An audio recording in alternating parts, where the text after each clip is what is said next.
We are looking up to you because only you can help us. And now we thank you for those in authority, in every sphere, in every department, in every area. Grant them wisdom and deliver our nation from wicked people in authority. Deliver us from evil men who will sit in places of authority and do evil things. Deliver us from vampires who will drink the blood of the nation and leave nothing behind. Bless our nation with good leaders. And for those that are there now, we thank you that you are helping them, that your grace and your wisdom is given to them to lead us forward into a good and a better situation. We give you thanks for your great wisdom that is now released into this nation. In Jesus' name, amen. Ghana Montie, Ghana Montie, Ghana Montie, Ghana Montie.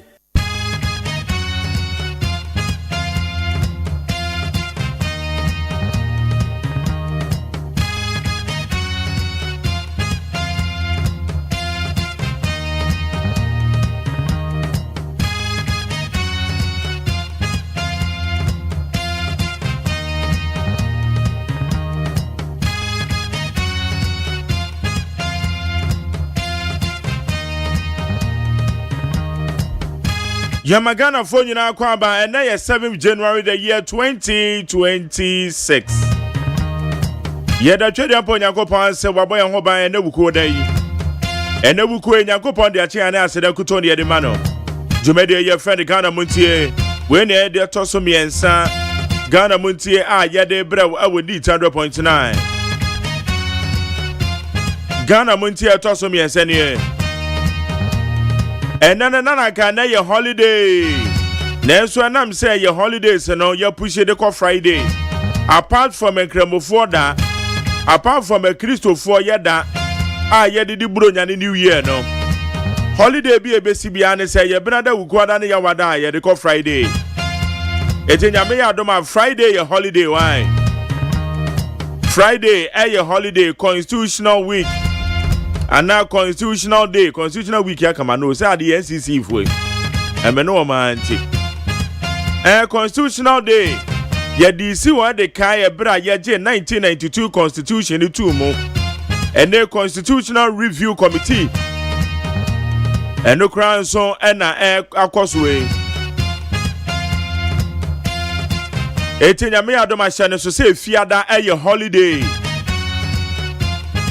En kwadane beko school me pa uche sorry nyane nkwadano sorry na nyane wom sorry free ketaso en kwadane beko school ade wuntu school fees inte woma manage school as go na wonim so hey one mesu ade de agya wom wonim say ade ba ko pa me ma wo hwe omotam na report so a apart from say wo perform very well no wo attendance in fact me friend agro akwadane yare kra me maneko afie ba ko kra de me ba ko do school mu ono na fia na ofie om so oh master Jerry we de yesre wa menhira ntena fie kakra wa fia ba na ni nanim nyina ahwe a ta de no kwa me so ebe ye me ma na duro no me say chale maneko me mpesa me ba to school mo da bi da but daddy my head is paining me oh it will go no ma bomb pa kakra ma no na yape eye nkoda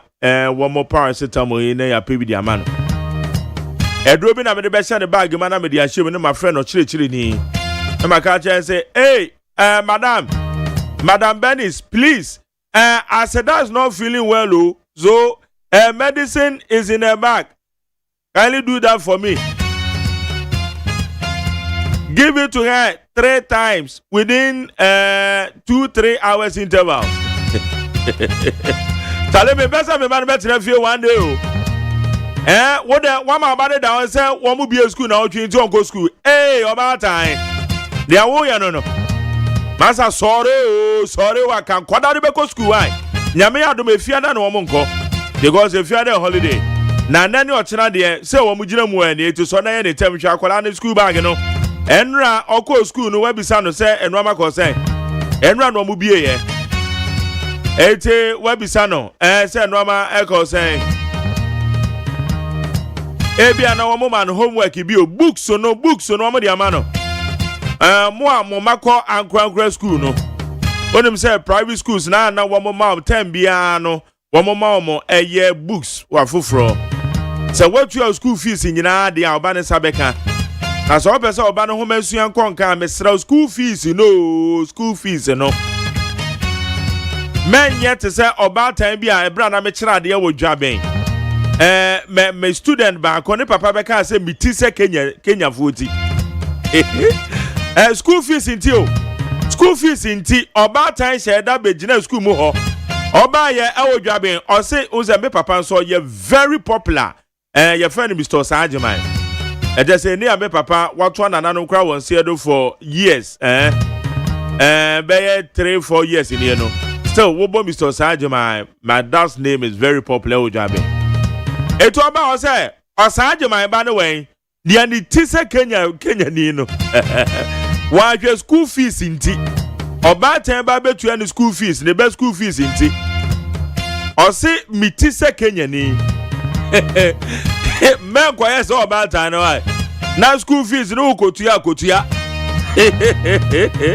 But when him say very funny o. As a student na ne papa be ka kire me say mi tise Kenya ni no. Say I no can say or your professional nurse ewo your bro saying G your Confanochi teaching hospital. And in fact one day be na mishi and papa na me say just say papa kwa am rekakra. Me say what kind me? I say Debbie menka we hwan na me say Faustina teacher ni Mac Jerry. Mr. OSEI AGYEMANG ba no me na oba school mu house mi ti se Kenya ni no. Papa ne sere ya ma no buhwe. Azemo and then the ba no or ye nurse ni professional nurse e wo Confanochi teaching hospital. Eti mesra men ko yese papa e wan. Okay say ni nyina no zo baby a wadwe no bada food. Okay, em say sabre na me hu na shi. I said, imagine again. No? Okay, young father and fama a year about time and ne woman you very responsible. Now mo kese mo mabeko school bag and check him pa one check him Mr. My couch was a socks on say your white socks. And what you mean the black socks who na dey say obey. Mr. to white socks na na say your fair. Wo ye den akwada ne de obey ni fi o ni fi a one abisi. Aka wan ne gongosi. Responsibilities in the bin no. Eti ye ne san bag no wa check the atete no mesro no wa to ofro na de ama no. Wo siesie na ebe ye ya no wa siesie no kama. School books no o twa na atete a solitape na o de atetare fe pen pencils akande a o de besua de and the school uniform no wa to de ana amoamo abasa tantantan na akoda ndi ko school oba ten se wo yes ha de na se wara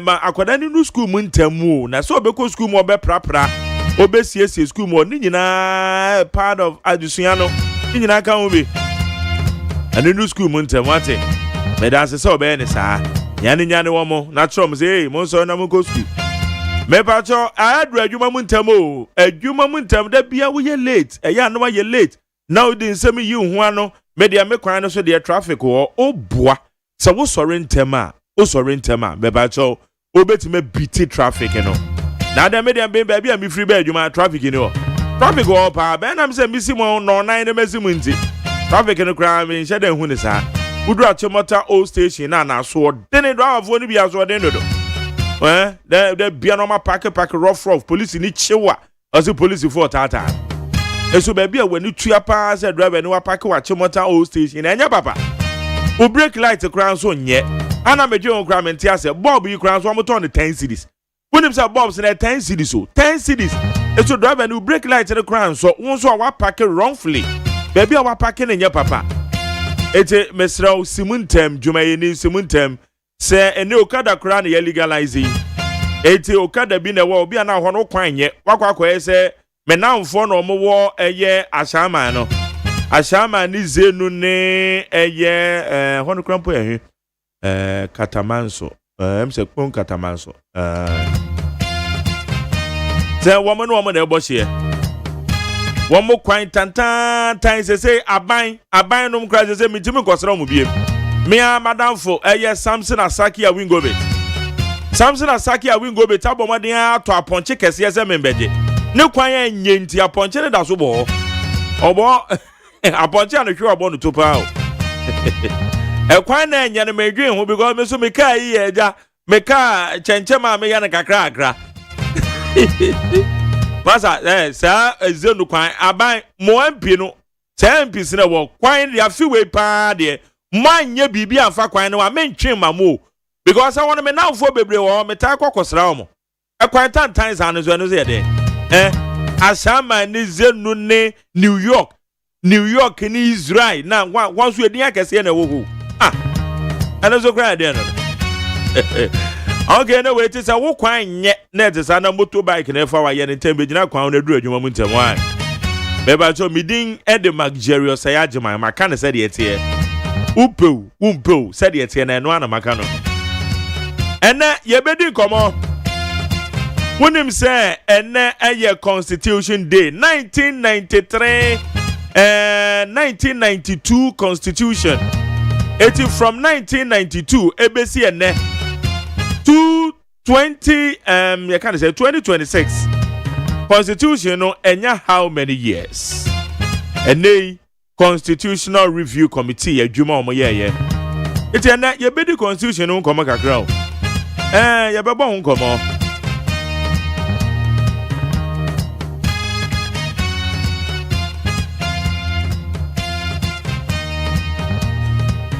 na mebisa New Patriotic Party for say Ayawasu East by elections na mobekwa na NDC for asase ekeka say MPP for montwe mu hu free by elections na mo so mumu bia mo ka say environment ma se yo say MPP for betwe mo hu afiri ma eno no eye NDC for na beka MPP for so mo twe mo free so mo betwe mo afiri mo bekọ nso a masa wo bekọ eno so enye ohye eti MPP by elections na mobekwa na anade amoya otemale central no saa na mobe no anase NDC for kran so by elections ni bi wo mo twe omo frame wo hwe joso de by omo twe omo frame eti anya se MPP nko na to da bi by elections wo mo twe omo frame NDC for nso by elections ni bi wo ha wo mo timi twe omo frame eti Ayawasu is by elections no MPP mo ba kwa na ase mo nko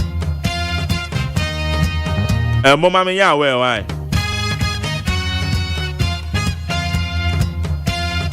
Amansanchia me kwabena mafo ene eye amasapon kuma jesi wo mo de ba beboa me na de obon krata mu sam de abro twa wonim se enipa bi on wo mo nam ena wo mo de mpanyimfuo bi din eklemu se opanyin asase ni twa mo amoye saade no munyai mo amoye saade no munyai ense mfata saade na na etai kosopa which is very bad.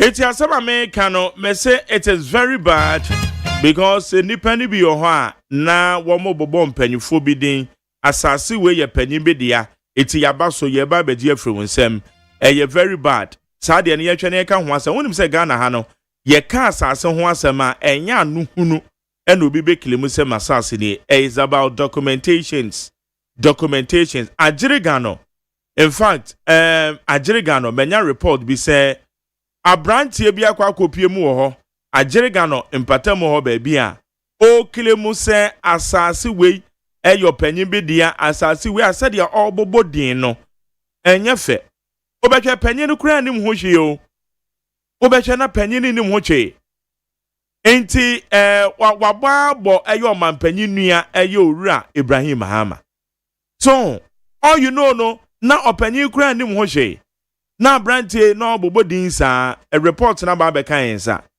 na de atie bia no ye de ni bedi akire because obetwe na akwakofa ntokwa na etu akwakoto na moje ahwiegu adan a obi ne nam ho de panyin bi bo no ho asafo hene se asase we ya media it is very bad enti ye ni bedi akire ye be draw the attention of Oru Ibrahim Mahama so obi di ni din ene na magere gan no ho klemu sa asase bi ne dia which is very bad. We shouldn't do that. Sunday na ye woman mon enye papa we shouldn't do that. And yeah dear to say yeah say ye fuafua so that.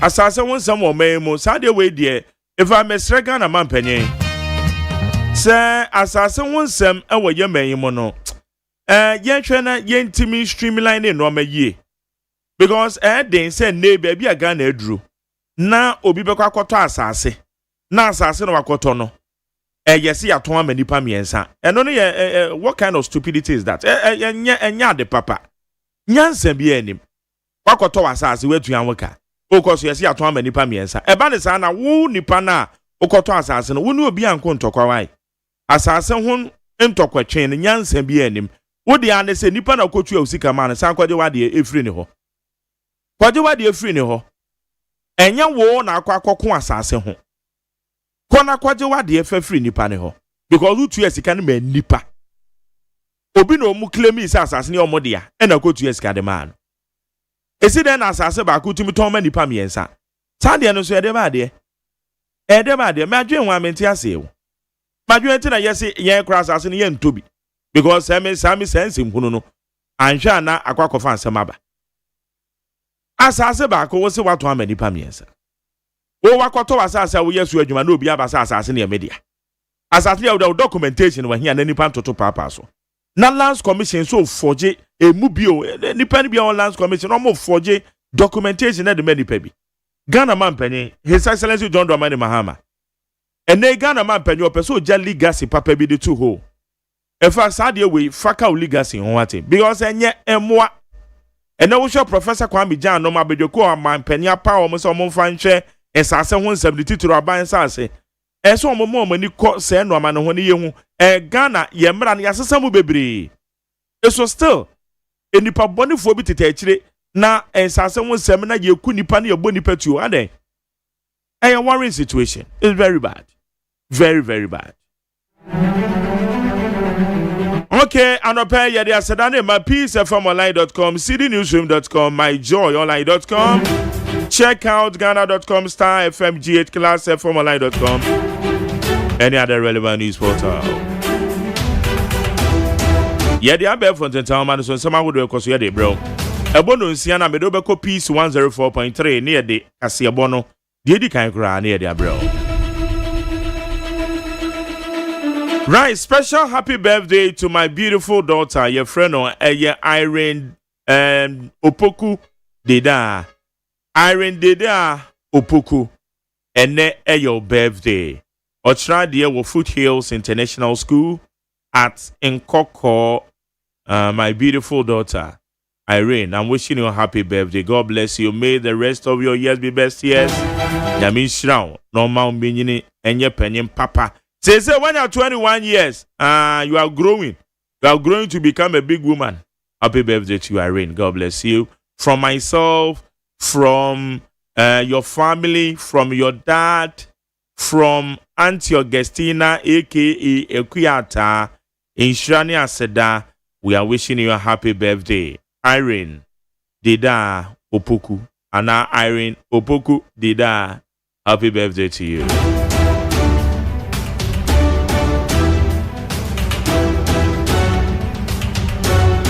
Yeah, faster than from my peace at FormerLine.com, cdnewsroom.com, myjoyonline.com, check out Ghana.com. Star FM GH, Class FM Online.com, any other relevant news portals. Omo de boa be from town man so you dey somehow do you dey bro. Why? Are you ready? Okay, young boy. Value addition, 24-hour economy key to Ghana's reset agenda. Mahama. President John Dramani Mahama has announced plans to fundamentally reshape Ghana's economic model with a strong shift toward value addition, industrialization, and a 24-hour production economy as part of efforts to build a more resilient and inclusive nation. Yaman Penny said 24-hour economy ni de a reset agenda ebe buama Ghana. Enyuma bo menimo. Enyuma so bo menimo ede na esie economy no etumpon. Eti ne 24-hour economy no womu be operationalizing ye. 24-hour economy ne ebe koso 3 shift system ni be ye adwuma. Ama omenuma dede dide ama bibia kama. IGP hails Asante Hene as King Solomon of our time. The Inspector General of Police, Christian Tete Yohono, has described Asante Hene 2482 as the King Solomon of our time, praising his exceptional role in peace building, conflict resolution, and national development. Bepacho, Ora Christian Tete Yohono, Abakwasan baako a ono so amana pie ewo police aso ya wona ne se yente da se ote kokoso Asante Hene bi etietia ne chawchaw mu na ode akọ eye police asoye kese a ye frɛ no police headquarters adan a enye so obi na abɔ no krono no kwakọ report o debi na mum okona one eye IGP ene na pamfo etimedi eye nkuta ho enya de a eda form se Asante Hene ebetietia ne chawchaw mo akọ eye police headquarters akọ meeting IGP akọ meeting police mpanyefo ene abemo mpanyefo ane titiriw ye ka bambo mu nsema omka ho bi eti owura Christian Tete Yohuno ye bo abaso wa ade na ye bisa Elche eye Asante Hene anamo otude call eye IGP 9 so enra eye abakwasem very historic fasodie pen ene betimdi abro men no wo hwe kasa ahodo call so Asante Hene said o kan se babbo mu nsem no otum say yes no many bi ho ahemfo eso mode wo mo ho hyem IGP eka the fight against illegal mining bambofo no ho ahemfo so wo ho se won be hwe na ma illegal mining yetimi akon ama bibia timako enra in fact police headquarters in fact ho eye kama enigye soronko eba police headquarters ebra eye Asante Hene otumfo se tutu ote kokoso ede eye ntoma kobo IGP Christian Tete Yohuno ode kobo ne dia no na ema ehoye dedede eho anye de keke ensempa ene efiri mobaye na ye hwe anim se be so abapa na ma post adwuma na bambo adwuma no etimi akoso yie ewo ye memo etu owura Christian Tete Yohuno ye bo abaso with such a historic event ekoso enra ewo police headquarters why are there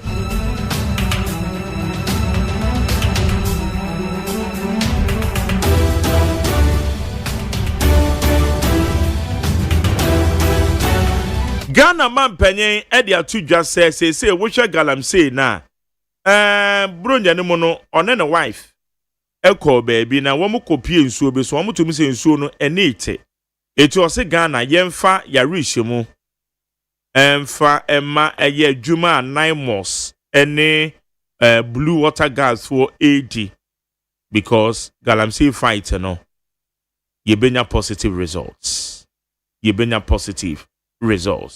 the oman penye akene yanto aso na wotie we nso a domestic gold purchase program stabilization achieved at a cost BOG governor The governor of Bank of Ghana, BOG, Dr. Johnson Pandit Esiama, and the Pandit Kaho. Dr. Johnson Pandit Esiama has addressed the significant financial toll of the nation's gold-backed recovery strategies. Delivering remarks at the ceremony of the University of Ghana's 77th Annual New Year School and Conference, Dr. Esiama defended the controversial gold for reserves and domestic gold purchase program, while acknowledging that central bank has carried the heavy costs of these strategic national priorities. It's a Bank of Ghana governor, and like I say, gold for reserves program. Na yes, that okay, eka bata hon, and yes, oh sorry, now they are no and a gold for reserves program no. Eka down. Ne wakampo say, say it be na forum. Ne actually say ye gold for reserves program no. Ye betimi atoato adwen ne hu kwan pa ye betimi afaso na yaye na etimi akoyie pa. It's Dr. Johnson Esiama ne samodi atuja. Journalist assault. GJA demands immediate removal of Ghana National Fire Service PRO.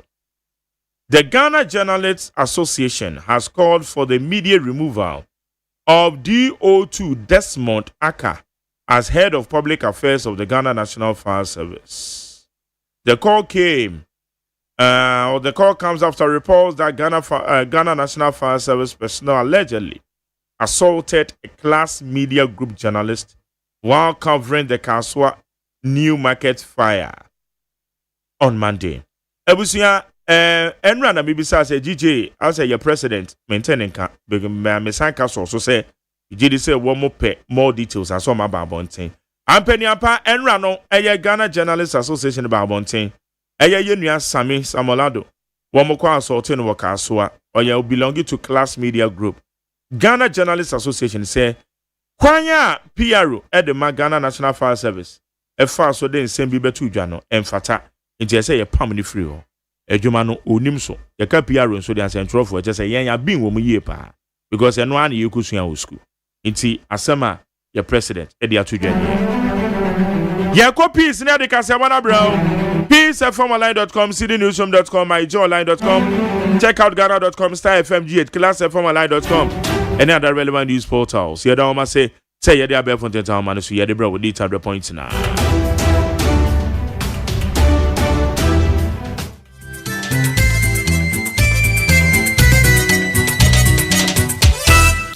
Abo no sia peace 104.3 FM Sonia Dishmaima yama munyina ache ensema hodo a yaboa no omaimo ene amahodo so ena anope yesi enkonwa edebesomo kaseboi etwa no de afa hello 101.5 ye wadum eokumase ye bankran ha okay 101.7 neat 100.9 ye nyina worship house e wabeka junction Ghana ha ene amano ni radio station awodo pi eno munyina kabom efa kaseboi ato apiti wiase ama eniba piankoma wo mo enye bi etie ena no pay ensemo a ye de esomo no ne edi mo akoten ebi en say His Excellency John Dramani Mahama e de atudwa say efri enkran ekosi kumase kwantempo no a yaye ne fia no enim guase emomei na mampanyin John Dramani Mahama bio e de atudwa say ene uko University of Ghana wo hwe say wo mu ebesi asuafo no wo mu hostel a ebetimi afa enipa besa mpem wo ha a ni nyina no ne Singapore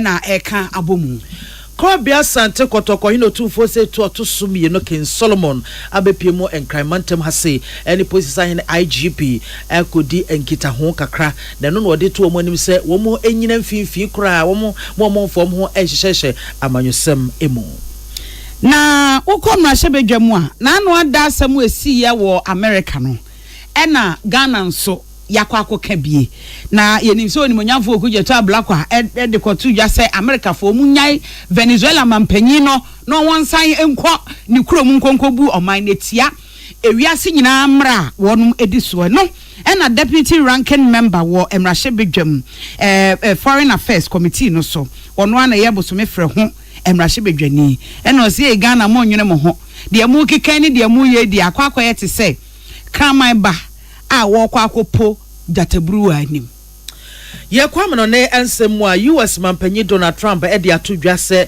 Venezuela fo no enche kora won bedane fa ngo baro na nkore no makomako 50 million e de ama US mine no enche kora agudie mu nsem eka ho e na anopai ye kan nyina bom ababa kenkan ne se kasebo e de amamo ye kai mo se akenkanfo a wote yanka no pai e ye me maame bia makwa fo me ne akosi asapon enyumakuo ya da roma onga ese yankanchiro waduane a woye ni nyina no wohia se wode bibi begumu na emu aye de kama enu nti onga se wachicheche mo wo onga classic or onga chicken onga stew ewo ho ena afi wo onga 3 mix no wode ginger garlic any onion wode akabomu a wode brewo afi onga shrimps nsunie eboa pa ema o hyetokra wo ye no eye kama na wo stew bibi a wo ye bia no na wo aye ye kan FDA wo mo ahwehwe mu agiatum se eye enu nti onga eye mama's helping hand eboa yawofo no nyina na se ye maame no mu nyina onga mama's helping hand ilelei na wode aye waduane no afi ye wo Lawson Herbal Center wono en wode Lawson Herbal Mixture aba eboa ebia nipaduane nyina no wonom no na eyi oyawe wo nipaduane nyina afiri ho ebia malaria typhoid fever eno so ebeboa pa oba ukọ afikyira no ayase eya oya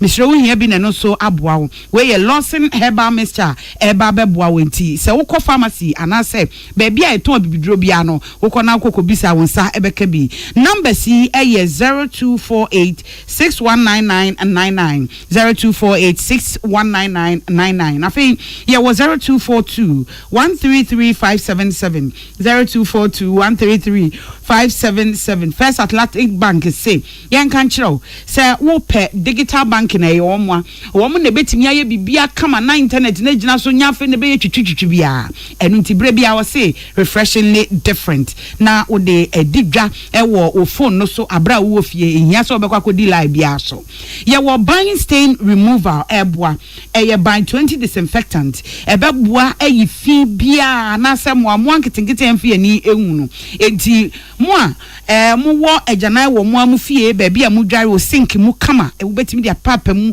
eyi fi ni nyina e de afiri ho o kitchen table no so eya na wapepapa eno so eboa e bia na o floor house no eno so betimi dia papa na aye kama e de amount etishe no so say buying 20 disinfectant e be yi fi bia JA buying e na e de aba me pa cho etufo e 0208 142913 0208 142913 and it was 0541 808096 0541 808096 na eno so afre na empanimfo aje ofeso ama won so sa ka bi kai se FDA wo mo ahwehwe mu aje atum se eye nwumakwe ya da woroma wo mo na so asene ama no pe kase boyi ye de ebrem afe ensam no ene His Excellency John Dramani Mahama akasa ewo New Year School bra wo mo ekobia no enra wa University of Ghana Legon na ho ena mampanyi ede eto Ghana manyina enim se ye ankasa no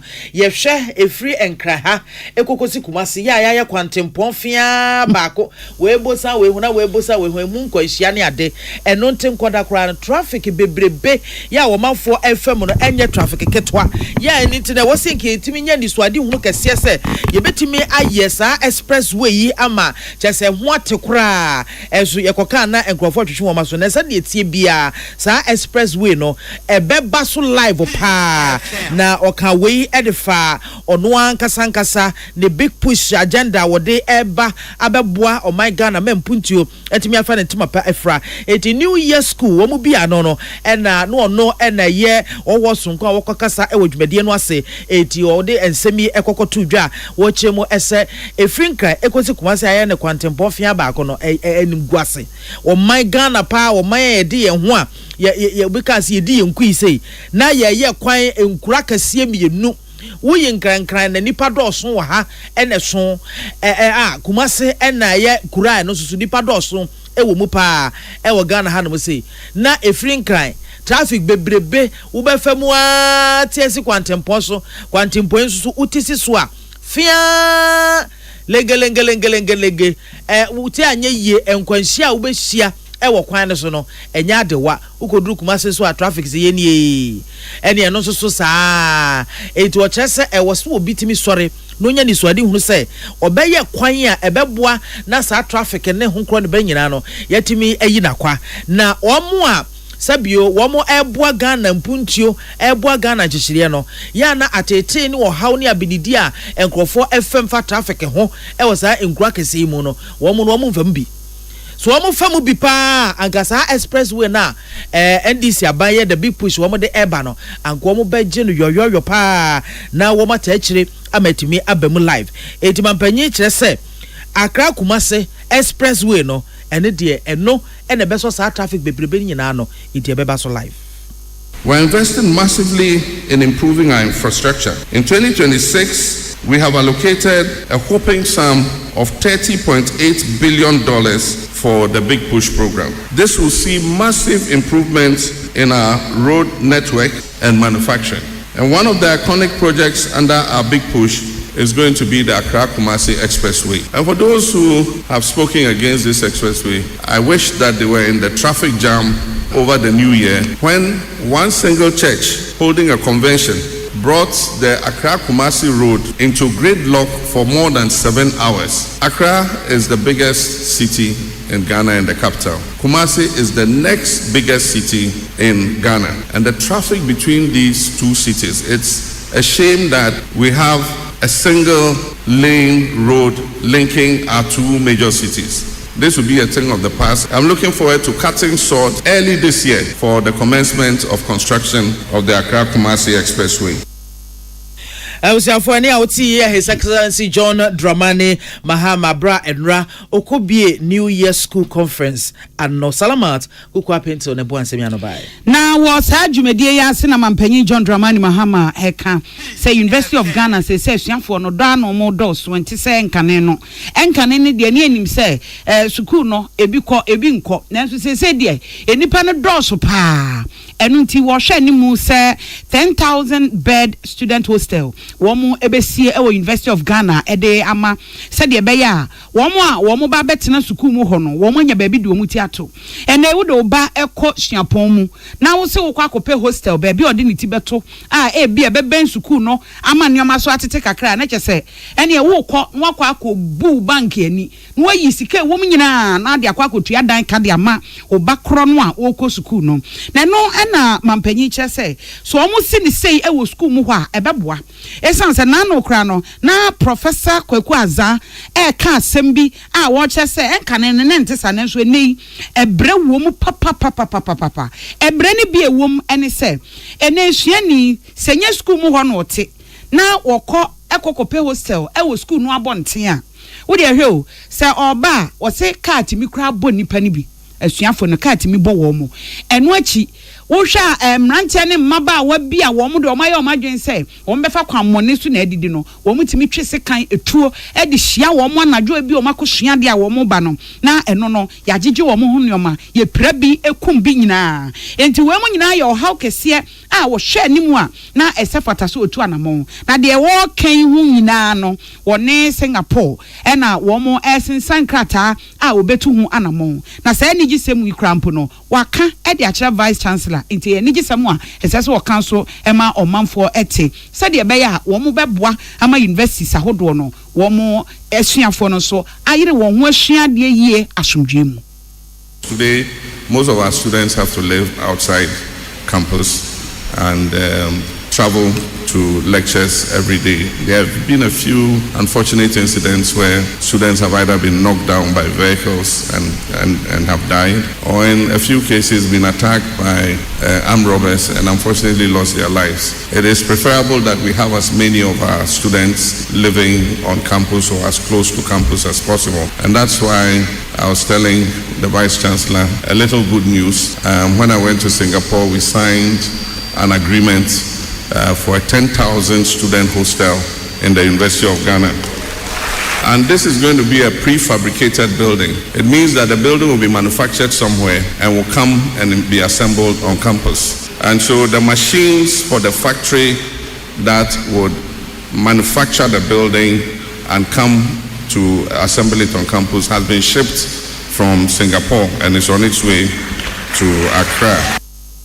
Na chese ye ni jisem mampanyi John Dramani Mahama Ghana ye mampanyi no ena okasa ye we okasa wo New Year school no Salamat Kuku apento ye century ni wo no ena di we so ebaye Krobia Sante Kotoko Hene Otumfo Setu ya Otosum ye no King Solomon etu anamon abepiem ewo meyi eprosi adwumaku no wo mo abankase mu ama oni posisa hene yewra Christian tete yo ho no wone no aba betwetwe enkomo eden sama hodo bi ato edwa kire wo mo se prosi adwumaku no wo mo modern ahwese wo dwumadi mu nyina mu no wo mo ebegina se kontakro ya wo mo nkodi amayoko anase bi echi de biara da esan se biribia mu no amayoko baako ene betimi atena oman na abanwa so na prosifo ehwese amayoko bia ya obeba betena oman ya abanwa so no wo betimi ene no aye adwuma Krobia Sante Kotoko han tutwakye mu se wo mu se aban beba akọ edie nenso no prosi adwuma ko ndie wo bekoso atena ho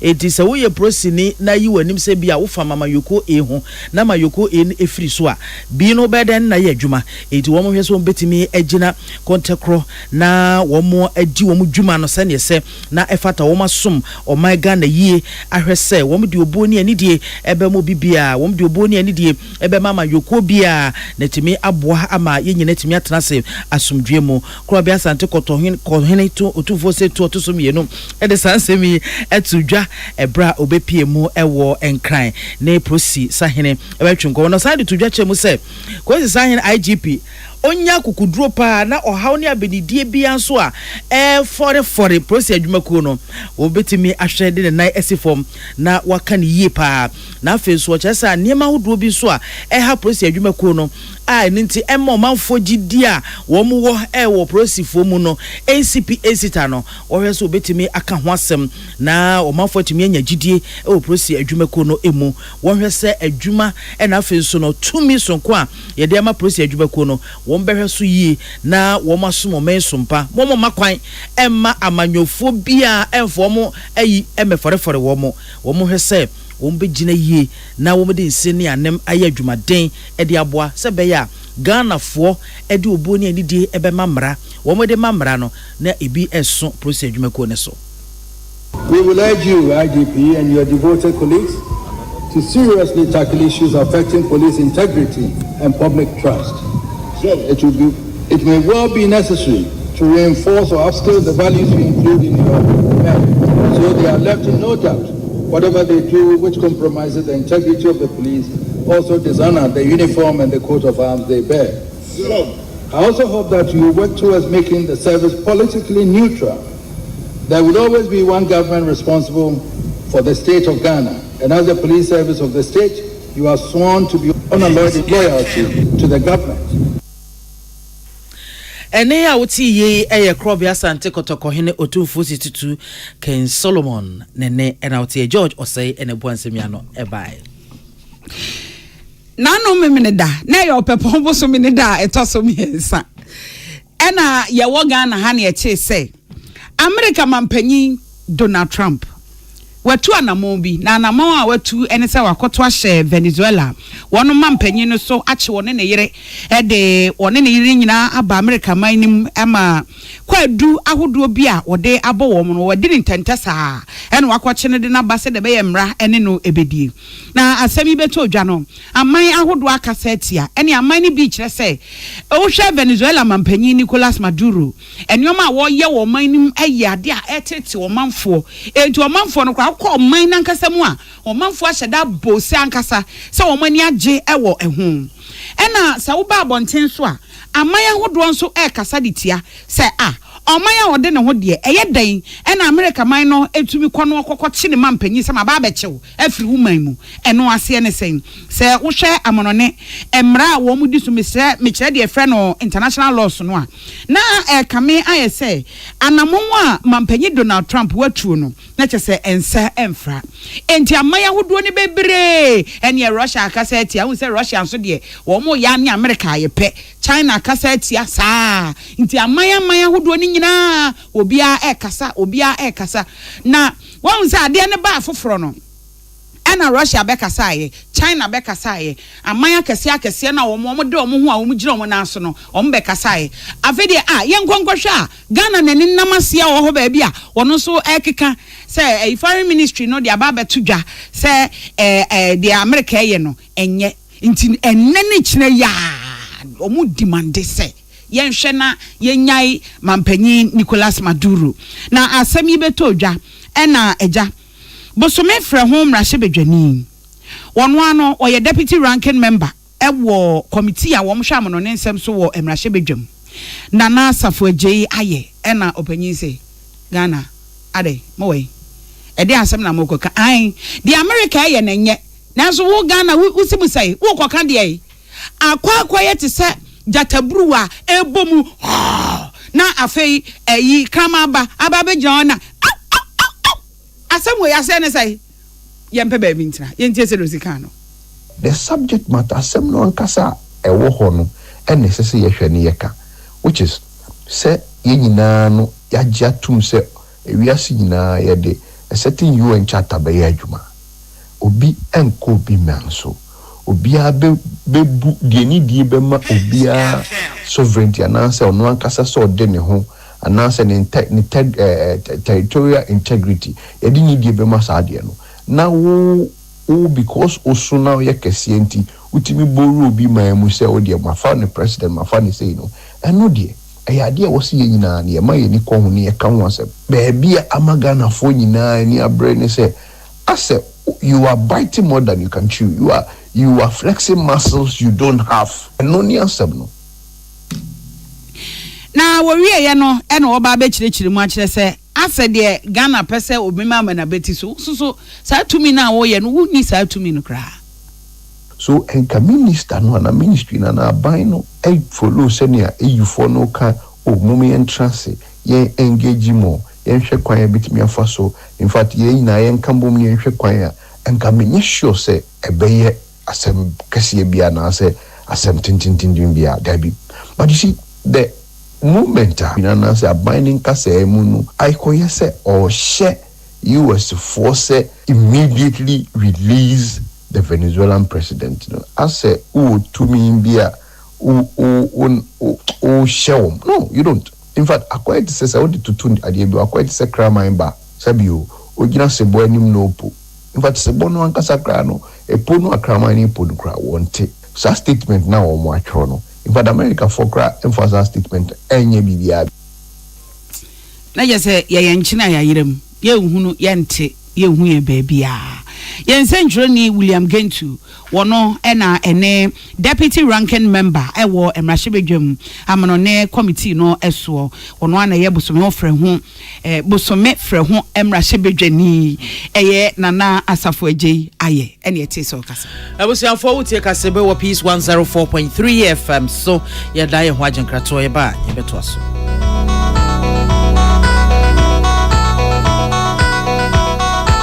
Peace FM. When you are going to buy a paint, don't look left, don't look right.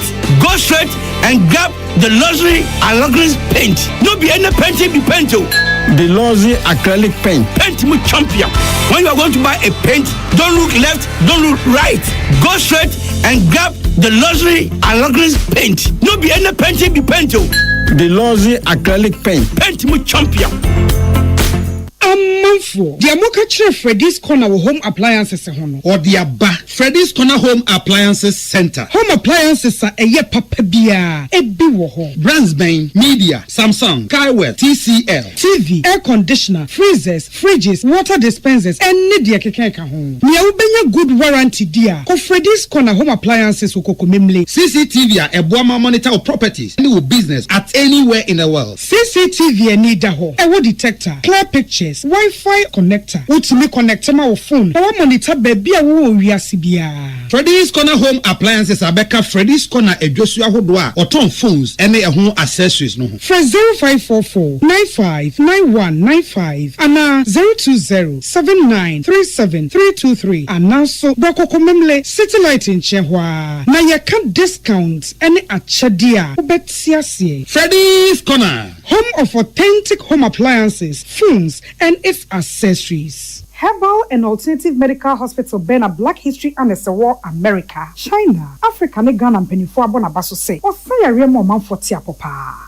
Amin Scientific Hospital. Ayere sabia o won fidie mu aso. Dia woda so a fidie ne kire o yade na no asan so sa o yade. Amen. Expert o kwan kroyare ho. Won ra no enam. Na wa doctor for ne nurse for so. Oh what ma. Amin Scientific at the herbal, homeopathy, naturopathy, and reflexology nyina. Esayade. Sa wona wo pe. Ana yare ne ti same pa. Nyame adumunti.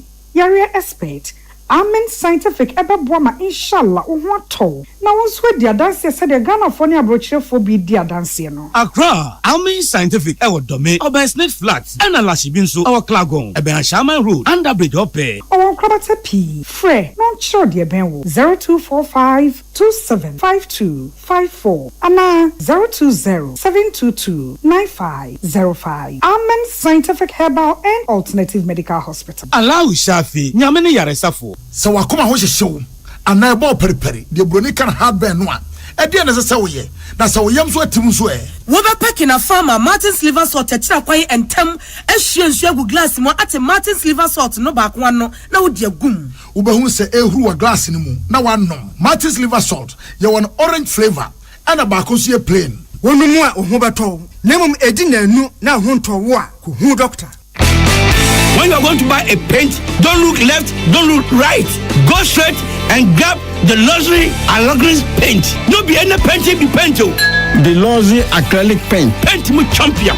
When you are going to buy a paint, don't look left, don't look right.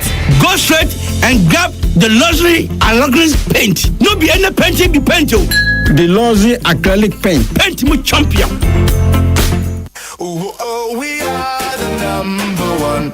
The 15th Gold Bond RTP Awards 2025 is here. The prestigious awards is slated for Saturday, 7th February 2026 at the Accra International Conference Center. Red carpet starts at 6 p.m. The event will also award the top 10 most performed public company CEOs of 2025 with lots of artists performing on the night. The 15th Gold Bond RTP Awards is powered by Big Events Ghana and sponsored by Gold Bond, Visa King, RTP Media Training Institute, RTP Skills Development Institute, RTP Mall, AgriFed Ghana, CocoFed, Knee Fashion, Coco Trade Ghana, Ride Along, Narrow Surge Energy Drink, A to Z Auto Services, and Special Ice Mineral Water. For Peace News, to win the Best Radio News Program of the Year award, dial star 920 star 111 hash and enter nominee code 376 to vote.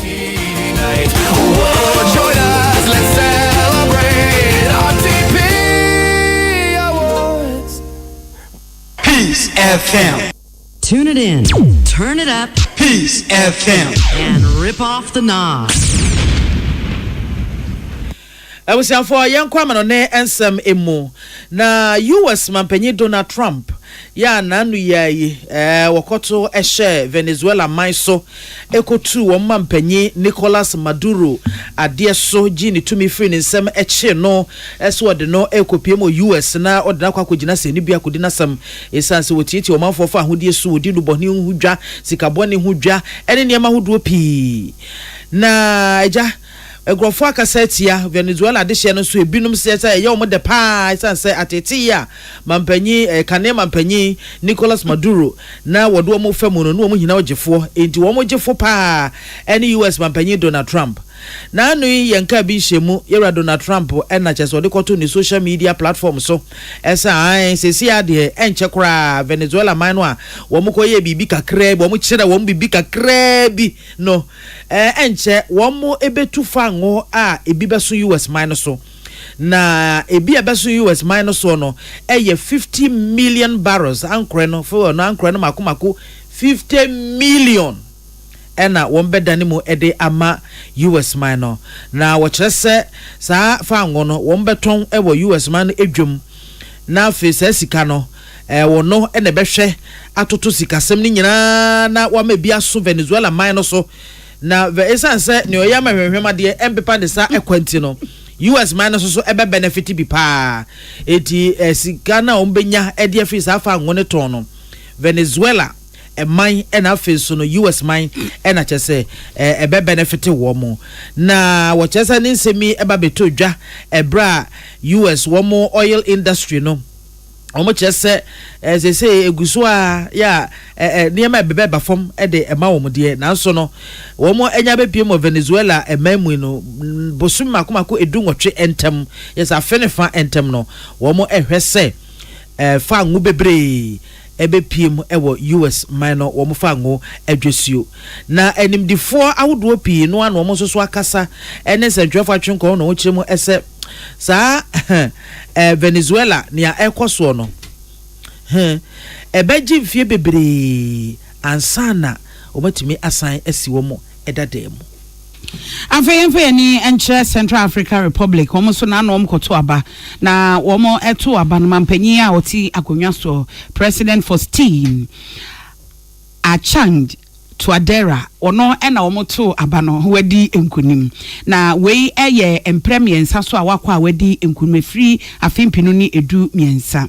nanso nkrofo ekeka a wo mo kyese sa papa yi ana mampanyi wanya mvinje aduosia enwotwe woye professor ewo nkuntam mathematician na wo hwese de wosi edi ni dwuma ene se de esi etie no a na kamia ye se opposition amanyuku no wo hyedam mia wo mo ama wo mo kasa aba no kra wo mo nko eti wo mo twe wo mo kra ene wo mo koto aba no nenso wo mo to aba no ono enya dodo pa majority ni nyina akọ ne ho nti ase wo no na kyese ko mo koto e opposition kra be kan ho a aka aba no ko bedi nkunim abro so kra titim kra akọ enim ene wo mo so kyese wo ne wo mo ni ni yie enu nti na ma wo mo etwe wo mo mampanyi Tuadera kamia ye se enipa dodo no a ena wo mo kasa editia se free 2013 se de na wo mo ha nkrofo ha oman no was Central African Republic no eno nam so ema wo baaye no na asem we da na no ama wo kanyina ne se wa ma oman na gina ne na so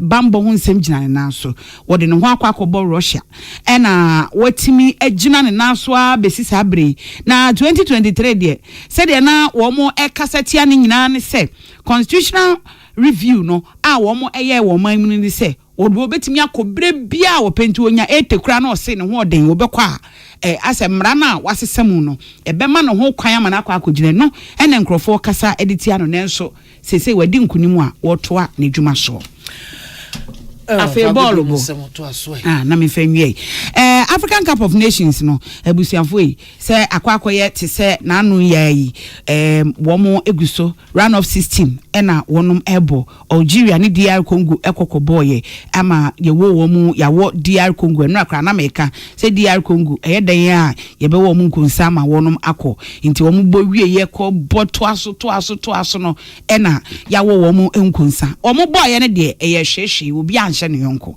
ena wo mu ebo extra time ena Algeria share baako na said the Algeria for asia huru DR Congo no esemani enso ka che statue bia nipa obegina ho se statue wo su ena omkogina wo huru no Ivory Coast ene Burkina Faso ene omuso awo Burkina Faso nkunsa kwam omuso omumra mesin ko omukrom na Ivory Coast enkonti say Algeria wonum qualify ena Ivory Coast so qualify na say teams no a wonum qualify a omo be quarter finals Mali, Senegal, Cameroon, Morocco, Algeria, Nigeria, Egypt ena fe Ivory Coast amayin nyina yenim say omo very strong it eno so eno no nyame adomo a opepombo so mene da etoso enkron Mali ene Senegal ena ebebo mimi gina Senegal Mali ahwe ebema ebewo kunsa Cameroon ene Morocco ena womo so ekwa akobo omumienu no womo ho den pa minim eno so ombebo no saa opepombo so mene da etoso enkron na chese fiada a ya afofide ya no mbebo no ade achi memene da Algeria ene Nigeria ena wonom ebebo eno so yen yebewo Algeria enkunsa yenuanu malatafo obedi nkunim ena Egypt ni Ivory Coast ende minim eno so ombebo ne saa da no a nti wei African Cup of Nations no de ebekoso ene na yenkowie English Premier League no emu Enra West Ham United womo ne Nottingham Forest ne hia ya womo Nottingham Forest achi womo hye wa kam no womo timi etiemu baako enne Bournemouth ene Tottenham Hotspur Brentford ene Sunderland Crystal Palace ene Aston Villa Everton ene Wolverhampton Wanderers afei Fulham ene Chelsea Man City ene Brighton and Hove Albion Burnley ene Man United Newcastle ene Leeds United won ene Ebeshia yɛnhwɛ Spanish Super Cup no ene Barcelona ne Athletic Bilbao ena nyame yadoma ochina so Atletico Madrid ene Real Madrid ena womode ebehyehyɛ so ebusia focus ye bono esia kenka fo awote yenka no pe eyeme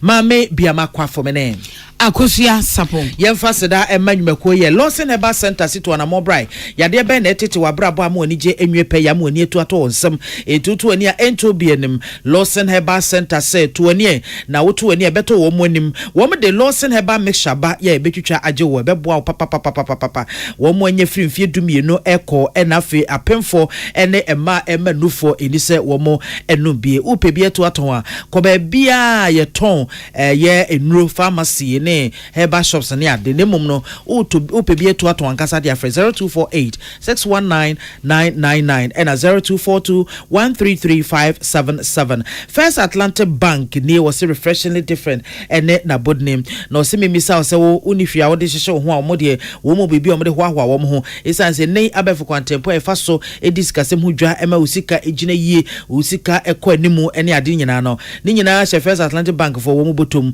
isan se 2-time digital bank of the year wo mo age aboso ya chese ye bo mo abaso pa ti opese usika sem e won to year 2026 etimi ko yie dia woni First Atlantic Bank enkodi enkita hoen refreshingly different ene na bodne buying stay remover ene buying 20 disinfectant ya JA Binding Company Limited wode abedwa so aboa ama sese ye mfie mu ye offices ye shops mu hotels ye restaurant e ho nyina te say why anka kanepa wo restaurant big kitchen pa eburade nyame wonu beto enso nei esan buying 20 disinfectant and afi so no bind stay remover entino e ho nyina te say nwan ukwatum say yes aduane to fom kura obetimi afedi kama ai J Binding Company Limited eno no ukọ Melcom shops a ubenya bi ato and afi so no upe bi ato 020 814 2913 and 0541808096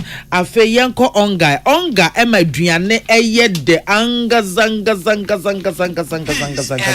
ai onga oseme nkancho yo onga magic onga no etimi the magic ebepiem e wo kitchen what I say kontomre fro ye na wo ya e wo de ube yusu eno ye onga classic say bia wo ya chicken light soup bi pa kama irresistible one pa eno no onga chicken ena wo so yusu ana say bia wo ya opopo jollof papa bi eno so onga stew e wo ho tilapia ena o grill ya eno so no ye ne de ye wo onga 3 mix I no na ube yusu ede aye o tilapia no kama ginger garlic and onion and also so any ebe take you to paradise and kasapa ena abochi o toto chinchinga no a bomodi a hwese ode onga beef ene be no ye tablet ai na ode awo no kama na bibia koyie ede amount ejabusuafo aduane bia wo ye bia ho onga e wo ho Mama's helping hand and no FDA aje adwadi nkratoi atum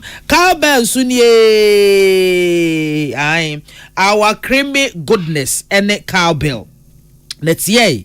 Where me was a modema anope ya wasori wo be ye bibi kakra agu ai o chest. What you say ai na ama a show about yam. It be so I make for cowbell dia makoku and a woka Tom Brown and I say wheat and a woye and I say oat and a woka minua how's a cocoa kra no amfa cowbell engumu I say wasakapma na wenwemo cowbell a make for ma wo essential vitamins and minerals be bre e wo mu ye beboa amani peduality enyini yie ye 23 grams wo ho eno 4 Ghana pe 360 grams wo ho eno so 60 Ghana pe 400 grams wo ho eno so 85 Ghana cedis pe menua de yie udi ba ko bedi mienu ai na cowbell ye kan ye ka se ye wo ye na hodo yi cowbell vital rich wo ho eno vitamins A B9 C D E na K ni nyina wo mu twom a che se wunya bia ebeboa wo ne nkoda ni nyina ma mopomde ho nsam mu twum no mu no na pomde ho nsam so no etutoto ye edi cowbell ope premium ye power na say vital rich ankasa ebeko ye ede ama wo level no dia eno ane cowbell eno na make for ede ama cowbell creamy goodness FD ajinkratui atum ebusuafo ye what this week chocolate drink adope you here in so she mekoya da roma ena so ya sene me ede kasebo no ebe som yada mu nyina se amamumu editi Montie Ghana Montie na mansanya so adawro Kofi man homene so ejiji tonton sansan ewo neat 100.9 FM. Ghana Montie, Ghana Montie, Ghana Montie, Ghana Montie.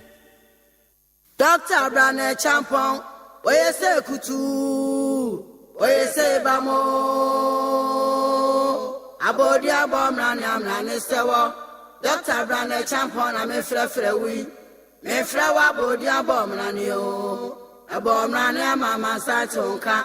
Asande se konkura page before tete no. Onya doma sha onso. Obubu wanku anu oda pejana ne. Ona ati wasunsu di animsem.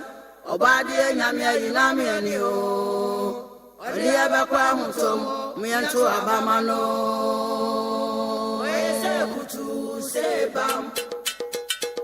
Mianto abamano eh. Dr. Brana Champo obedi kun mama yo mianto abamano.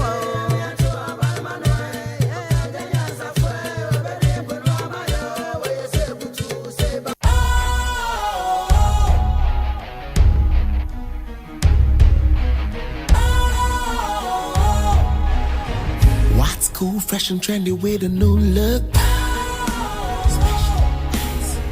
Makes you feel real good, that refreshing vibe. Satisfies you right just the way you like. Do you know? Do you know? Do you know? Ain't gotta do it alone. Specialized makes you flow. Anytime.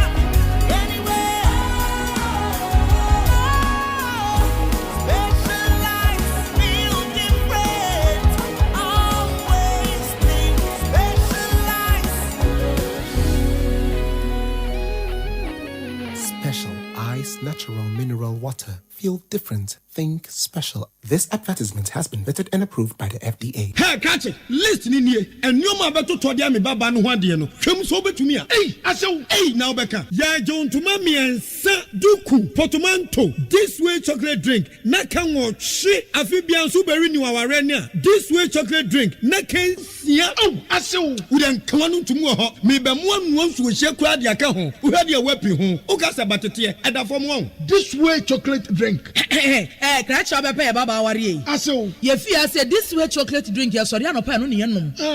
Ye bishop free genome no snack. Ye nya ho ho anu ye de serve womo. Ye did really a pebibia bogu ya de soa. This way chocolate drink in yenum. And this one what's ya no a he se kire wom koko wom brick wom bibia wom ade wo hia ni so se. This way chocolate drink. De wo hia ani so se. FDA ahwe se adwede nkratoe mo agye atum se eye.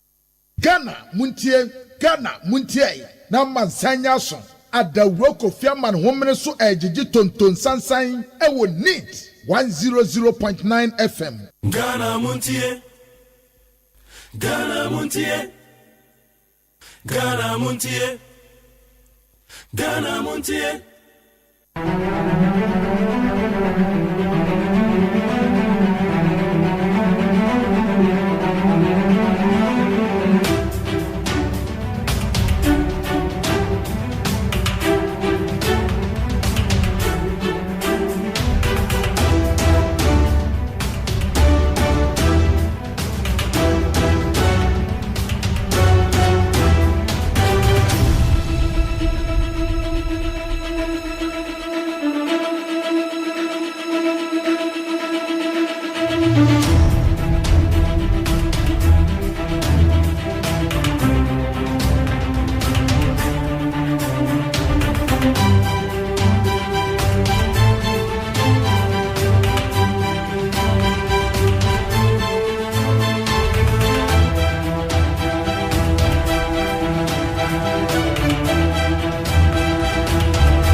Jamo akwa be de beni 100.9 na no pen.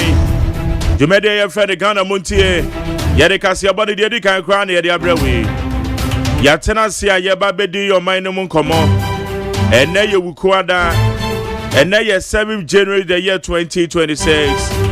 Na 7th January wo ba Ghana ye calendar ne so a. And now wo fa your holiday calendar this one. 7th January is supposed to be holiday because year 1992 constitution no eda ye de asiwa ye de kai ebra ye sha se a ye de 1992 constitution ye de ye adwuma. So 34 years Ghana 1992 constitution your current dispensation enya 34 years. Infriciano Ediasa N9 Etienne Yebedi, your constitution won't come on. But kind of channel to send me out of my holiday and Casane dear. Tell the medical bomb with the run Friday. Friday and a holiday.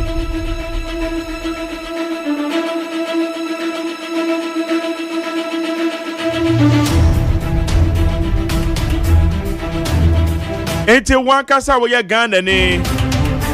Aminu mi enu nyina ye Ghana for wa in assassin ye Ghana ye 1992 constitution no so far baby e free ni baby e dia ba bedru no me pa chow etesen ye de mai nyame adom aye coincidental because in sakra bi o ho etesen koso constitution no mo eti ye kasai san sakra na koso mo ma present report in the Ghana man penye o man penye so share your boss afia ye simu yi ana afia ye wura mi eyade obetwa se eye recommendations enwama eye committee no kan ye se enwama ne ye betwa na yetimide ebia ye adwuma se ye ni nyina mpo a se o man penye so call eye 5 term eva enwama wo mu de bebre eye constitution committee review committee no esema godo omo de ba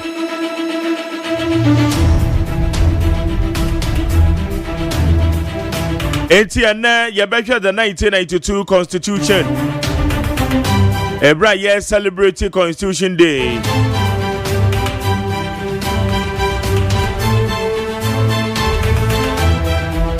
na ye bisa say ye mra batan we ye sha say de adwuma 34 years in here no e fine ye free and e fine e de ababedro me de obisa me ameka say ye bi pa because na from ye sha say the 1992 constitution ye adwuma na bantu go bi amai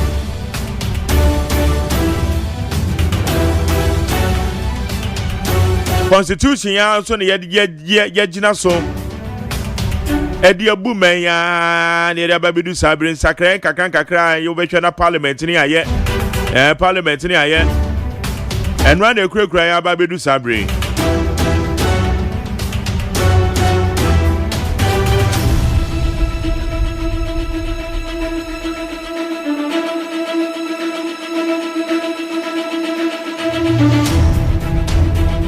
eteme pancho na ye bedu mu komo enra new year school Kasa akodo I call so about New Year school.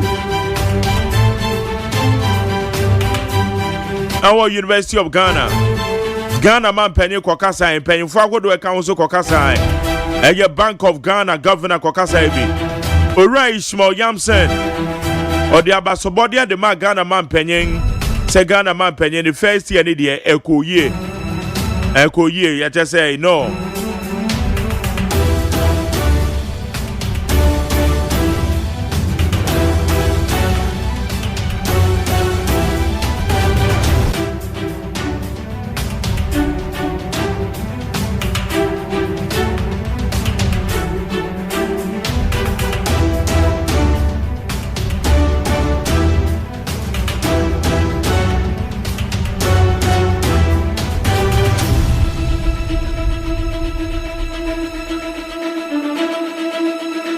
Enti me bacho e betwa assessment ne samakodo bi a Ghana man panyin so de tudwa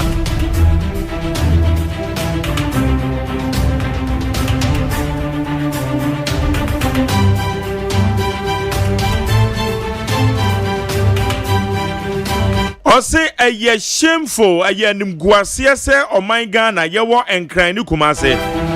Enkran edi kan eno ne eye mantam bi a yebeka se eso efriwa Kumase because enkran e Ghana hinkro. Na ekwan a eda enkran ni Kumase ntam.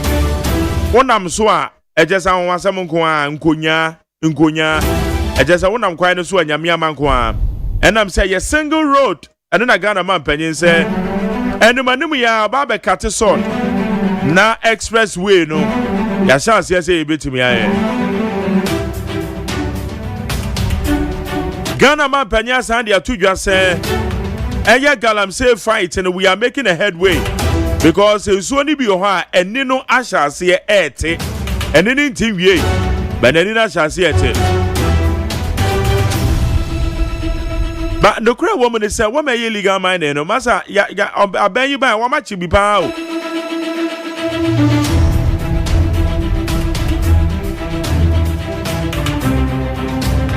Enti sadia o man penye dia tudwa no.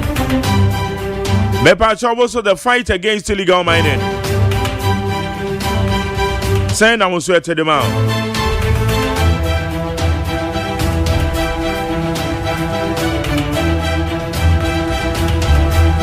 Enra na ayo 240 kokoso asante hene. Ode aye historic visit abakwasemu. Ade bi nsi dan wokopie mu aye IGP akache.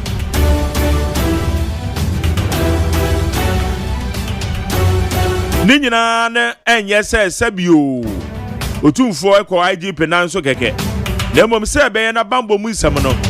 Ebetima konkan na ahemfo contribution a na nanom ahemfo wam so de ombetimi ayede aboa eye bambo mu nsem obi di bone kra betwe na ohenepon bi na eja watutu ntuma mu tietia ne chacha mu na de di nipa na chi ne de hie nti no akwakopa chew se no amani nyina no ebra eye ohene kese oto kokko so tumfo so etu asante hene ode eye otietia ne chacha mu ko eye police headquarters police aso eye kese ya awaya memo ne IGP ne empenyimfo a mo aban mu ekokohia ye no ensu so papa ben ye giri se betim de aba the titru nananom contribution say ya hemfo bo mbebo na mabambo mu se betim akoso ye memo especially what the fight against illegal mining what do I do chere be 020 1162746 020 1162746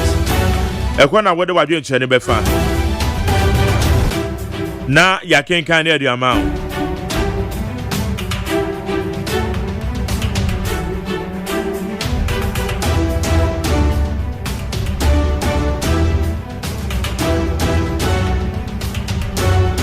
ye bedu common so na no pay ama sancha me kwabena mafatra se na watwi de ya ahase ni ntiem se ye nuama no wamuguzo wamoji wa mahome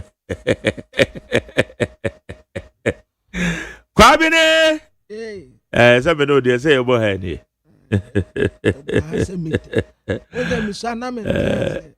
me boase mita no asa mita baby a otim ano ekwa na otim onko baby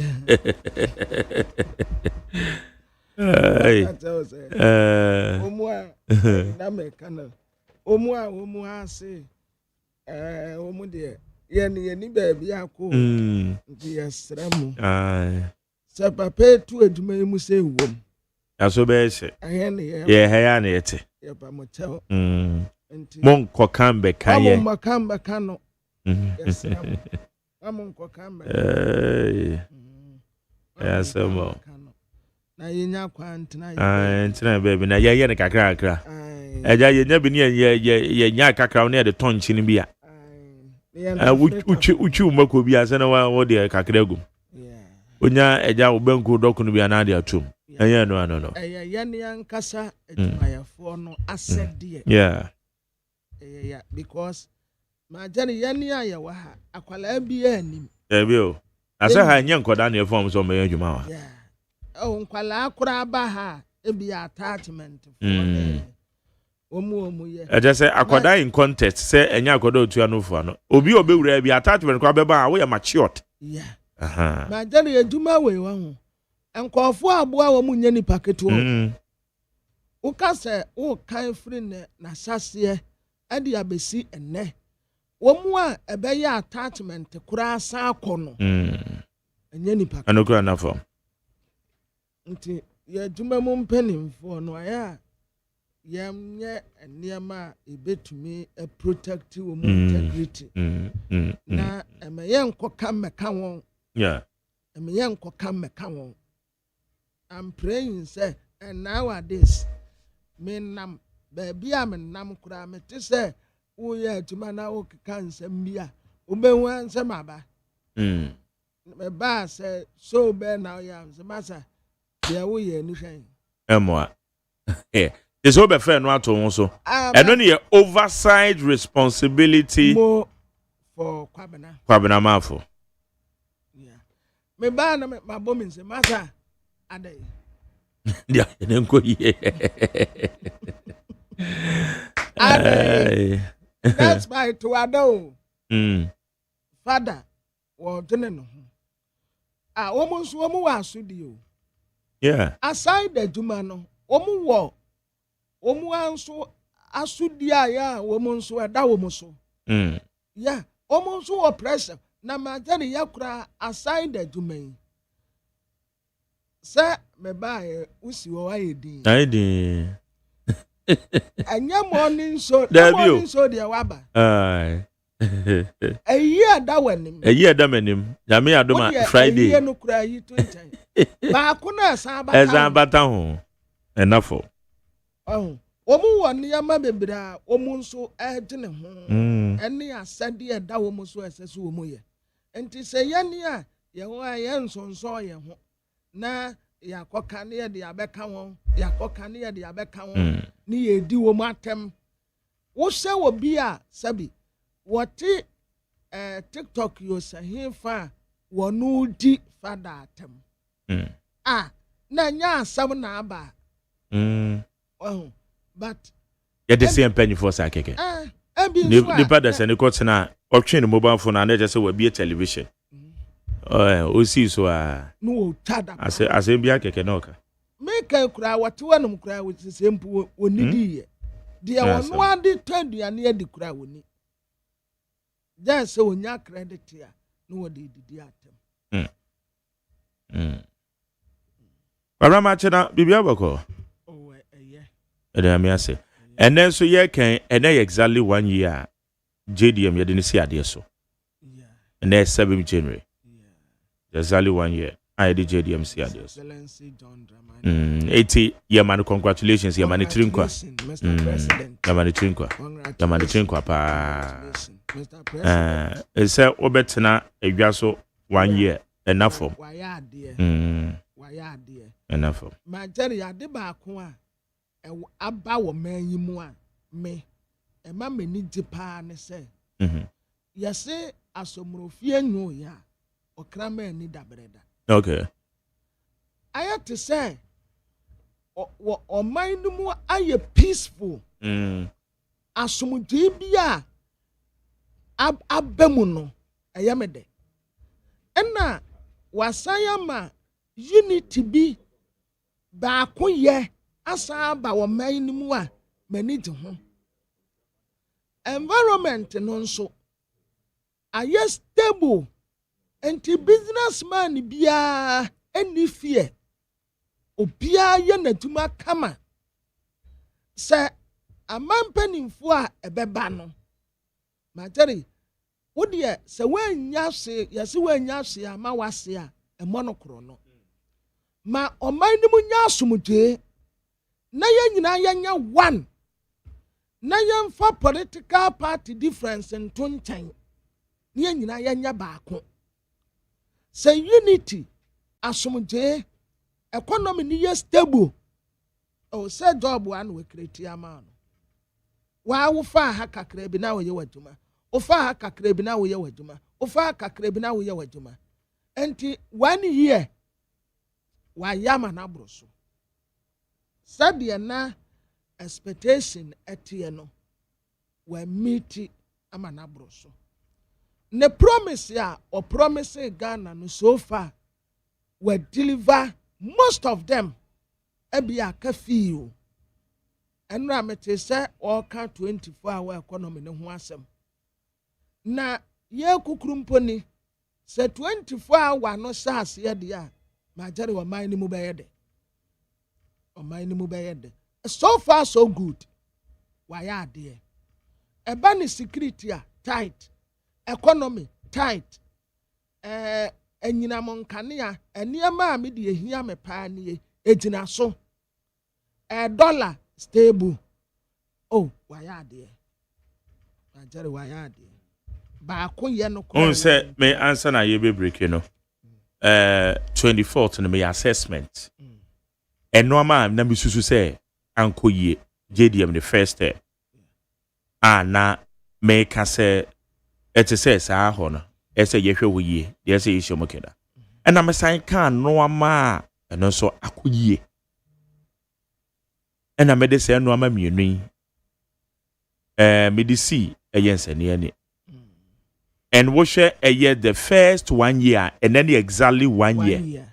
I JDM did see idea. So remember Jerubi Sama, remember the 70% of the performance. Remember the 70%. 70% in the sense o mine the hiane say enomamu ahen kakra. Excellent.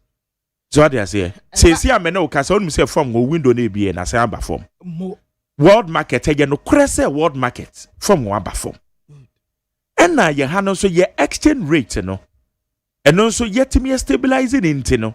E ma dollar na ye de craft from one ba no. Ye hia Ghana cedis bibiri ne dia akokra se dollar no. E ye dia kofa dollar no akokra ba. So enti da bia kwabna na meka se unse me ana meka se ye to fam ngomu ana se so te a aya enya aban bi ena oye wo se be de bia na meka me fa sha aban me de na me de sha aban good o de na de sha aban so de mameka bi de ni wie yeah se yete so eya aban good enti aban ne dia eno no obetimi ya ye de afa ho ne se etuo bi a ededa so no aban no controls e was ato no so no aban ne be ye free ho eno ne number 1 ena number 2 ene say aban ne be ye nhyehyɛ papa ebema ye exchange rate ni sidi na timenya ahoden etimagina na nan so etikwabena sese a ye kasai aban ne krampo de to 1 cedi e de ato fam go no so wonim say anya sa 1 cedi na eda so ake ye to fam go no 9 cedis 9 cedis per liter neta sanka da fom tim yeah 9 cedis per liter na ka ba bia ye 11 so de be ko 10 cedis fan form zone say the city no ye wo eye OMCC ni bi ho a wo mo fam go no eye 10 cities no kai say later no 1 city into gallon of 4 cities 50 pesos yeah and na 11 no so no later no na ke be ko 10 cities zone say the city no but then nam say ebo no eba from into when say Ghana for dodo na enkasamfa eto na eda fam go no so on reality no as a ye rekura fi say eto bi da fam go no so eto 1 city da so eye later eno no kwa wo to Ghana ya sanita no be ka tro say eno no eye 4 cities 50 pesos 1 gallon pe wo to 10 gallons 45 Ghana cedis na de be ka osika. Are you getting it? Yeah. But then I'm saying sa hono ebo no enko suru ni nti wan say ye nkasa bibiri wo share ye MPP time na from go bo do 17%. Na bo bia eto bia na so. But you can ye ka mu oye me. It tells you says we are buying na wo ba. Sa wo man for no ma wo mo ho han wo mo a. Sa wo ji wo mo to okra na. Enya wo mo ya. Eno ne the difference between yanoma ye what this part of the world and woman what the other part of the world, referring to the UK. Who say we do UK akwamna taxes o mutua. To wo jai but the to na wutua no emfasode a ewo so nti ema as a nitua no enhye da anya ya bebre enya de because wutua to enya results And I yan child the farm go no say one city na ebeda so no. One so one dey stabilize ye energy no e dey amaye. But and also seriously one more to me the stabilize. Enyinam kane no ye nyina di adanse say enyinam kane dey gina so. Ade am ike me kram say say me kam say na me see media ika. Yeah. Because when him say me kwaka say enyinam kane gina so a me free fie me free adwuma me kwako du fie no. Ni adu me kane. Tempera. Ebia na bi. But what would do me one to me do be 1 hour be wa 30 minutes. It we now mama can we me bomb pie say me go do fie ni enum no. So but on the more serious note, yes. Enyinam kane dey gina so. Artisanal. Yeah, woman just say one the world there's barbers. No me ade. Tape repairer. Railway tailor for. Yeah. Womu yes nyuma hotel for, guest house for. Womu akeka ka ho ni nyina no. Womu nya esomfa so. Yeah. Womu nya esomfa so pa. Iti ehone de meka say eye plus the ma eye aban no the first year no and exactly 1 year AJDM. Bababedi ade eye plus the man. Yes. Na kwabene we the fight against illegal mining no. Say obi catch us say aban yi buy or the agro anya no crow. Unfair ni agro. In the same vein where your friend is saying previous government the fight no man fair ni agro. But na reality na woman say galam say kono wo kono no so kon. Eno na aso man no yeah, Shadan Tenasing Kase. These are the realities on the fight against illegal mining. I would say, yeah. I think say Galamsey fight no. Na approach no na minim say aban no a etemu no wase owo pepa say onko betu ase. But ne approach no. And this current government approach no. That makes the difference. Okay, difference in the entire. I would say, when you approach no, initially, almost starting no. Kikre young side, young say, and now wow bra National Security Coordinator, COP or Razakos Maria. Eka nimpenim fo nyina bo mu say, approach no. Ebam say previously, omu ye anye ye. Until this time around, no, yansisem. Majari wouldn't say, Oto, man temni nyina kwa himfo ntai. Okay. Emma, wani ya himfo nyina kodi nkita ho. Eka tire wonum say, yensa kokromotie ho mopo. Okay. Enti say omu ye involved. And the assembly members nyina sa kabom. Majari, that is the difference. And what you say, fiti sa time wa otu sa namon. Emma, omude 9 months ebaye. On say 9 months no initially. Na eye kuo bia eye asoja fo ne aposifo pe. Chief si there be. Yemfa lands commission for nka ho. Minerals Commission, one more my license in the from saying, one more my a phone a good year to license. And your man or the Minerals Commission for good. Young fa woman kahon. One more a son takrate, a one sassin when I am. And from a good year to yes. And now, one more tay sa 9 months. And this one more bad site here. Now, can say, oh, media me to me from a good year or pass woman crack any. Sakrata no lands commission for account to umber. Yeah. Minerals commission for account. Minerals commission for account. One better no validity. Yeah. And son you say okay, what the account to those so ya wajuma. And ya account to those so ne ya chew. And my journey fitibra or started sad to media no de besine. Mene umi no aya dance for say resort wa ye peno. And kakra yeyedu. That makes the difference. It's the approach. When here etikasia a better say a strategize said there be sabi ya say wabra kwantuo ya kwana dene ya nkwana banane ubetumi ametuo so pepepepepe dabi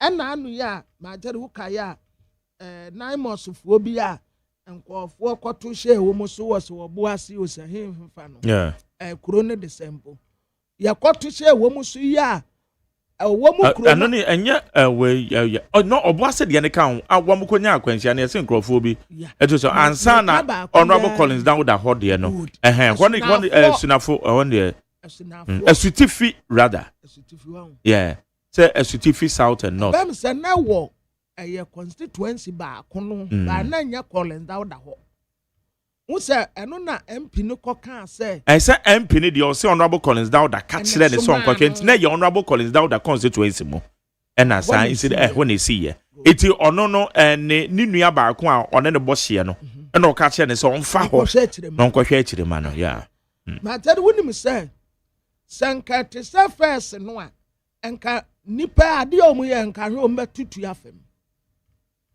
enka sojafo no betutu afem but say professionalism bi a wo mu exhibit ye obi antituo obi anfa bibia asonson wo mu ho enka de de beba no nyasam ketwa wo hia obi a wo ye professional na wetumi strategize say eba no Ghana Police Service ya ma jare wo sha crime a ene da mete say na wo keka bia yentumi ntu ase there be crime they say untumi ntu ase but at least to be the barest minimum wo de kanokre yeah o man ni mo te say adeti a yate an robbers adeti a de omo chi omo pa syndicates akese bi ana ewo ye man mu ne eye bibiman ahodo bi so Nigeria, Togo, Cote d'Ivoire. Good. You see Burkina Faso. Ebi ye Niger. Na syndicates be work kwa sa network no. E just omo ya no mo de aba so ye Ghana. Na ekwa san kuro no so. In fact, ya bebo IGP aba so Christian Tete Yohono because we're breaking some of the hardened syndicates are. Yeah.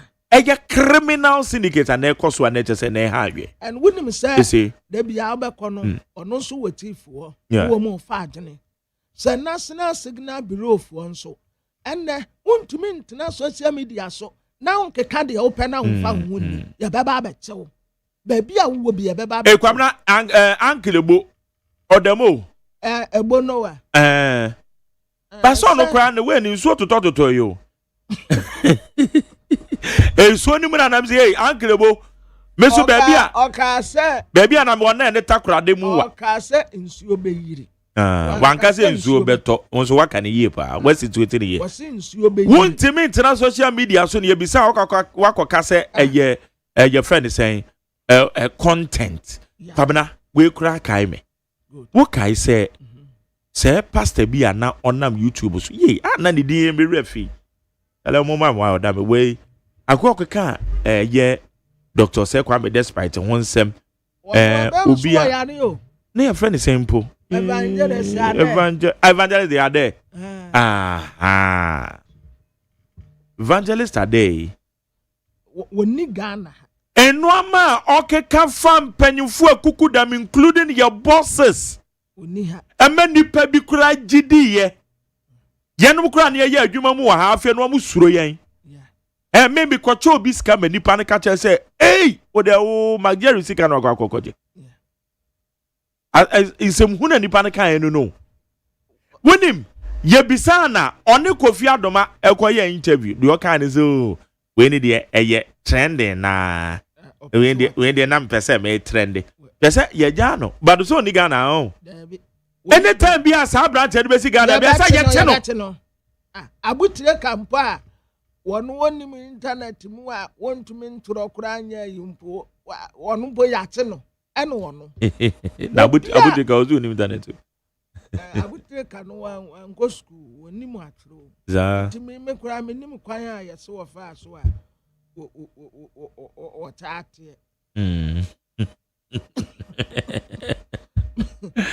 kwan a abuti ka fa so o ma che ma abuti ka yi Eti kwabena wontimi ntena social media so enka se wo ba bekeka nsem bia keke na wi a waka se eye content creation. Yeah. And the content is here no pay ayete ye. Winim content ye beti be create. Majari.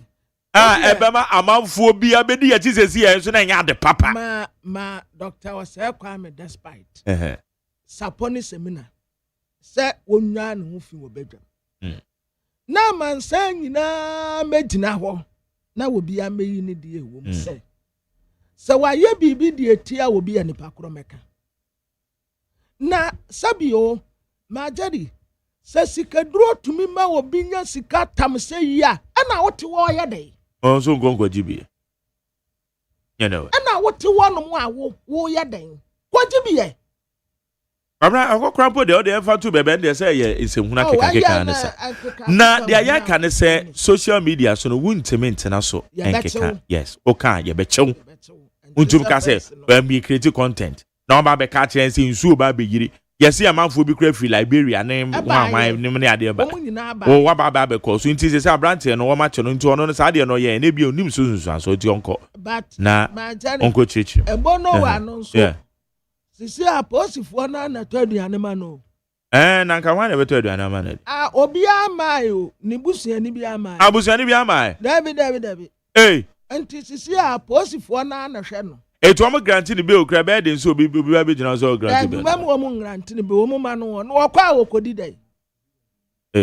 wo ho posifo na taduane ma no wo mu na to nsuo ma no mo ma no ho na mo hwe no kakra okay kwabinai enne aya 1 year aya mampanyen odi ade no besre no me kai no se enipa bi a aben yi ba ya wo mutifie no kwamna adwuma de enfe ni agro se de awo menu de bia ye ka no se ye men tu anamo a wo de be wadwen se wo de be yi obi nsa obi anu aduane e de afri ho honorable Felix Kwachu Ofosu kan se womo a wo mutifie no womo ebeye validation process womo be se ahwehwe wo nkrata ni mo obi bia onam kwampa so a ye de fa na ban adwuma ni mu no won be sen reinstate wo mo me kai Ghana man panyin se yesere no onye ne ntem yeah kwampa so no se ne de ontum fa continue kwan so se ya fa adwuma obi a wo mo fa kwampa so no wo mo nye no mo reinstate wo mo me kan u se akyerɛkyerɛfo a ne ye kan akyerɛkyerɛfo yi nyina wo mo validation wo ma wie ni nyina wo mo ye friend is saying womo postings ne ade ni nyina womo kra gu so kira de womo kra mpo de womo wie womo de womo so womaketua ho nsensam ne yesere Ghana man panyin se aketua na nye ni nyina mpo na benya ma oma wo de be ya abusumi numbi de woni finance minister nkasa director general Ghana Education Service ne minister of education na mompe be ya abusumi numbi mom ema because afena so obi kwa akotuatua rent no me ade so ho eyo how nti yesere say no so Ghana man panyin 1 year sa ko no onhwe maye na mmom wo matifie na te say wo mu hu om left and right no any validation process bia ebetimi amaye hu say wenum de kwan papa so wo mo fa process ni nyina mu ene ye form adwuma no mo hwe ne reinstate wo mo rather than so mo tifie because some for no mo tifie no wo mo ye the silent majority when you joke they will punish you that you would never know. It is hard in Ghana man pede there 1 year and then obey Thanksgiving so Jubilee House it is no omen and in call my Majari ebeye den pa mamonyima no nsibone ebeye den pa se wo ye abanye duma age bosum ya ketua a wo beye melonia ebeye den Majari bosumi aketua na wodie no se yentratre yenimdie mu se business bi ena beba wutirimu se wo pesa wo ya Majari yense wo mu nkran na wo mu ankasa ankura nkreti wo mu adwuma no wo mu nye yankasa yenkreti bibi ma ye ho na se bosumi adwuma nanado kaye and I can verify president former president nanado kaye cars as the church former teacher ni na umeye milonia no ma jari minimum obi a no we adwuma wo bank we jai wo ye toba wo ye toba na wo ye no dan wo frame ye bisa me say ehin no obenya ka ato and I'm me de big brother number man me refi wo kura me de big brother number man say onje no wonko pebi yankasa yanya bibi maye ho yankasa yanya creative na bosumi no ase bosumi no ape hand to mouth abede ma jani nanado ma Rebecca metiawo ofane Toyota Toyota ono jogba ma abafe your husband na statue na a bird a fiankwanta government hospital Johnson na collapse you ma no konoko wo ma akotu afri wo tis on no be dey senior ntokwa na ma na kuma ye okay nto nkoginem nto wankoginem no wankoma ne kunu se wo ma akotu statue na afri wo minim sankofu krom kotu statue ne statue ne siwe ba mu dey o munya no ma ne siwe wasiwa na so bra da ko mo beba ne no ono akọ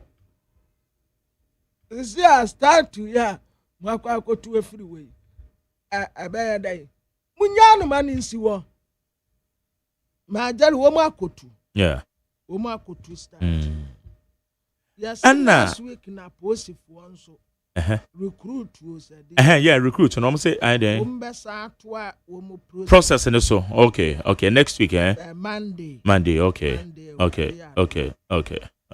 because what my apply ni na wa atwen yem mo police fire service because who's a soldier for there no kwa there mama do baby e bi be medical so no na there so almost so atwen yem mo ntia no mo the official communicate timi aba na ye nyina ne ye ho ne aboboso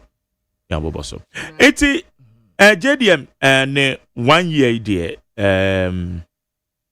yekeka no amabomu a yes so far so good say yes here be kan o say JDM so say nsuo ni bi kra ni asase ete yeah nsuo ni bi no dia mem dia mentimi verify enko ho but yes said ya all canon enti say nyina be kan bom asoman na okono bi wo ho a yetimi akwa bomu a I think say no betimi aboa yen so that say no betimi aboa yen after the transport system no so yesra aban say transport system ya de bia Ghana ye hu say na VIP buses bebrebe nyina OE4 wanwan so omamu ni nyina yese ye park ye cars na akwa akofo card ye tu kwan a cars na nsonyen VIP there be make thousands of buses na VIP buses etimi shorty na manfo go it tells you say about transportation sector now we have to do more pick hours ni bia dura chese cars no shorty we share trot for we share taxi for power wheeling in crop for any GPR2 for no many ade so pick hours bia na cars no shorty iti chese etese aban no de nani hwe transportation sector no maye because yen nyina se ye park ye car no obi akwa car e wo station na de tu kwan akodi kurom a kwabene enso yen ye bedi be ye na wotwe e wo station ho inti no so esa aban no ye stress aban no for nani call maye na ye nya the government support transportation system a ebetima complement the wo ho dada no na no so etimi aboa pa my brother be okay your friend Daniel Opata. Opata ne sound too familiar. I'm saying minim crophobia from Opata. Why penny be ne driver. Oh, okay. Okay. Be driver. Your time friend is schoolboy. Oh, okay. Schoolboy. Mm. And one in the now for 4 Montie. The microphone and I can't continue. One in the now for Montie and no pay doors. Yeah. Star boy chinchinga. Or no suitie. And young Kodade. Woman so mudini heavy. Aye, Starboy de chinchinga. Era de branch of youthful exuberance. That's good. Okay. Nana start now, Marco to no Mofana de Uncommano. Na start you know mutu omo de ko. Minim ya Mofana de Uncommano. Mamu nkwase no. Mo de Mofana samoso ono ano de kosi wo. Mofana de Uncommano. Emu obia nkwase no. Emu obia mfa de nkobo nani. Say Seriba o say Nabukadnezar de ni bio. Abam say ya bronso. Mofana de Uncommano. Emu obia nkwase no. Kwabena we ye ka 1 year o man panya memu ye fa ni nkyere parliament so kakra. Mrasebedja for no so. Oh.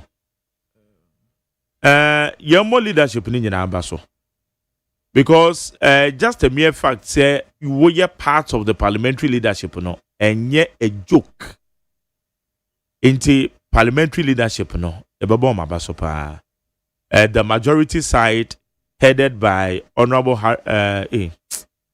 Mama Yariga, and the minority side also led by Honorable Afenyo Markin. Yebo Wamabaso Speaker of Parliament, Yomtenene, Wamonso, Jumana, no Moyana, anomalies is one Sadia no. Wamonka no Monka Wansem. And yet decisions in Indiana no take ya no Moya. Zwadia say. Na ye kwaye ne mo no no mani bi ho a ye no ma ye to abade ma mo no aya mo ma ye ntiase because me kai me ho a eye mrahye be ye 80 a sabre na MPP wa aben mo mo ka se wo mo mpe owura kenofurata no wo man ka ne saa keke dia meti ya wo mo ka ne se wo mo no wo mo manfo no kodi nkomo no wo mo manfo ne se Kenofurata decisions be were taking a ha or mine into Oman Penyan Sasano. San Omakai, into Sana. Ye train the mono Sadia to say, of course, to say be a mobile boy called to Amrama Hokwine. A be a mobile walkout, Amrama Hokwine. But there be no decisions in Ibi Oha. Moma enya reflections were Yanoma yetu about the mamma so. They will say, no namoje ya representation of the people, and yes, I will tell you with your fear. Now, one will take you decision. Yes, said the obey be an brana boy, amania. Now, only any whom come. And to match with your phone, so 1 year near, and almost Yadomo this Yadomo is here, dear so. Into woman so, your bo woman in our bus, your mom, congratulations. 1 year, Jumani dear, one more boy, young Casse, woman yet, or my idea, minority for which so, Kwabena, but post channel woman, I with your few honor, a cabby be switching you. And this was absolute majority, oh, minority for high idea. What my idea, pa? Hey, yes. What my idea? And this idea. Okay, and only wo assessment, but me be samia. Minority for your idea because enye bibia na abenye de kom ra shebedwa fie kwa wamutimi echifa so oh crown so e de no no a ene de ade but ade awu say the disturbances now we are manage positive disturbance. Good morning, sir. Great. This morning we are here doing the work for Mother Ghana. Masa be microphone na wo kan asem na kan yi. The whole nation as well. Okay. We greet you, sir, and thank you for the wonderful message received this morning. Oh, okay. With me, my Jerry was Ajyemang, Odame. Oh, well, Then our brother, we are all here. With a red us. Red us. For last one count. Red higher. That's right.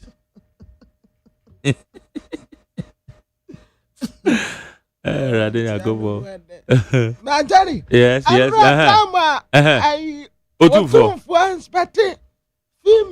I know. Female police, you know. Female police. Now, me bani account once. Now, you will come once. But the mommy will me there. 80 said the Americano, Rasha be the few the and the manu sia. And this your absolute majority. It just said they can take whatever decision that they want to take. But minority for ejina omanan so ama NDC for so omo absolute majority wo many other independent candidates no so ejina omanan so say enya bibia na eba ye te say ekọ ewo eye mrahye bedwafie wo se wo hwe lithium agreement yi kra na senaga won betuma isu omo majorities high no mo de rem but who say minority for by no mo threat no mo ka Ghana for kan wo mo withdraw ya wo che say de say omo ye wo mo eyo honorable amakofi boa so they say etim rashe bedwafie ho no generally no so betum say the first 1 year woman ya de window eno amani bi ho a decision bi wo mo take aye no mo nya adwe na me kra na meka especially from the minority side now honorable mama yarga say be bona baso ewo ebra asema na ye kan wasutifi not rashe bedwane no o say ye ka say na asem wo court ba o say won te asem won nim kra say as there na ban kra na ewo eteso so ho to wo so they did well Emma honorable mama yarga ebo speaker ma na say nipa no police fu ache no nti wo mo release no onko kana sem koduru quarter akoka wasem so they say na ma bibia ko nti general wo so wo mo ayade na afi yemfa abasobode enso wabo police die yemfa ma Ghana police service ene bambofo una say which armed robberies utim say at the ya said the chechi wo na say judiciary no pabena judiciary no eno nso yan kasa se bambofo no ye adwuma ni wia judiciary fo ne ma emra no ntimi running tentem kakra ma yen dia oye culpable no ma jani na ebi kasa na judge fo no sa ya say asam no nso wo de kwa sande ya wo be present asam no nso na ye bibia ho no na wo mu epenyina so e free because wan hwe ni anadu obi akwa kotum onya hwe so ne ya no wode obi akotum kwa ese omunye nyina so wo asam no a wo ka no evidence ya emudo wo ho enti wo de eno ansa wo ko ya pe ye no say we yes judge ni ntumi ase watam no straight for them anti aya na yes prosecution no ene evidence ya ye bata ho no eno nso ka ho na ya edile eti ye nyina say ye adwuma yie kwadubofo eso mo ye o adwuma yie sara na ye friend say atemuafo no nso no womo nso ebetima bo fast track no amani bi amaye na womo a emra ne beso mo nan no ye say ye de ye omo na de ayo mo tentem na ye de terror e de ma afoforo enti so far I think so good and na IGP said in America no historic visit enra ayo 2482 e kokoso in fact enra na yeah too many na ewura no a na odi anim no a wokuta sa second fia no ya no wode ye parade no odi me yo odi me ye nse mana kasa de ana mo ya de pa in fact police headquarters were here come afie you know but the ye say nana koi ye bambone nana no ma hemfo unse kobi ewo your friend is saying you can say a tracker. That's right. So Omokaboma ya ebeboa pa. Because one say omu wo influence. Yeah. Na bi betumi afre. Menana na machi ni yo. Munya no. Mesuma memrante. Nti tracker bi won pa. Ka kire sergeant say me nkofo no beba. Onya no. Yes it. Ye timo so 2 verset na de. Isun so aso papa bi ebetima. Me sasre ye mpanimfo say. Omo emwa ye businessmen no. Yeah. Afie yi mu. Na baby a omo adwumadi akwa akoduru no. Yeah. Enko times 10 enka ho. Yeah. Eno na ebetimi aboa na emebu no natimanya adwuma more aye. Ena 24-hour economy na Ghana mampanyin pra ka say dey no ebeye adwuma yie no. The private sector would be to me I am managing a year pa. Private sector no and a bit to my managing a year pa. Mene wumi senka ba adwuma ne ya. Wo de senka wo certificate. Enka me enka bia makatu amagie no. Me di be free adwuma mbe fa ka be duru fi. Nasa. Ko certificate. By private sector see, yeah, and they to me abuabua yenny and ye naso, and banu corporate a woman social responsibilities are almost here. Woman to me buabuan kofobe bre. Talk about KGL. Doctor, yeah. Sapio that day. Say, do man qua we be, and then near my Uguswa warrior. Me pese and carfedasa say ye bedroom no. Na millionaires no ko billionaires. Yeah. Na thousandaires yansi ye ko millionaires. Na ye nyina tretre ye nkwabam no obia ye kama. Yeah. Okay. Yes sir. Omumwa businessmen no. Na womuntumi nyina wo na so. Ndwuma mo pa. Okay. Pamna ye bekwa amano so ne ye di nkoma na ne me eye my assembly member ye friend Honorable Felix Tinkran.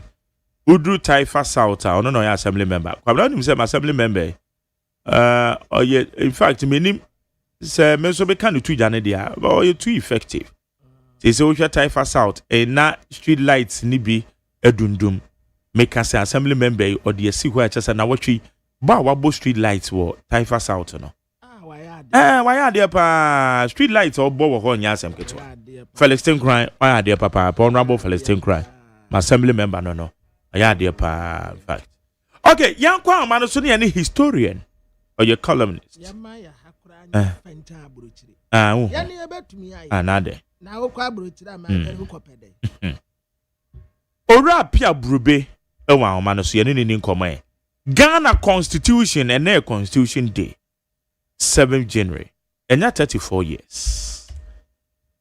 Now ups and downs. Ora apia brube memoache. Yeah, Eura. Na anope me pacha opo mu tese won akra. Me ada Roma, bibia ye. Ya mo official panso. Afise na ne etinkom na hoden wo. Ye da nyakopan ase. Na anope de ye frɛ wa na ye bisa se oman constitution enne enya 34 years a ye sha ase e de ye adwuma. Ups and downs. Boa yen ene emusinto a coincidentally Yanya Constitution Review Committee impo a wama ye adwuma de recommendations and one reporter come Ghana mampenye.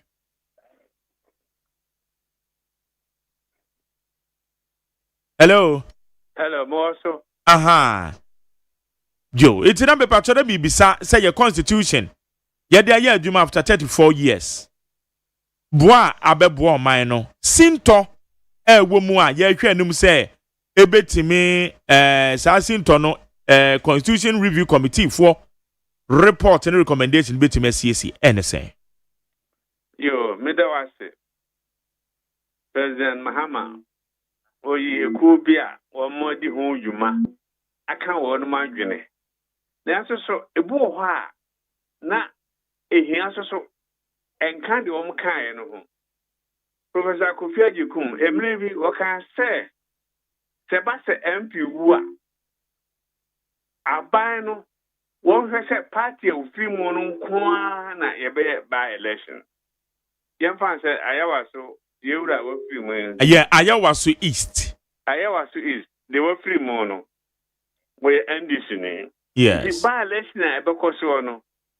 As I said, Abano, Emma, and this is from Kwa, a nipa na o me by election. No, and this party Bia Kahon. Sassam no amendment by and Kahon. Now, Professor Kufeji Kum, what can one sem that I nyejma, Bia, and some are fine nyejma. Me, the American say, Ura no, we, the bar election beba swa.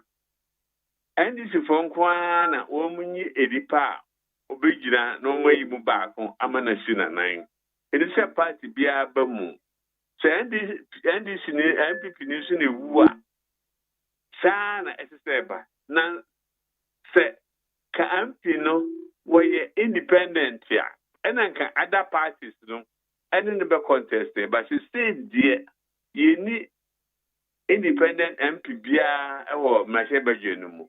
She the American said, as I said, or independent there, you will be ever. Say, independent, you're independent, I would obey and 9 year war A plus your agogo. Yeah, Santia Chim North. So one more bay 4, yeah. Ma own. Some dear Sabby, a being young weed, I'm just saying, okay. And a winning party be a Montie, other parties, no, to be in the pioneer contest there. The Americans say, more. A ban one more cacase. Political parties, no, one more cacase. They say, I was you the year with Primoy.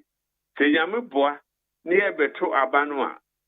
Yapa fitting there, and party being contested, one Mukwana, as a woman, Yidipa, no contest, no me, you be based on 9. The MP before so 8 years. They say, we run over free mono. Mamun contested. Mamun contested, a basamo, Humbetomo, Hummoka, Monsem, my dad, dear Sir, President Mahama, Yadana say, review committee in Dom de Abano. Mrs. Dem de Kahono, and you won't see ye. Ura Kofia Kum, or can one say more, so a new be and twice so Amano. You say, dear Mediatuja, Yan Sama Asum Jimra. Okay. What's Ghana your constitution 1992? Yes, I said the year Jumano. Ups and downs. A more at the abo minor, and it seemed to be at the brain. Would the goons and Yenia be patcho to say? Oh, say, as a by Professor Tamus, Samokaya. What did he cut to one among? Yes, and no crepa. Oh, to one among pass to Uncle Siaga. Say, Ghana for the constitution now, your Juma, every minute, tinting, Abepimne. Bibi, oh, more enya, you know, a British so aka. And he say, one more to qua, almost one more Junabano. Ghana for Munina Hall. Now, Bibia, who say, and Kahon, said the American.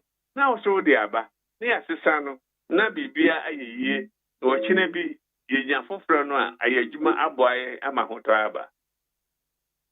Okay. What's a bit to say your man penny? Yebeka Yahua, your man penny that John Ejekum Kofo. Obe free idea so no can say, a memono. Eddie can call no bemono say, eh, Sadian way chiria, a different Obemun soa. A different. Into all be corner name Fisher watchano. Esu ya obeko no ka se be ya yenya de no 5-year term abem e wo recommendations ni be mo ye de adwuma be bo ana say fienum no ye ma fiena no anwo ho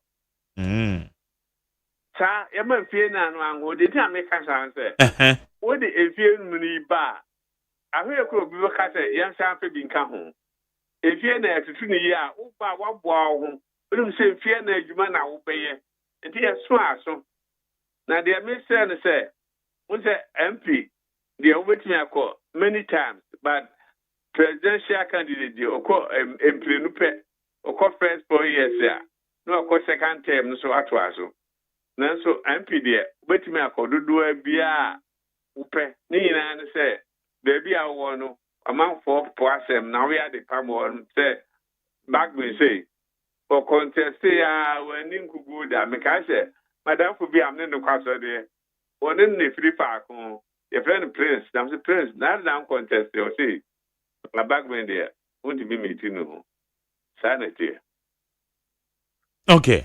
Na yansha eye age se ansa na ka obetimi ediga na mampanye no na efie ne currently no ese otimi na 40 years and above se yade ba inflation na duasa eno so Yes so ko akwala bu ha na jiri mu avie o se yetuwe obu ha oye adwuma ko duru be 60 years ya na june sebe ayini wa na se wotimi perform ye obu so a obedi be 90 years still na june ye adwuma timi di ye bibia age no eba 35 no a ebeboa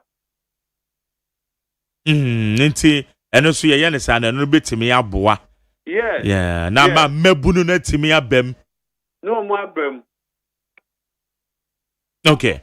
Now, looking at ministers, aben biba aswafo dodo a etese ofa nei eno so abasa say itimi kapo any specific number say we mampani bia oben yes eno aso appointing 120 ministers eno so etese papa Yeah no we all say me nyini kakra kwa me nkruma ban mu ni usi abai mu ni usi an ministers kakrebi usi an ministers kakrebi rural development and a sewage system and agriculture me say pa ne adia ne dimu ewo busia amamu mu bebo so ye be ni bebre sabi ya na ebroso bo me say bo ha bit me akambom nanso so ne atiti bebre no so emoa internet ese obehia se asoman no ye betimi ahye ye ho so na nkoba se aban bi beba na ministers wavane bebre say pasa so odwene hunhunu say bia education and sports wetimi de aka ho we anyway na de aka ho na tem bia ye kakra bi say ye beti timbebre. Okay, etiene we share recommendation and one more day abana. One more say entese ministers na swafo no bro 57. Nanso me de join ni we ya na entese one more free mrashe be fie ho nso. Because one more asset said there should be a clear separation between parliament and the executive. One more chere say we am mrashe be dwani a entese ye pa se be swafo. Recommendation we so wono mo ya adwen. Yende me ni wo mo ya adwen o. Sao personality no ni dia wo wono. Yo MP no ni dia wo wono. Winya obi a o ebi outside there ebe bro ne dia. Eti ho de ye hwe ni ye pa. Because ebi anani pa no emrashe bedwani owo ni bidie bi obetimi de abo man no. Yes. Afene yakasa yentimi mpaw no so obeye soafo nti na nimdie nakam. Ntimi de the whole parliament no. Ni o outside ye hwe ni nimdie awowo asan de this position na minister to betimi free parliament betimi so free outside. Okay, that just say no mum ebetimi aboa. It is a aban say we recommended the ama president say or the white paper better so na one the one hwe ni ye ho. Ane. Na baba say wo hwe ye current dispensation ya ye wo mu. Friend the full Republican dispensation 1992 constitution aye de ye adwuma wo de sabi wani afi Dr. Sajefo Kwame Nkrumah na penso ni nyame adom oda so ewo nkwa wahwe amamu ahodo a akoso wo general assessment eto sen successive governments?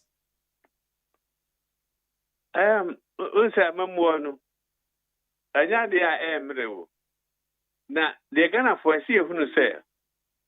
Mimi MPP ne President Mahama, wonye NDC president you. Woye Ghana for nyina president. Ye sika no, we ne kuta no. Ena wode aye niema ye nyina ehia ye. Etu ye MPP ne a ese uhunu say President Mahama eye ye nyina oman pani na so Ghana ha ya ebi nhunu ne saa. Ya ebi nhunu ne saa kra. Na eno no ana den na man ba ne saa eye polarization of ye partisan politics. Amanyo sem ne ye no. I say yes, say nti na man akoba ne saa na. Sana de o kan sana tie. Ni se e basta kra. Wahu. Ati se me no a position ana wuanya. Wunya wi a eno che se me we am atamfo. I say kotokoni ha se ball. You be she bia wo wini a won na wodi konim tie se won e de abasha bai no cap na wo hwe anasika won e se de ma no e basa agwa olusu ye no o wunya ne tamfo I say tem bia moma a relationship no yakama sana parties so etie na we de mame bisa we nso we de agya nyame adom wedi nchina chere a amamuo bebre free doctor Kwame Nkrumah penso afa wani so ye ade ba ko a aya aban bia eba esi na no so se emmebu no benya adwuma aye oman no ye beguram industrialization se ye betima biebie nwuma na ye de edin akese na ye de atoto so na oman aye wo mu yenum bia ya mba mbeto no ya kenkan ehu enyuma kese ya na ewo eyeye manyimo minim kura no minim Ghana Airways mabete ho abakwasem ya kenkan bi ya bete the Black Star Line hwe Ghana Railways ene de ye nyina ye hyemu bi ame na mefu train edi free Kumase e bankran ha na mebedi akwama na afei yatena kwa ye nhwe han ama railway system egu na ene yede eso yedi a constitution day amemu ho asem ne ye ken aya na ede na ete se ye ewo ye mraba atan mu se enkoba se aban bi beba obehye bibi papa bi ase aban foforo beba obeka se da bi ono so ewo the different agenda especially industrialization agenda aban bi aba otumi di sineno so NDC one Professor Mills ne eye JD mapen so one mo de 50 industrialization agenda bi bai but nyamene ni panim me hu impact bi a e make ye Nanado dan kwaku fado the 1D 1F by me matena radio so can several times say me hu impact bi e make ye because your budget bi adebia na industrialization even though component no enye industries nko ano na run negative eti mentimi hu impact bi a 1D 1F de buy and that is fact on the table. What do we do?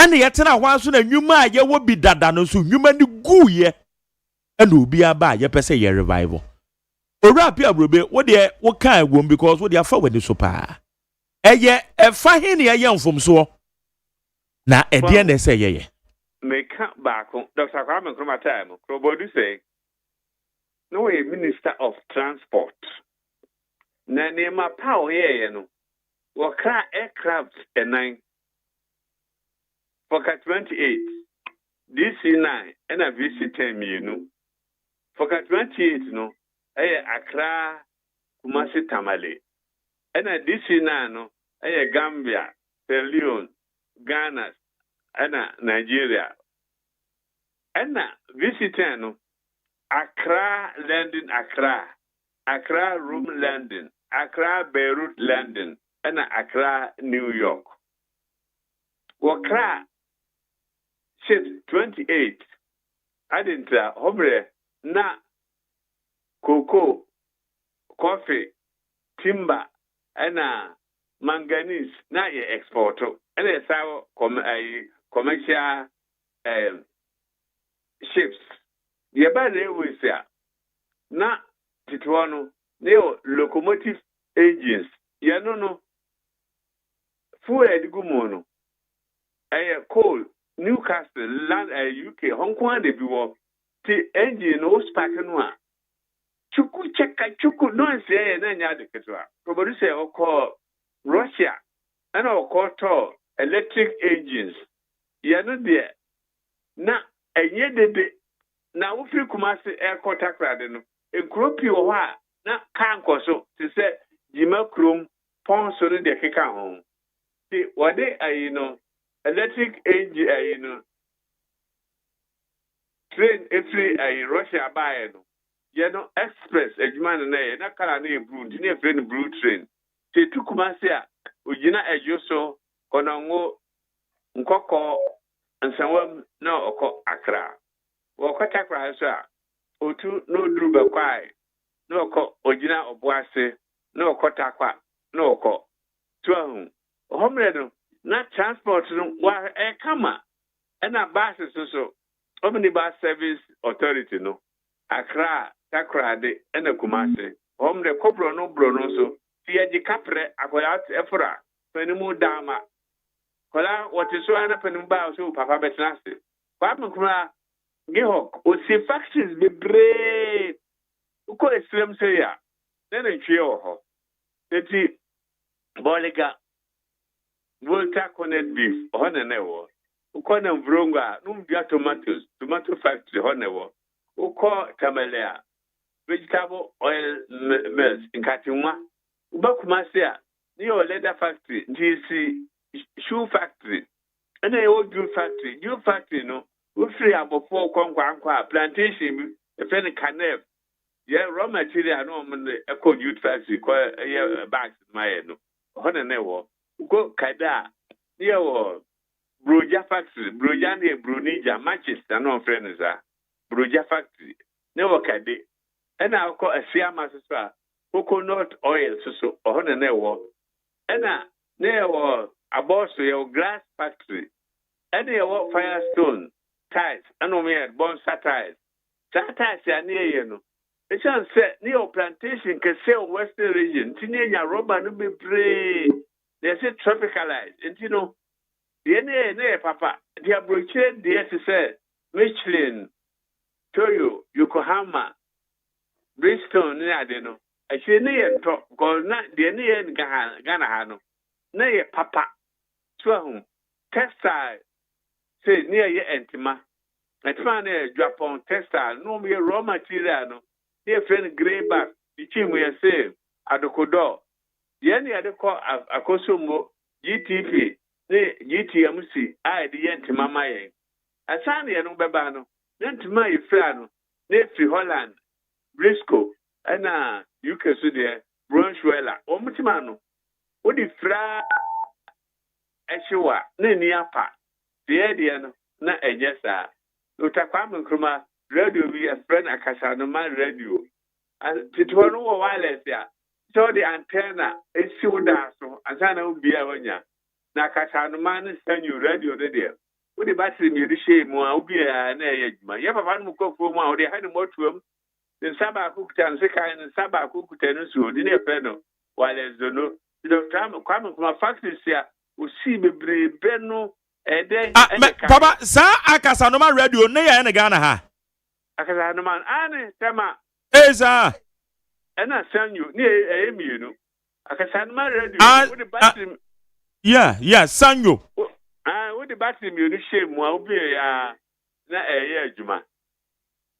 Sa factories ena Dr. Kwame Nkrumah so Potting Farm, Kumasi Potting Farm, ena Brekum, ena Nkwakubiu.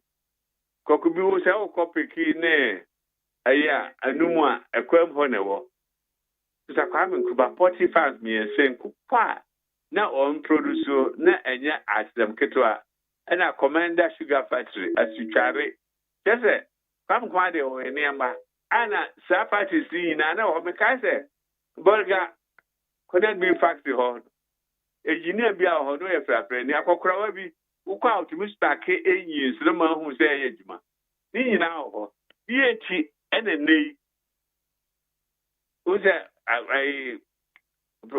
Professor Nana Kufuor, President Nana Kufuor, wo sɛ ɔka sɛ ɔde factions bi ba ne ade no saa mmerɛ no ɛna ndosakwa one district one factory no ebi yɛbɛtumi asa apagya mu yɛmmoa mpagya mu wo sɛ tɛma ɔyɛ refinery sɛ papa bi yɛfrɛ no J.H. Mensa ofiri sunya adomase wɔno kwa mekoma wo no a wɔyɛ no economic advisor wɔn ɛboa ma a Italian company Agip for see tɛma ɔyɛ refinery no saa mmerɛ no broni bi ne yɛfrɛ no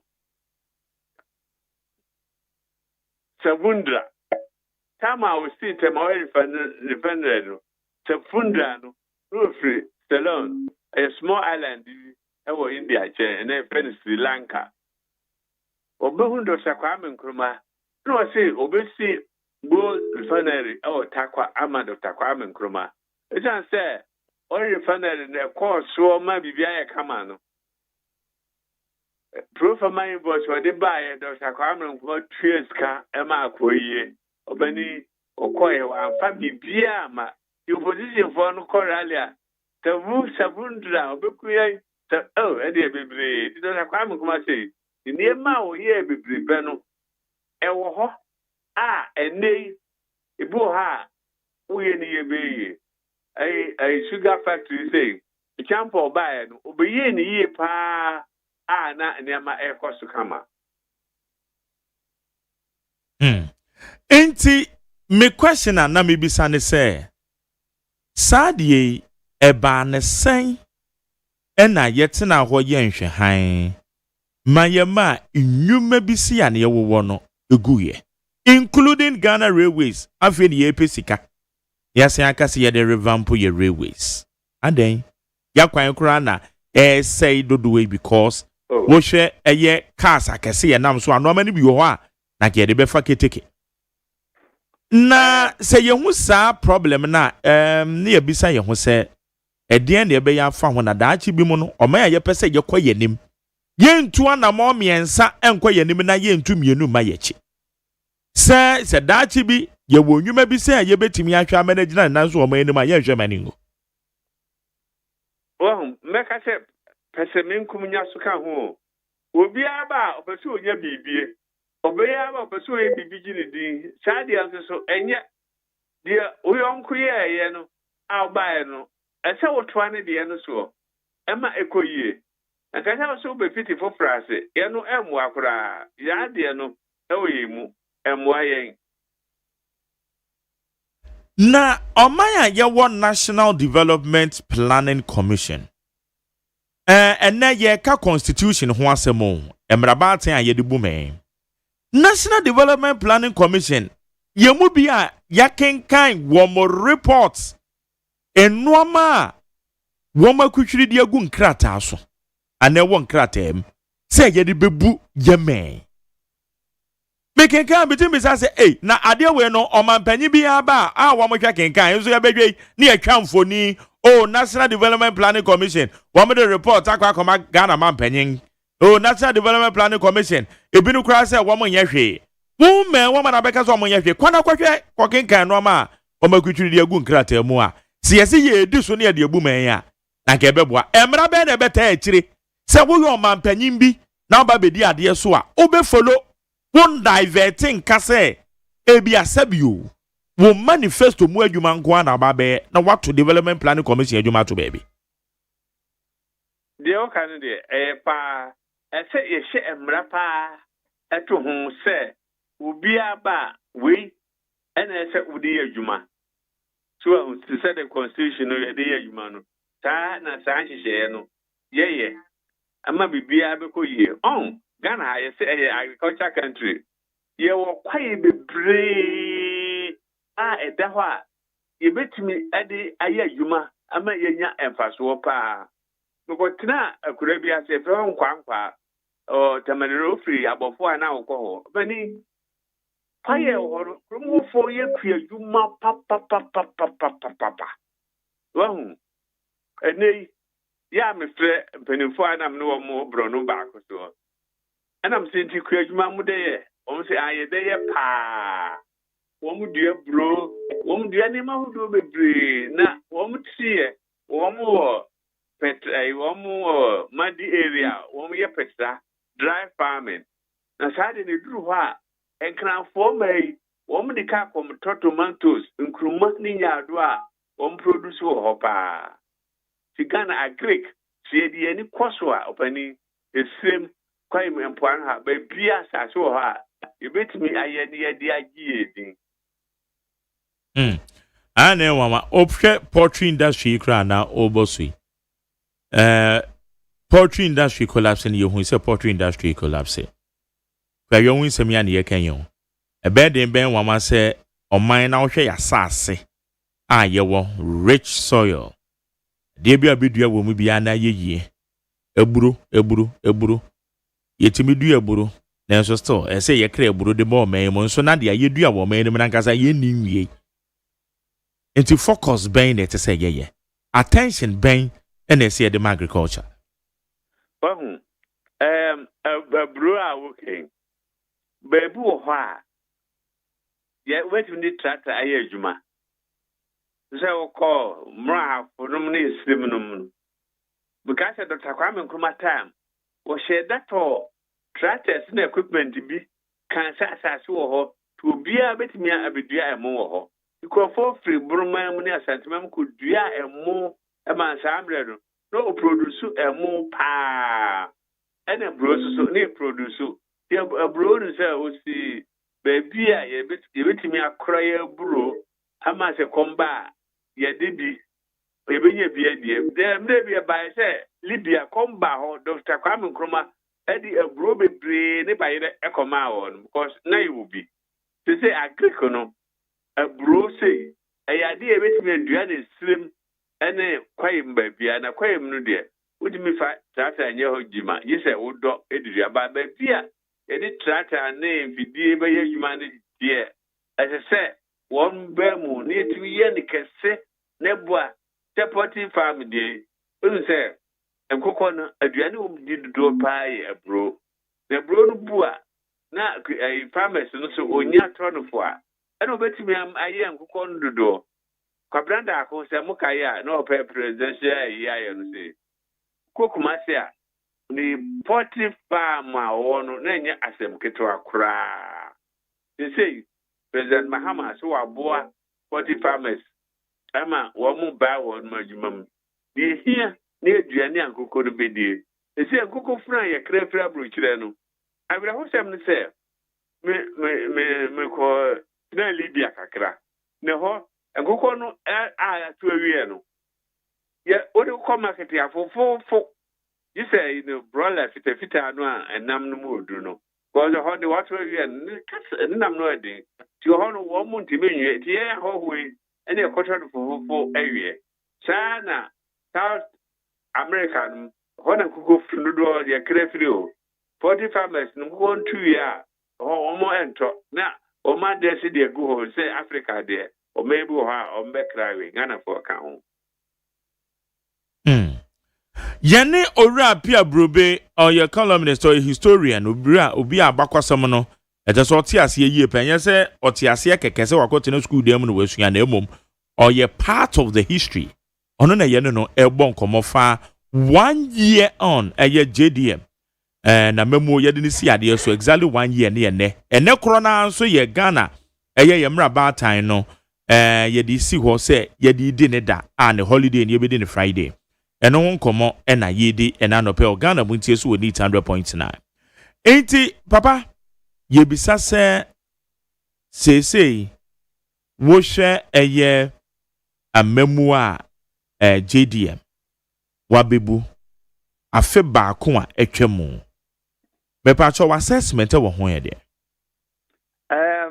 adeɛ baako a papa no me bona basfo paa ne sɛ wɔse akuafo nneɛma a wɔn produce aka wura mu no otua ne nyinaa ka bi te sɛ bayerɛ ɛmo tomatoes gyeene wɔso otua ne nyinaa ka Chasem no no credit a why dear. You say, yen na beboa amakuafo no atimi abai wo modwuma mu no matimi produce more.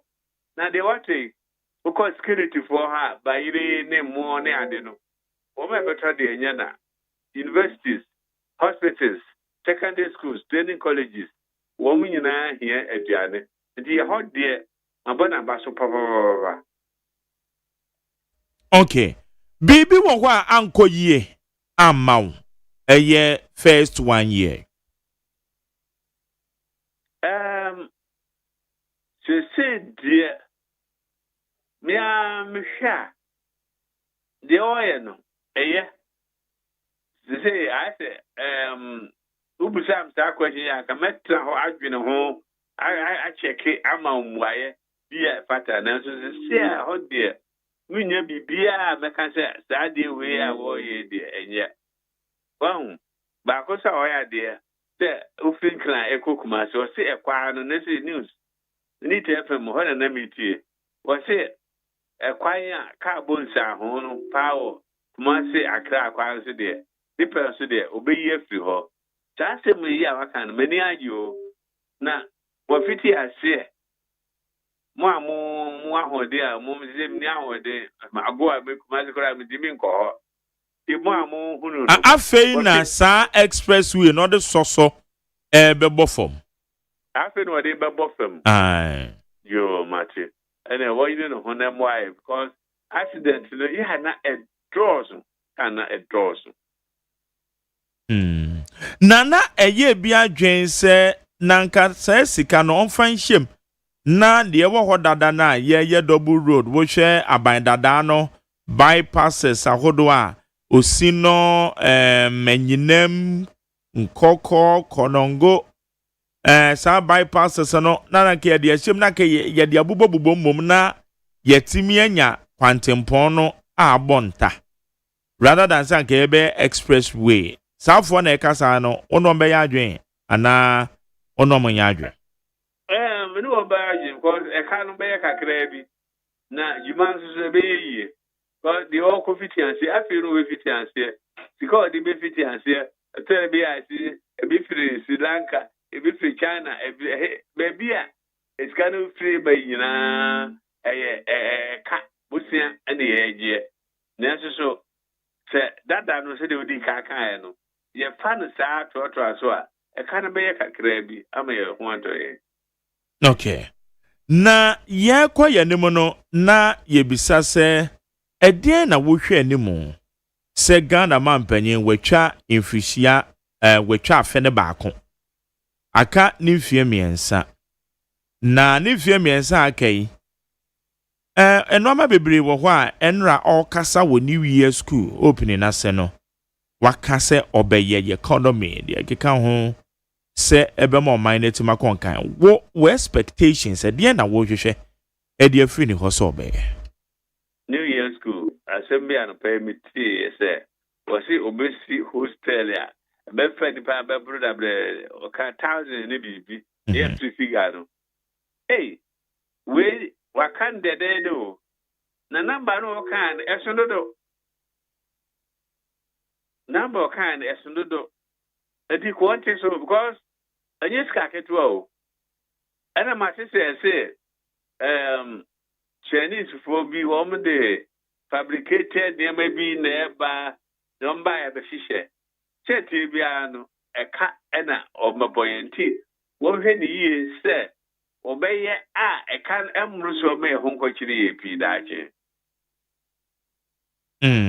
okay enti it is all man here to your normal year because we na oka hostel no 10,000 bed capacity hostel. Yes, that is the figure 10,000.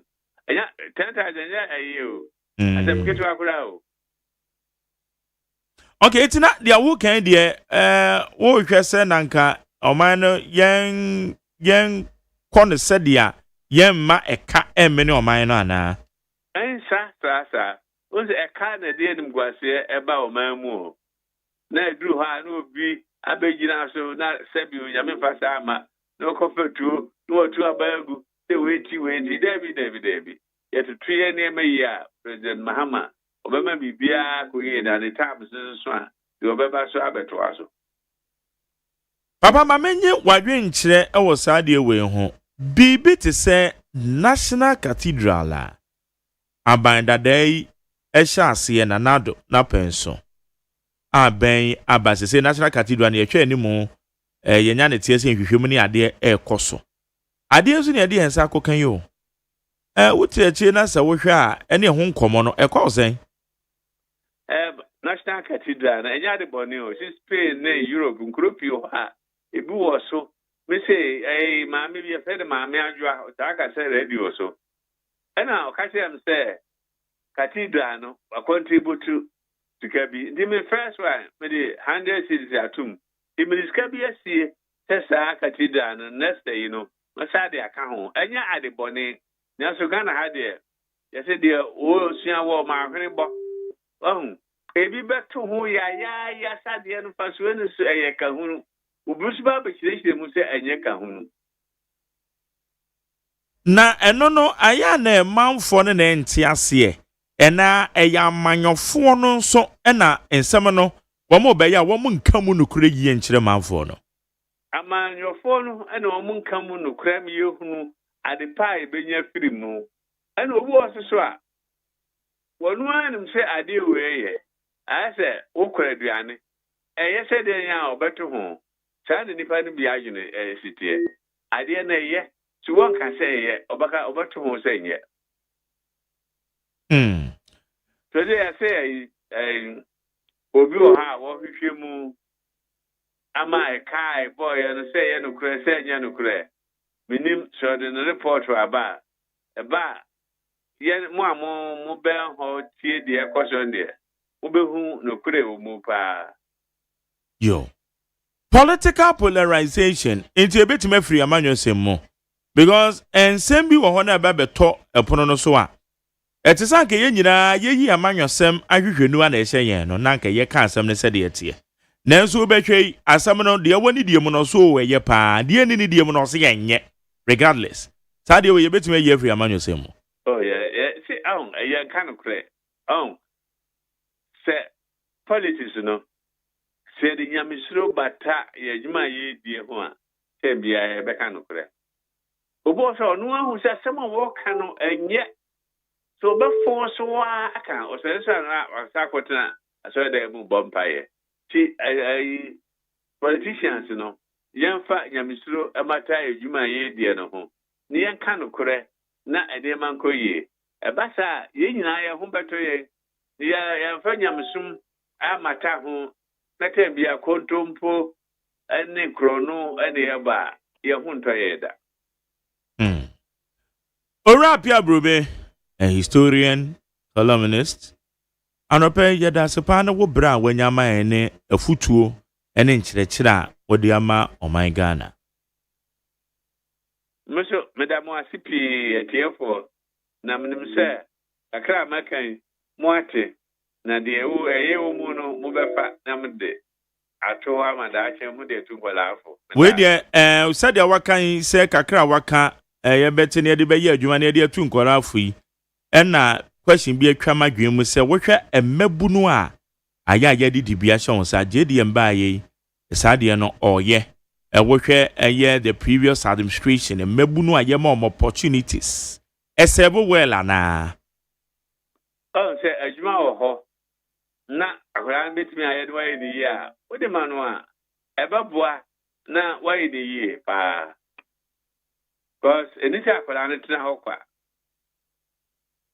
no okay nti so obetima yɛ nko ade a ɛsɛ yɛde ma no saa Mageri papa me wasɛm bi a mepɛ sɛ nwurabafo a wɔn ka news kɔnsa sapɔ no ne ade no wɔn ka sɛm bi a wɔn sɛ obi pɛ ade kɔkɔɔ ahwɛ a yɛde damrama ɛkyerɛ no damrama no ɛnyɛ duaba ɛnyɛ kɔkɔɔ o na haban no asɛm no wɔn nka ne yie okay yɛsɛ sɛ obi pɛ ade kɔkɔɔ ahwɛ a yɛde damrama ahan ɛkyerɛ no okay damrama ahan no mekyerɛw sɛ de sitia ɛnwanwo sɛ n'aha no epie foforɔ a ɛyɛ pure white Okay. Develop na abeye deep red. Oh, nyina na ye kokko. Lemon green, na be deep green, na say nyini. The Professor Kofi Agyekum, yeah, me area be bu anim of river no. The area no say dua no enye na ho, edua ketewa bi nti. Mama obi atwa picture bra me ti akire. And I have fast send me na. And I make him nyina na ye hu bi. Professor Kofi Agyekum the Sunday no. Do so better say the best send no who say this city. Matepa. O ka chi om say obi pe ade kokko ahwe a ye ti damna ma han ye di chire no. Okay, damna ma ahan no. They di chire no. Me that's ma han no. Na me chire o say e ba for bra. E white. White no e nyina na be deep red. Ahan no na be lemon green. Na e deep green na say nyini ti jame. Wow. Akwara no ba memo asende no ahwe say the city. Me ba cho ye that's pa. Nyame enka ho pa ne eye ebra enne wetimi enyama ye pa nyame hira. Me da was you say more 84 years. Say when I say 84. 84 second May. Me say enya wan account. Enti I just say o date of birth ni 2nd May. 2nd May 1941 near old man. Wow. Okay. Nyame nkoso ani nhira wo 84 de wakobi pa na enso wonkoi. Enti nyame fa bi nka ho. Na ebra no ye ma na so. Na ncheche bi wo ha. Monum say ni de mo mai abakwasam na etum say yes. Mo ye part of the history no.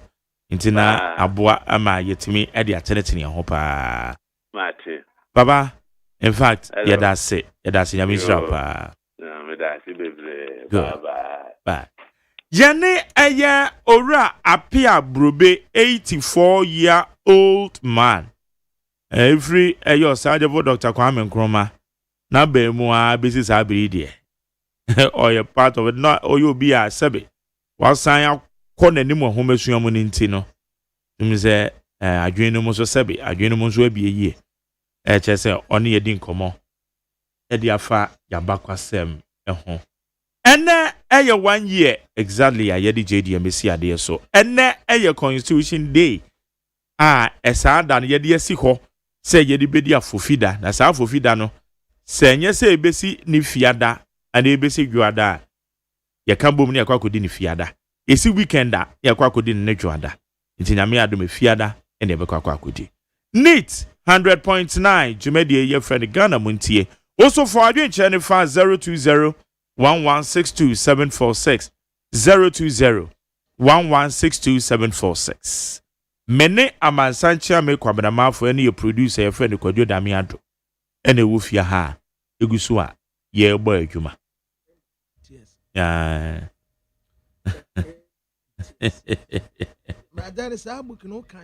The Three Musketeers. Yeah, I read The Three Musketeers. And Obakwi me review ye. Very few bookie. 10 now can. There be. And so I believe that you kind of primary school. Or the mechanical. Na no can say we cannot that there. Na wa ma draw ti kele ni we do Oh. We have the title. Na the title no dey. What title Charlie? Do for mama mu na mo send my one na say it me kai. Okay. Come. Yes sir. Yeah. You go any man hwe enkrata no so yeah.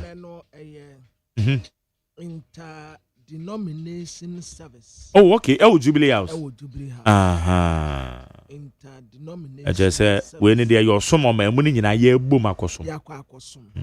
Nti ye kwa akoda Awurade ase. Yeah. Afe baako. Ye to abewie ye. Ye de mampeni si so. Nti atenka boni bia. Ups and downs. Kwansia hu do bebre ko so. Ba ni nyina mu no. Yam faseda. Asia faseda mfama twedi ampo. Okay. Nti ye nyina ye kwa akoda Awurade ase. Jubilee House. Okay. Yeah. All right. Kabi. Yeah. Holiday no. Oh. What there me di meti beja. Yo. Mat. Enkameba. Yeah.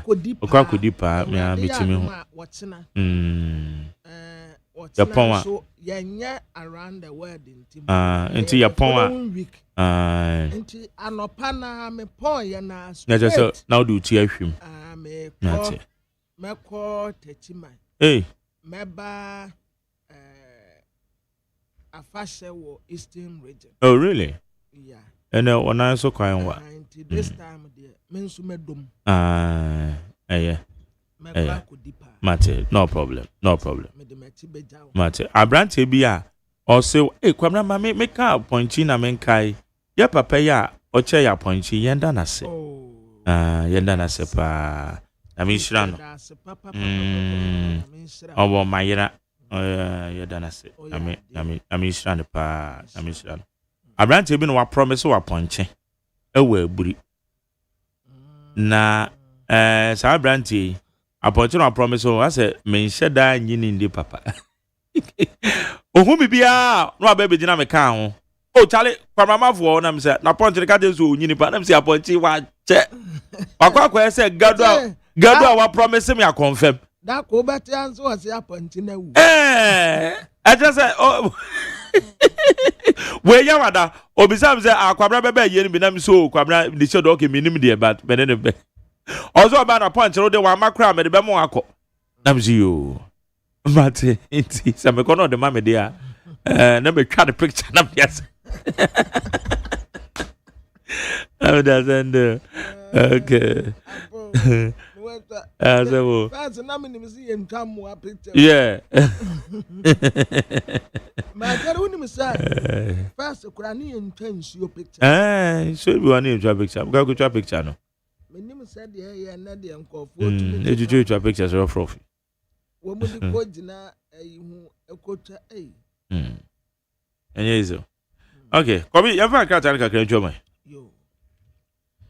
Abusiafo the Obakrata Ghanaian Times enim ha.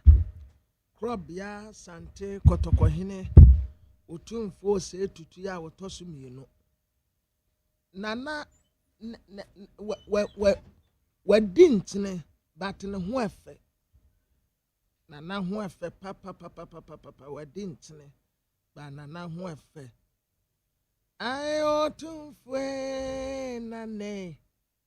nana was say tutu awon fefo awoda awon femu kasa na humanity o ba homre so na santimata awati otumi dedi ma yehunu pefe se ebididibeti ye bewi asi ya mane nda krai ebi be kwajebi ayin futiniye ebididibeti ebi be kwajebia tasie na ebi be kwajebio ayin futiniye ebididibeti aneda amamre ane sade ye ade ye course wo police headquarters no eye fedodo se peni betu ne nan na wode aba police headquarters there be ebi nsida na wo mu yama ne ye fe we enya amanyosem bia there be enya amanyosem a ayanchise animu we wo maimu ni nyina ye papa ye nana ye bibia ana oba IGP nten ana ho ye fe pa antuma papa ni na se empaboa ahenema no wa sister say do so beautiful na ya say 2026 hard subscription mo pesa mo komeka no ye ba be cross no nti mo nyantem meka no eye moziremifo wo mu akwantu kronkron a wo mu kro na wo mu koba saa no a ɛde ne pa bebree ɛba wɔn ankasa ɛtu wɔn gyidie mu Islam wɔn pillars no ɛka ho wɔbɛkɔ Mecca na Albert Kwabena Jomfoɔ wɔn wɔyɛ GJA president ɛna wɔse kaasua nsɛmkyerɛni no a fire service for ɛbɔ no wɔn akɔndɛm fire service for wɔn anya adeɛ odum gyegyima for wɔn anya adeɛ you beat our colleague instead of you to go and use your that car when you are coming you do people fire service for there womu ayi no dede ambulance ya na police for there no so aya fire service for mu de ndi dede mu kodum ja obete people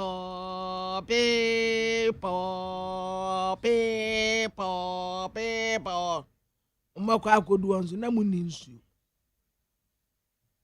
mobakwa akodu na mu ninsu ka no ana de mirika ko keke enti de bia ope ejimeko ba akwa yetawo mada papa fire service for ye wo mu enkanka se eja to baabi no ma bedru wona wo ma de nsuo nim na mo anso nsuo nim ade anu mu twikosi wakoye dai munim se ade ya amudi ko nsuo nim nipa no so na japade ese wonim se wodum jajuma yafo ba bedum no na mo be ya people ye be bia kwa mu bedru onu mu a na nsuo nim Kwamna saa asɛm na ayɛ ka no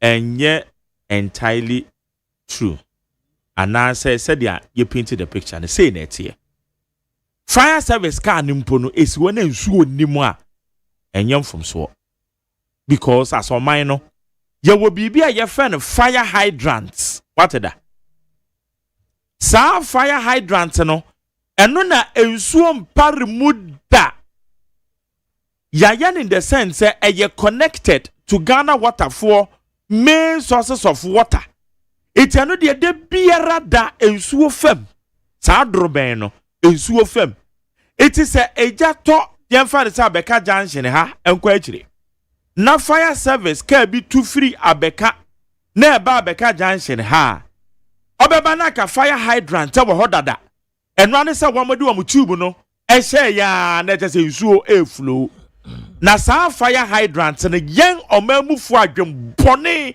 yɛmu bi adwembɔne wɔ yɛtirim a yɛn dwe ɔman no mu nti 1 yɛtutu yɛsɛsɛ no 2 yɛsisi adan ɛde yɛsisi so nipa dasani ani tua fire hydrant ne wasi dan ɛde yɛsisi so ne wabubu na sɛ no yɛwi a yɛse fire service fo atu car ɛde aba ɔmo ba nsuo nim no wonim fire hydrants ayɛwɔ material I agree with you atrese ade no kura nsuo wɔ mu a entumi ntuo mi ebi enti ade ko ɛsɛ ɔgɛ fast kura na ɔkɔ na okoduru hɔ a fire hydrant na nearby fire hydrant no wɔn mu use wɔn bɛhwehwɛ fire hydrant ne baabi a wɔn mu ho because ade no nsuo wɔ mu a entumi nkɔ mirika ayifuo sei ta wɔn mu a ɛde tankers kɔ so nsuo no so wɔn nam kwan mu a yɛbɛyi afuo mu ho saa because nsuo no kura mu odu na ebi yisɔ no gu kwan no etina kan the normal sense no kura no yetima yiye ye fire hydrants o baabi a empata mu biara eti baabi agya na tɔ no a nearby fire hydrant na kɛ hɔ ɛna fire service car no kɔtwe ni nsuo no de aba bedum gya no wɔmanfoɔ mo na monti ase wɔ akyire na yɛbɔ na wɔn ba ekwa na nsuo nim mewa wo sɛ wɔn mutu a wɔn mutimi identify so ha yɛwɔ fire hydrant bi wɔ ha etina ko muduru hɔ no wɔn de drɔbɛn na hyɛ so na majari speed a wɔn de ba no nsuo wɔn ɛbɛɛ dɛn na akɔ enti no wo ba wo tia so speed the people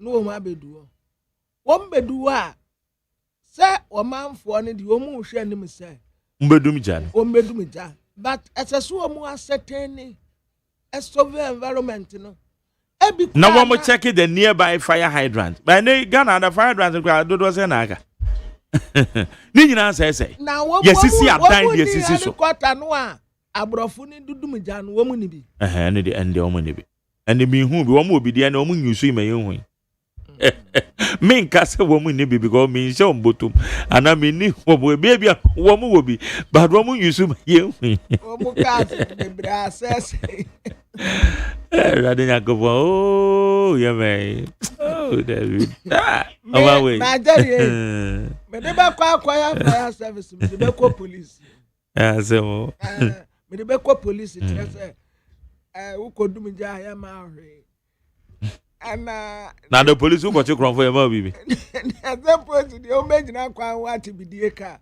oh okay na uji bidie ka wo chi bidie ka ni asa wa ya gra be nya bag ba ko unya bag ba ko aso di kofi a yire beso odum nja ntuma ye ni de wo kodum nja ya ma ne hwe nipa no ani fi ase no wonu wasa akoma obibi na ujire nyina wa wi ase embeni fo ya damasi o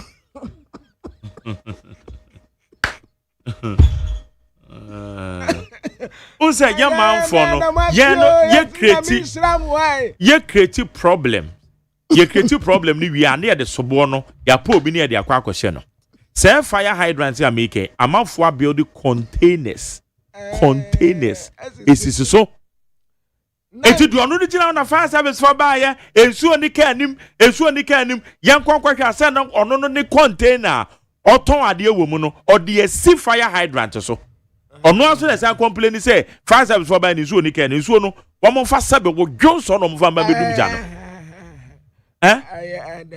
and the minya kan on okay we sorry it's for sorry okay and me say nanka me ye fire service officer and ka oni me say me ye WO1 and one dey na ye W ye DO W fire service for them and ye DO DO1 and na DO2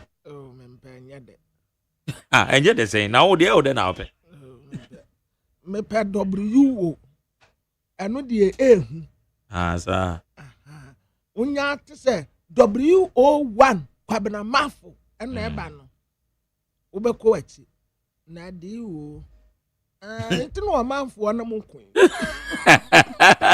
DO na nwurawura DO wa muntu menye bribe ibi wa munyira kwa wonti obi a ma jari e omo so okwan omo fa so omo yomu di o omo yenza fire certificate wo be fire certificate fire certificate no match what's your corner o and fire extinguisher omo ba o company one ma say here you need fire hydrant here. You had to place one here, and you calculated it.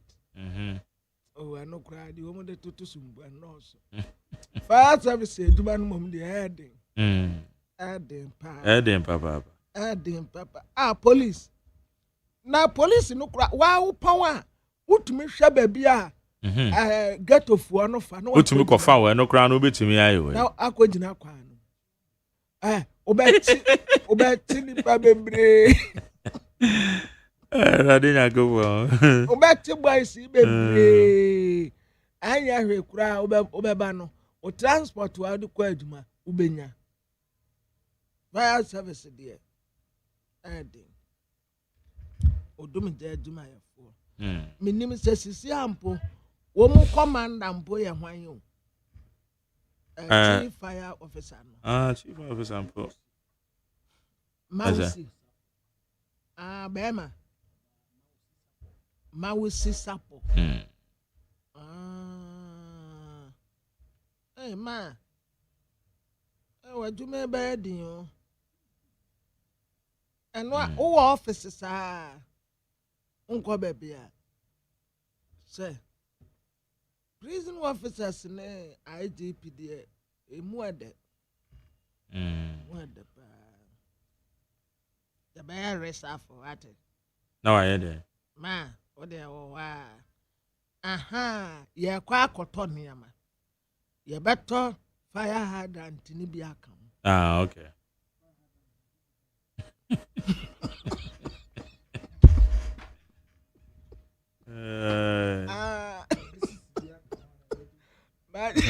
Yes. I mean, the Juma band, the power, that's a what take a balance, ye, Utabi Gumu and ye. And thank wireless. And no man, you better talk. Yeah, need fire hydrants. We need about 570,000 fire hydrants. Good. Nasa finance minister no. One also you be a one nimo at the end of this one. Once one word the budget in 1 month. We bought 500,000 fire hydrants from Singapore. Is when you cry down here, Bill, they say when you cry, body, who's big can I diseases? No cry there. Bet me I'm a China for year to a bully.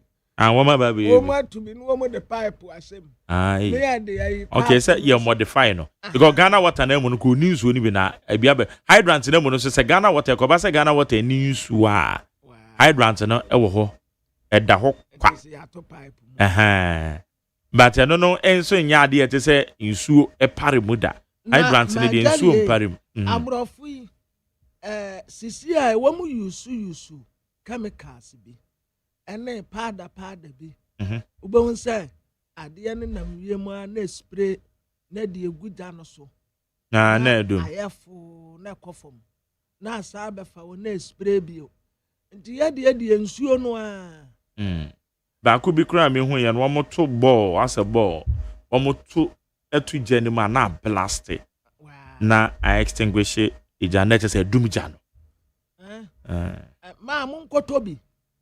Munko tobi mra. Na yase Rufak yase wo mo reject a total ban on raw rubber export. Raw rubber export. Na chronicle nim ha IKJC wo call ensiedo. Na krobia sante kotoko hene otumfo se tutu autosum hene enti sa ma we nyina wo police na na ya de wo mu kogu he ana we de ya de wo mu ya parade Oko police headquarters I'll be home. There be we wo mu dosu ana legon manu Omu nyina o police almost advantage areas. Now, for one as oko to be normal director, what him say koye.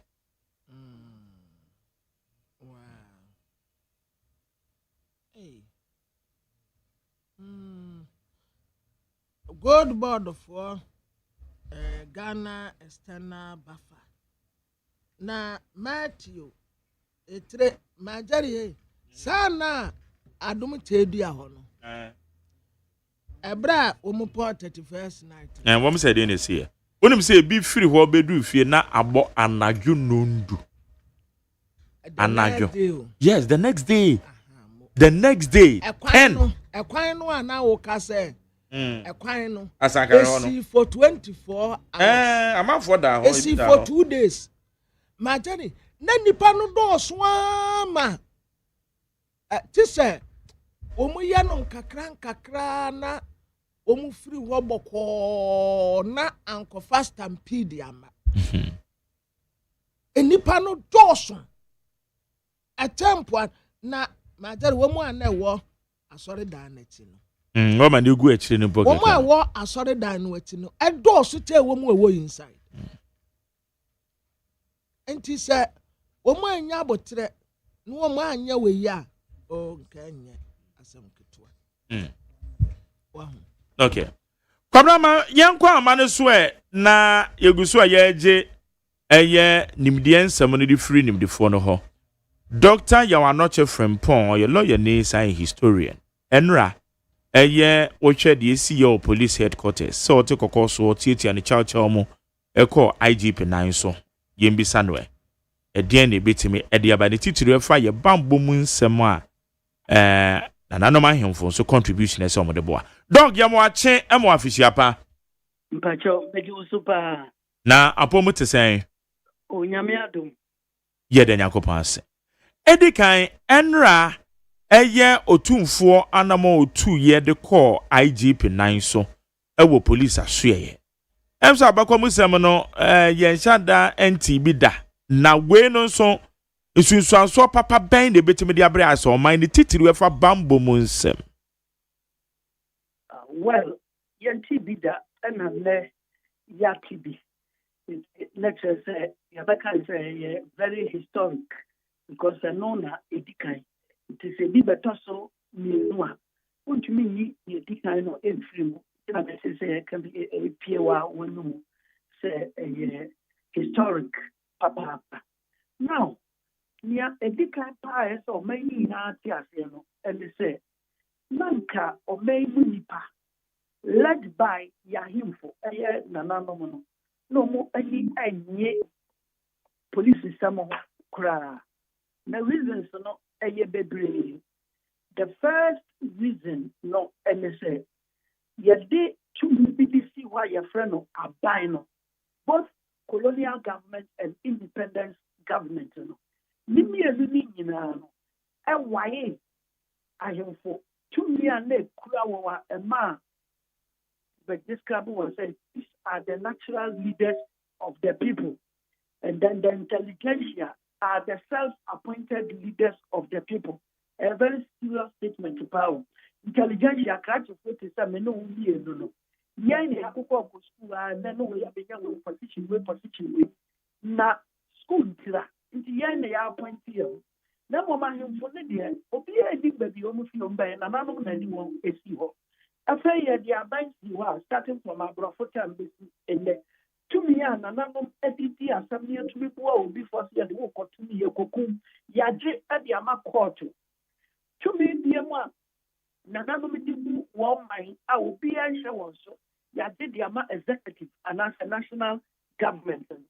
2 million dear one to me at the Chibipa. San Nanasa Bra near the Iron for the Puma at the Aba. One. Next time we say near that one a me a yan. The part of that to be the power of arrest at the Ama police for.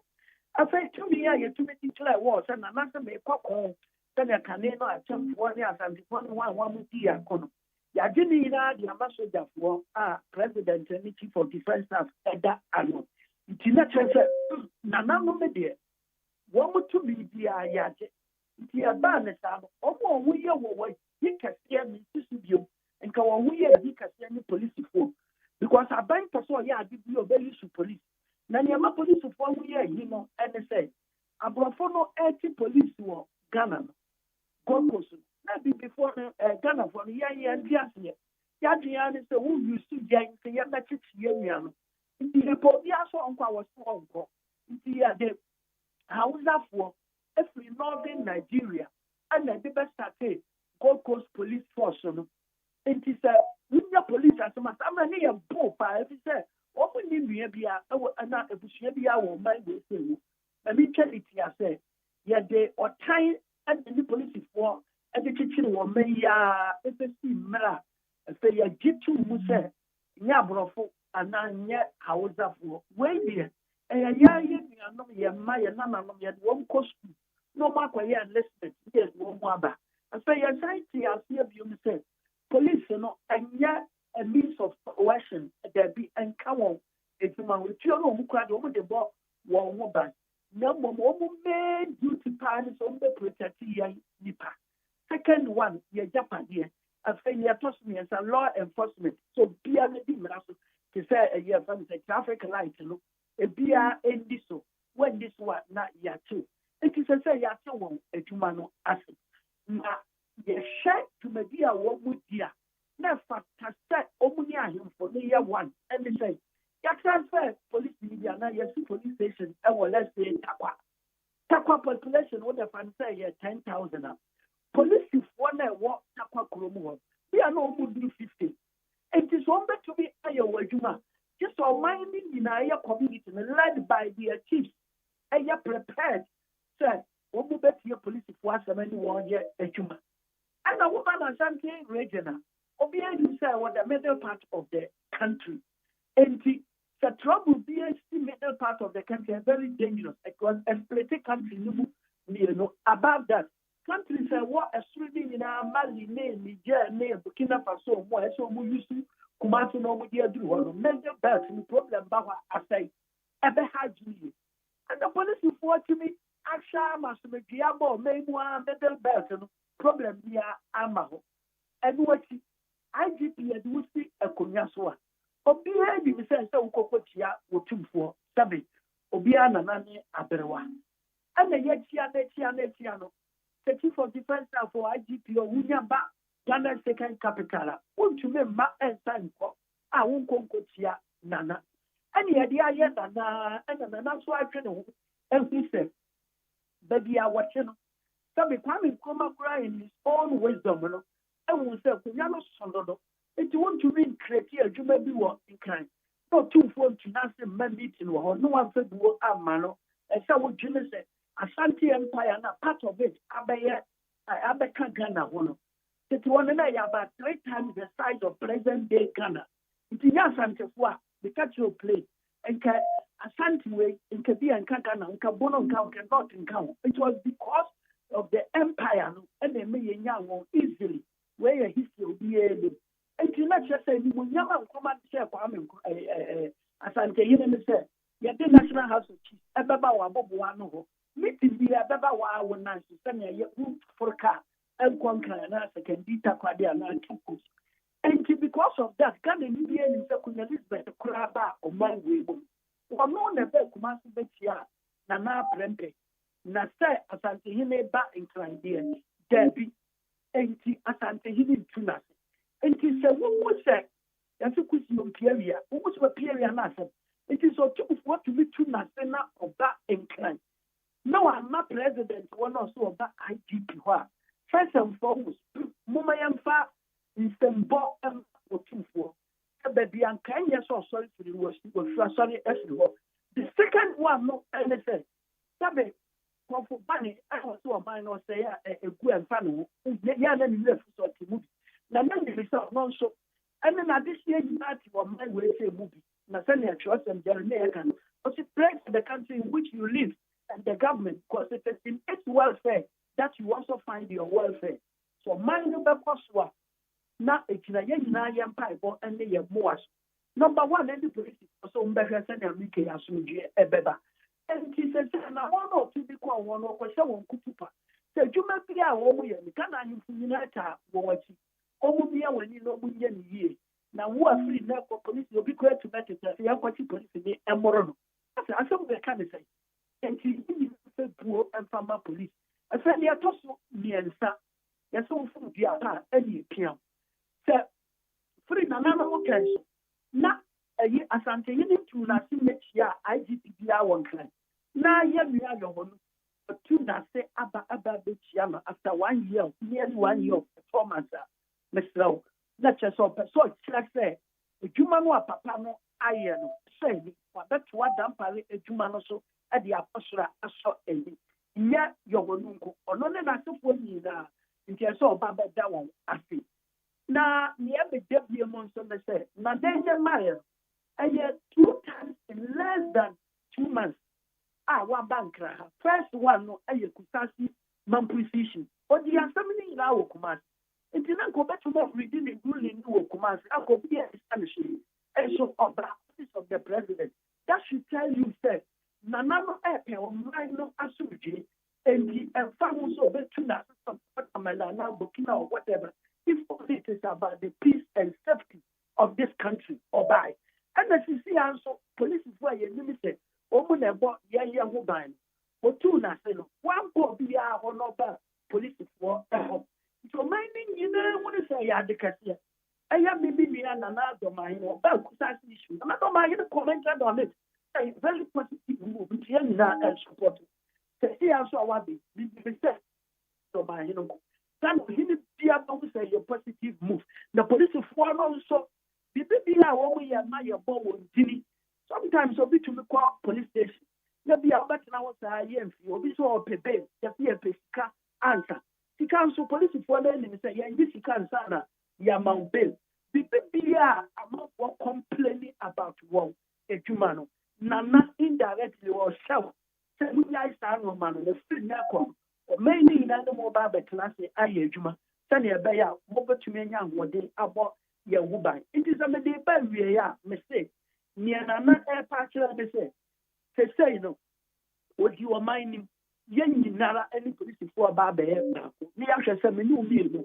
yɛgya padeɛ ne yɛfa ahodie na ɔba ho ban meda ase na wei deɛ mɛsan abisa obiam na nsɛm bi a bobɔ so yi ɛnɛ akɔ constitution day a yɛde kai 34 years a yɛhyɛ ase yɛde yɛ constitution yɛde yɛ adwuma na kyerɛ sɛ mmara ne bi wɔ hɔ a ɛno nso ɛsɛ yɛsan hwɛ ne bie mu tumi bi ɛsɛ yɛde ma nananom na nkɔkɔba sɛ obi ɔhene bi mpo na nadehyeɛ bi sɛbi mmara na wɔmakɔyɛ nsɛm bi wɔmakɔkɔdi sɛbi o ma no hyɛ sumina nsɛm hunu bi a mmara na so mumu afe na nana ebetiatia ne kyawkyɛw mu na watwe phone wafrɛ ana wakɔ so we ma dehyeɛ de bɛyɛ kura yɛnya sɛ no ɔma ne nyina nem sɛ yɛhwɛ wɔ yie ɛne mmara bi ɛsɛ yɛsan sɛ me ya Constitution Review Committee recommendations a wɔn de kɔma Ghana man panyin nananom ahemfoɔ no sɛ wɔn yɛn hyɛda nti ne yɛ nti na sɛ biribi wɔ ɛsɛ yɛsan hwɛ ne biem mpakyɛw hwɛ wabisa nyansasɛm paa na nyame obɛhyira wo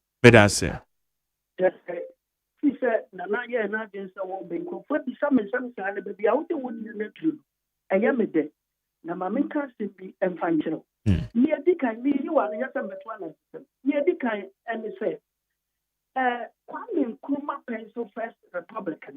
Before the Berenimo, now I have play politics. And Kwame Nkrumah was the president of the Republic of Ghana, and at the same time, the chief of Takwa Insayem, with the stool name Nana Aduku Ada declared. Kaji for the Kwame Nkrumah. No, you're the chief of Takwa Insayem, Aya Wasasi Insayem, with the stool name Nana Aduku Ada declared.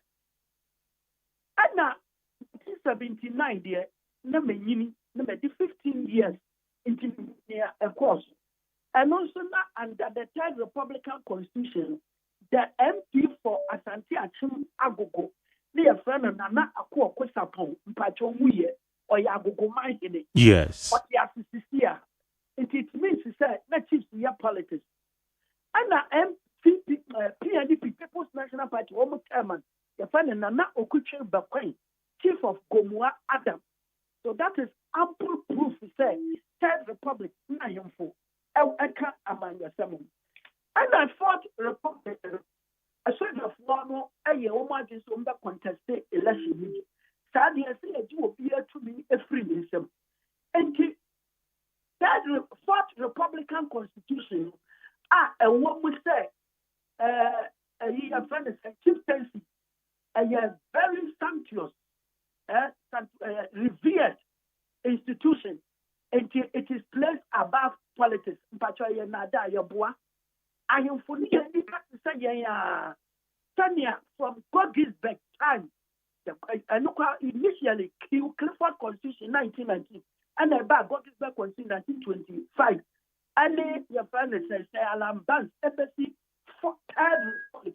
Obia no ye ayonfo efiri amanyɔsɛm ɛna ɔmo kɔkɔyɛ amanyɔsɛm no wɔn na mi no amɛdane baako ɛna obi nso amfa amanyɔsɛm ntwitwiri fam ade bia woyɛ no woyɛ die na wote wo hunia yɛbɛbu ade nti na ɔnyine tumi yɛ sɔfo wɔtumi yɛ bibia wɔ wiase na duru ɔman ne mu nsɛm a asase no so a yɛte so no yɛyɛ nananom ahemfodea ɛna aborɔfo ɛbɛgye firi wɔ nsɛm a yɛmenam so yɛgye fa ho yɛ ne yɛka bom a yɛfrɛ ne Ghana. Now, you for not asking your 1 year. A monster, I find politics. What is the meaning of politics? It's just about the struggle for political power with the view to ruling the people. This is a layman's definition of politics. In Argentina, what you need, no matter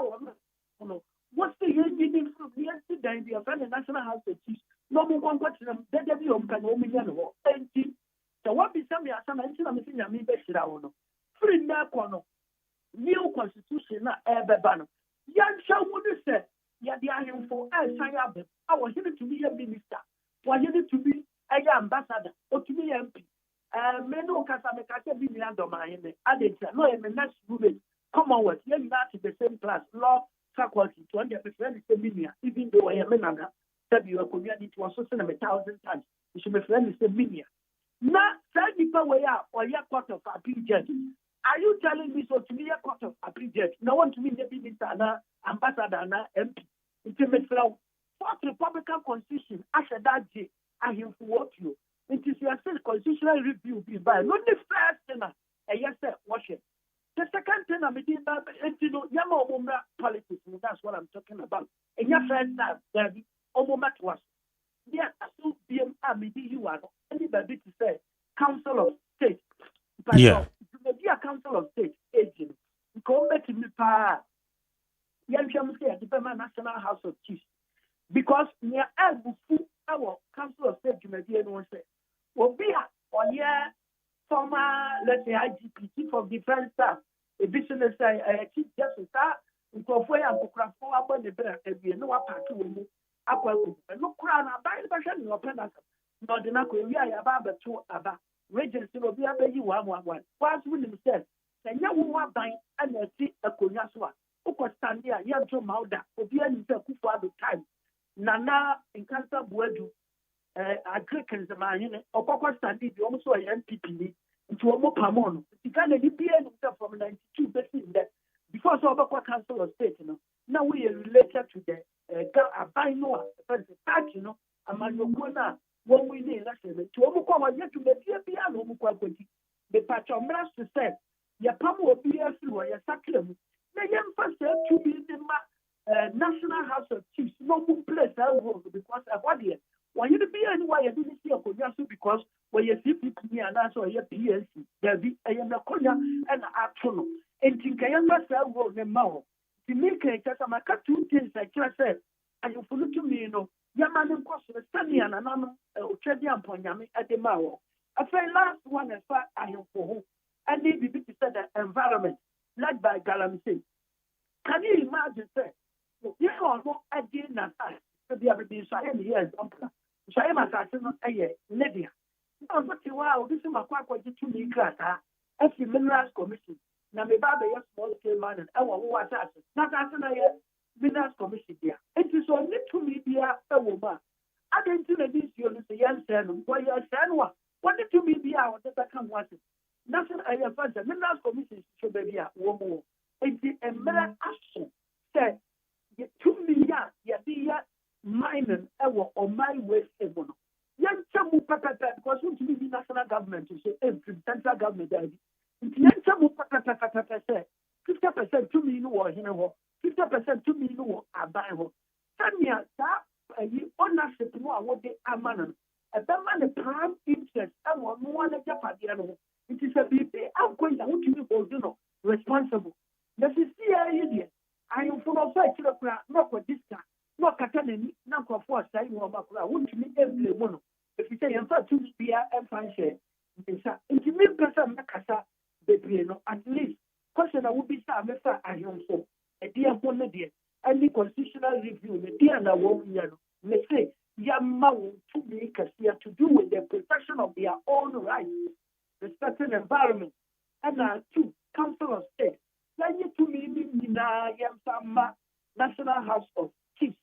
And the third one, I am for a nipa to say, I almost not classroom from class 1. I could see that you number there. A Konya about to do our school, the young Konya. No, I was to a very crash. None can have as we are told in the over the young one here. Then on your and you saw non so to be a juma. I don't know to be a juma, the politics in the way you feel. Yes, I'm from our own. Okay. Yo. And dog, where the major Amawa Cocray. And ne ye da ye de si ho say your constitution ye chance ye de ye adwuma ene korona no so ye da ponda e de ma John Dramani Mahama because ene ye afe baako a ye de ni si akonya so owo so constitution review committee when ye de kan a ye hu bi ni Professor Mills de a oye ye no say ye ja to wa manfuturo bo no Omanpenyin last year or share your boss beginning of this year no or better implementation of a recommendations a year committee at the babetu no or better eti yaka we nyina bomu a edien na ye twetwe edie free Ghana ye mampenyin ekwo quick assessment ewo na memuo enenso akwa constitution da no kwanya ye befa so na eye boso de share yen eye latter part of last year bra committee no presented report no man no also de be ye adwuma ye behwe so be di so yo me da say dia edi kan no emi say expectations are not Ghana for ewo ni mu no the GP say nye ni na what we achieve or achieve 100%. Na mom ade bia no sawo ya ubetuma jaje ni ya just what the two obedience enti na kwa nkoma ni din na da no and say ya da bia na ya do mampani bia si akonya so enam so ye papa asi wo mu a akani nyinanti ya mo bia de ja bia ho ya kwabo kwa nkoma di ni de atoro ni aka so we nkoma we le ya di we nkoma we le ya di enti no na wo de na to na akufu ado eso de a ni me bata ne say the MPP we need the last election no in Kabana civil war abakana it is true e do be na tension aba o main e be say you know man any media no after within his own party no where ye government left what detached from the party and you know your party make us one year after you can go forward when you catch us on you president so to live while our MP more than 80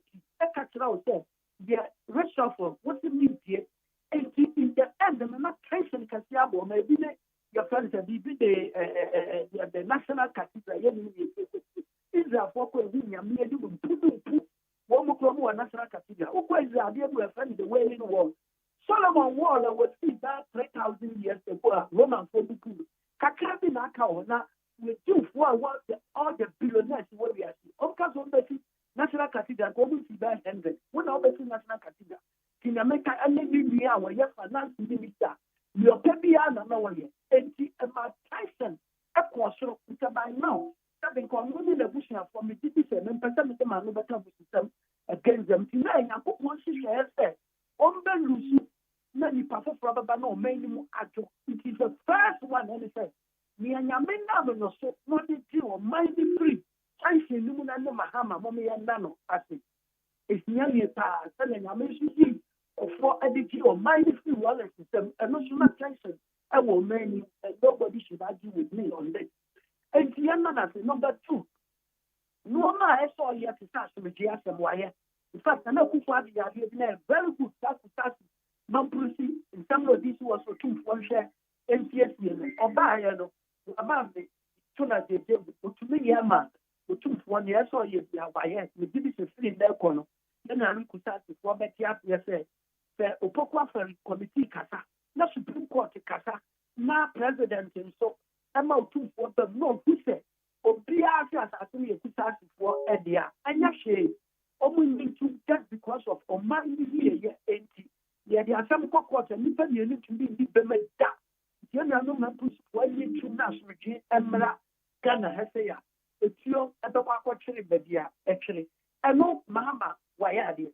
I didn't also be at the Banabaso and it's $1. Yemia, but we are being so I've been coming. 1 million I am for doctor, and the doctor, yet a fine would be economics in the finance and the accountant, and yet the big one. That's the other one, my at the share once, and this is not the no people compare the chair, the vice president. Now, fear what you want to my young people. Now, Mahama, you the communication of Kokoye was school. To me, I am a non no can say dollar to the dollar, I am around 10 point something. That is a big miracle because you could do 18. It is a big economic miracle, I say. You bought Nabasu. Why you be no one can say to Quano. My advice when it says, your bed, what here, Pachon Kosibedia. Yet I have learned to say, I believe in I can because Austria and the Britain for we said railway stations, anybody transport stations, they are not crime over power. It's what we could a branch of the police, environment, you can say transport police. Nobody has how to who the dog to say CID. We have pickpocket on my choose here. Mr. IGP, Mr. President, near the Minister for Land, I am a very good initiative. No more young show of police at Alinaya branch of the police, I a fellow, environmental police. And then almost 2 years so much to protect you. And that side is over responsibility, and accountability by SI.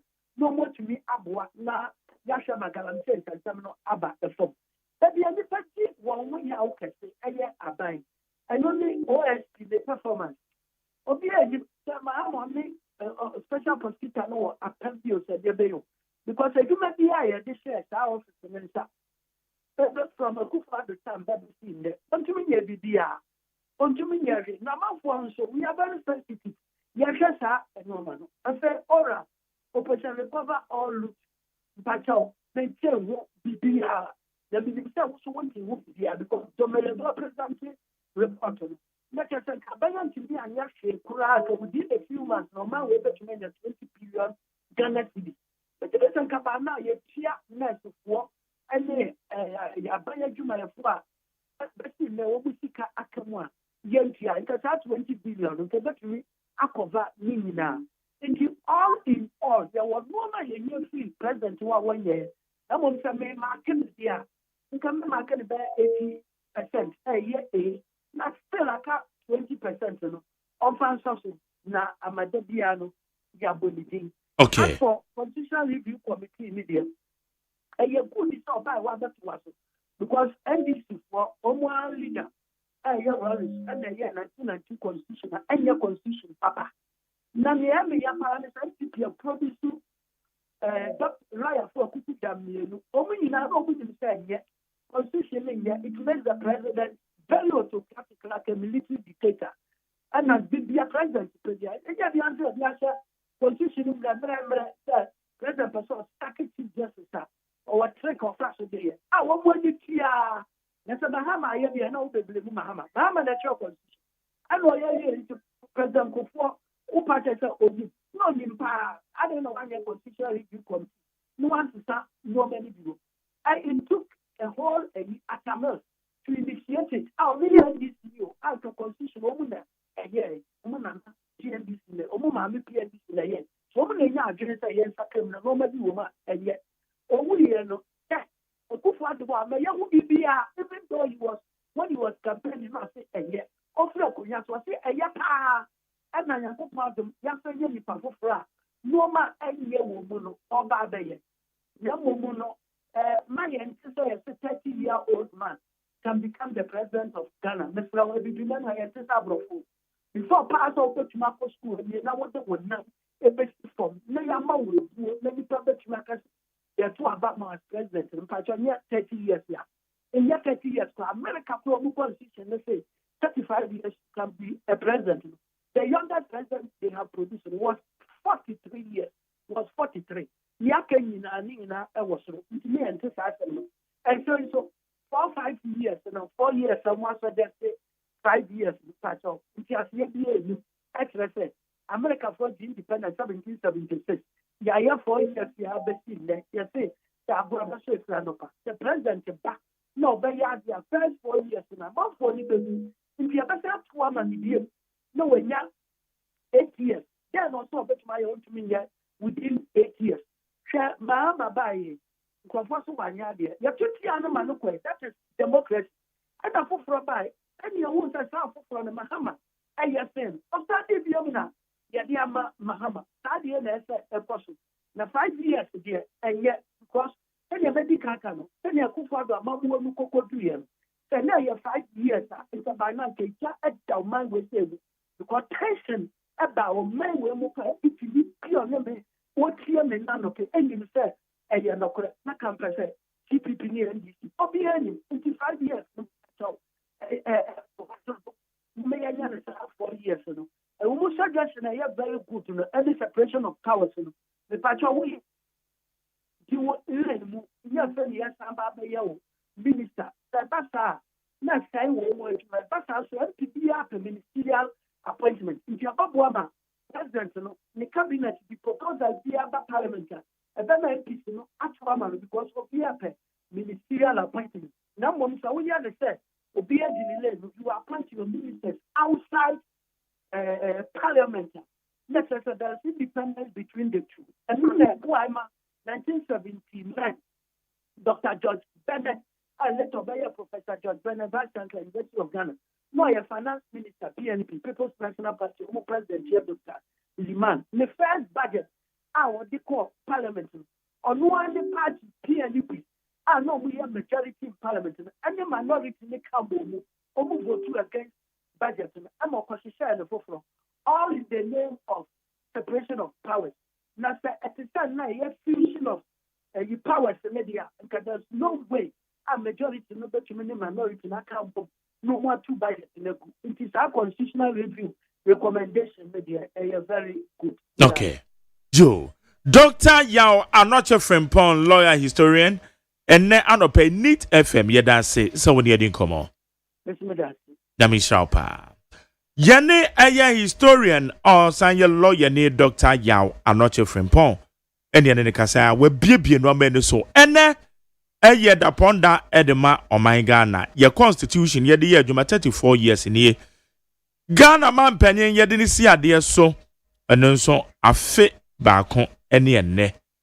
Constitution Review Committee any enra historic visit call so our police headquarters. When you know someone many abedwafo yesi adwa yaw yeboa ewa ha or a member of the MPP na Dr. Brian Champon and so or one camp just say MPP internal matters say say enra MPP election committee no e de krata koma CID for ya we are where there and now we are where make the amount and you know petitioner obidia koma election committee ne say womuhwem na nipa bi pese womuwia abato no mo etienra na committee no e de election committee na troye e koma CID so womunye hwehwemu fa sansam no because we taking it serious enti ya yebo a yebedi won komo Kingsley Amaleba Haruna Kingsley Amaleba so wa ha member of the NDC ono so womo na ewa abemu afinie ayedomu si ade so no positive strides ben naba na edian so na enkogie yesu so say ye koye nim no eyi say gitimi hwe say ebekoye ye bedi san komo ne anope ye wo NEAT 100.9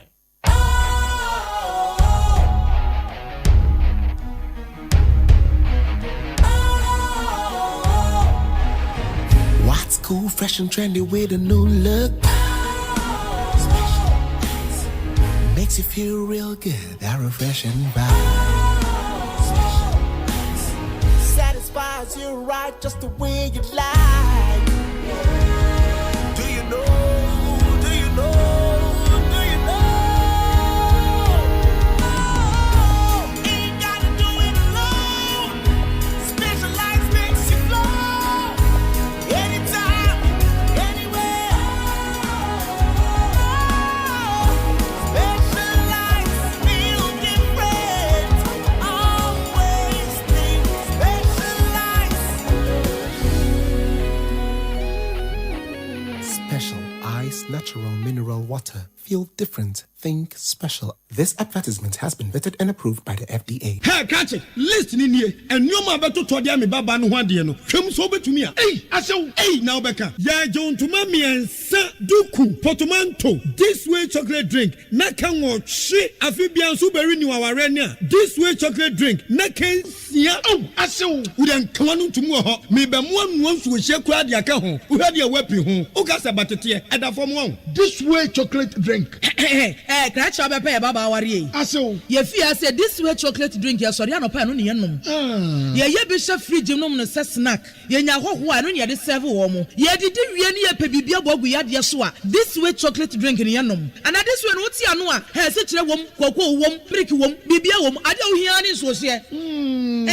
This way chocolate drink. Je wo hia ani so se. FDA ahwe se adwede nkratoe mo agye atum se eye. Ghana Montie, Ghana Montie, Ghana Montie, Ghana Montie. Ghana Montie suni we NEAT 100.9 ya bo amache Yenian. Official party saying, I think come back to Christo Adome Hoya now, so. Yami Adombako, or the chair. Amaleba, Mache. Babaji. Some official pa. I think come sign who office say na ye chiche ho. O so ya che nti mi Ye sha ya che pa. Me see ye sha ya che. O see ye sha ya che. Yes, we ye twini nti mi. Ye sha ya che na se che ni say. Ma fa nyonko ache. Munnim mo ho ache. Ache say ye nim ye ho ache.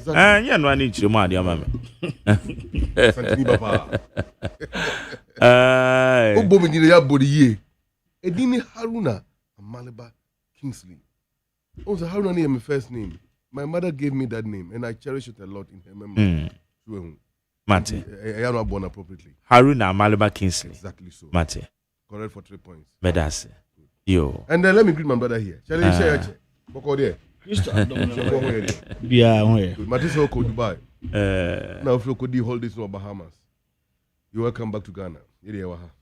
The whole opposition and propaganda.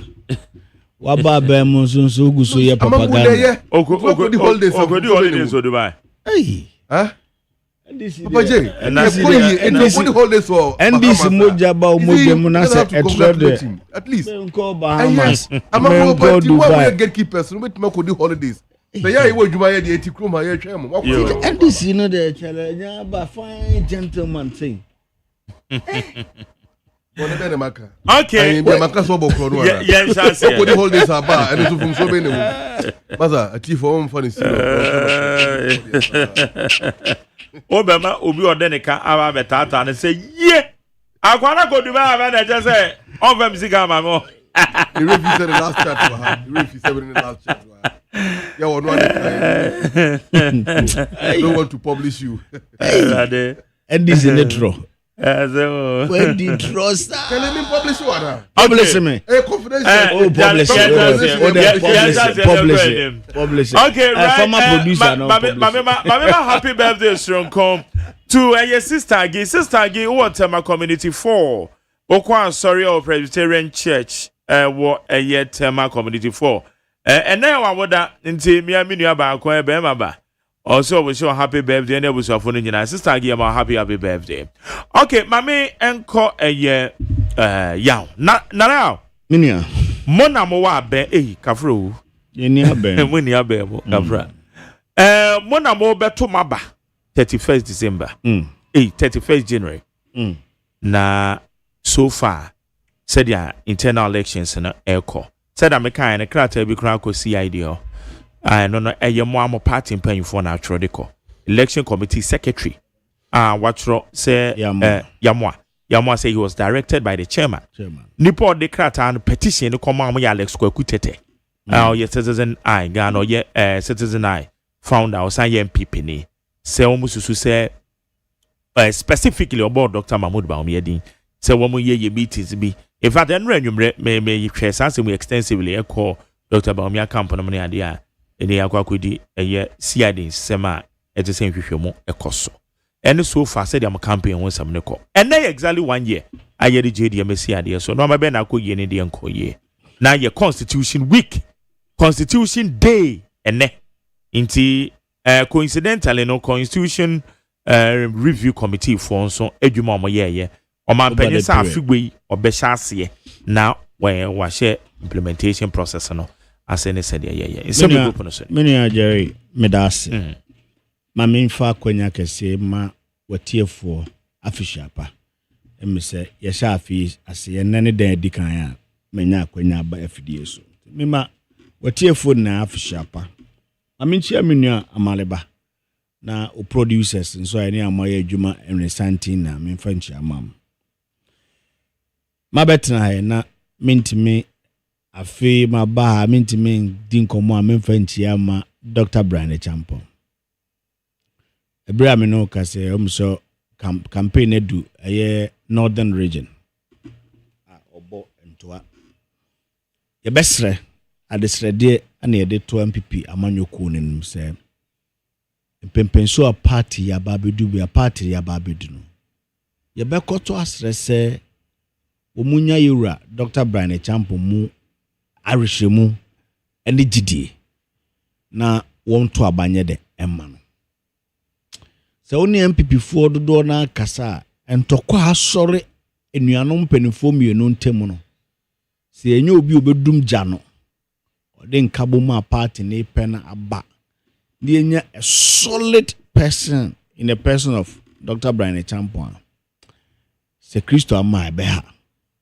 ntimanya akwanya de na me de madesre de betum sɛ 31st January yekoto aba party man nya kokoduro na won to aba mayera Dr. Brian Champon na sɛ yeto aba ma Dr. Brian Champon me gidi sɛ party ni benya asomdwe bi party ni benya nkabom bi party ni benya opapa bi ne de ayadwuma sonko de apretumi de ama party no mesan so ahyira won a waje Dr. Brian Champon campaign asi wan abeti na dan na no obontoa eboa sɛ na ni so ade hunu no abebam nyame nhyira obi bia mamente ora Alex Kwakutete nsɛm no mfiri osimana yen deal with most of them. I think the diversionary and distraction tactics no is getting out of hand.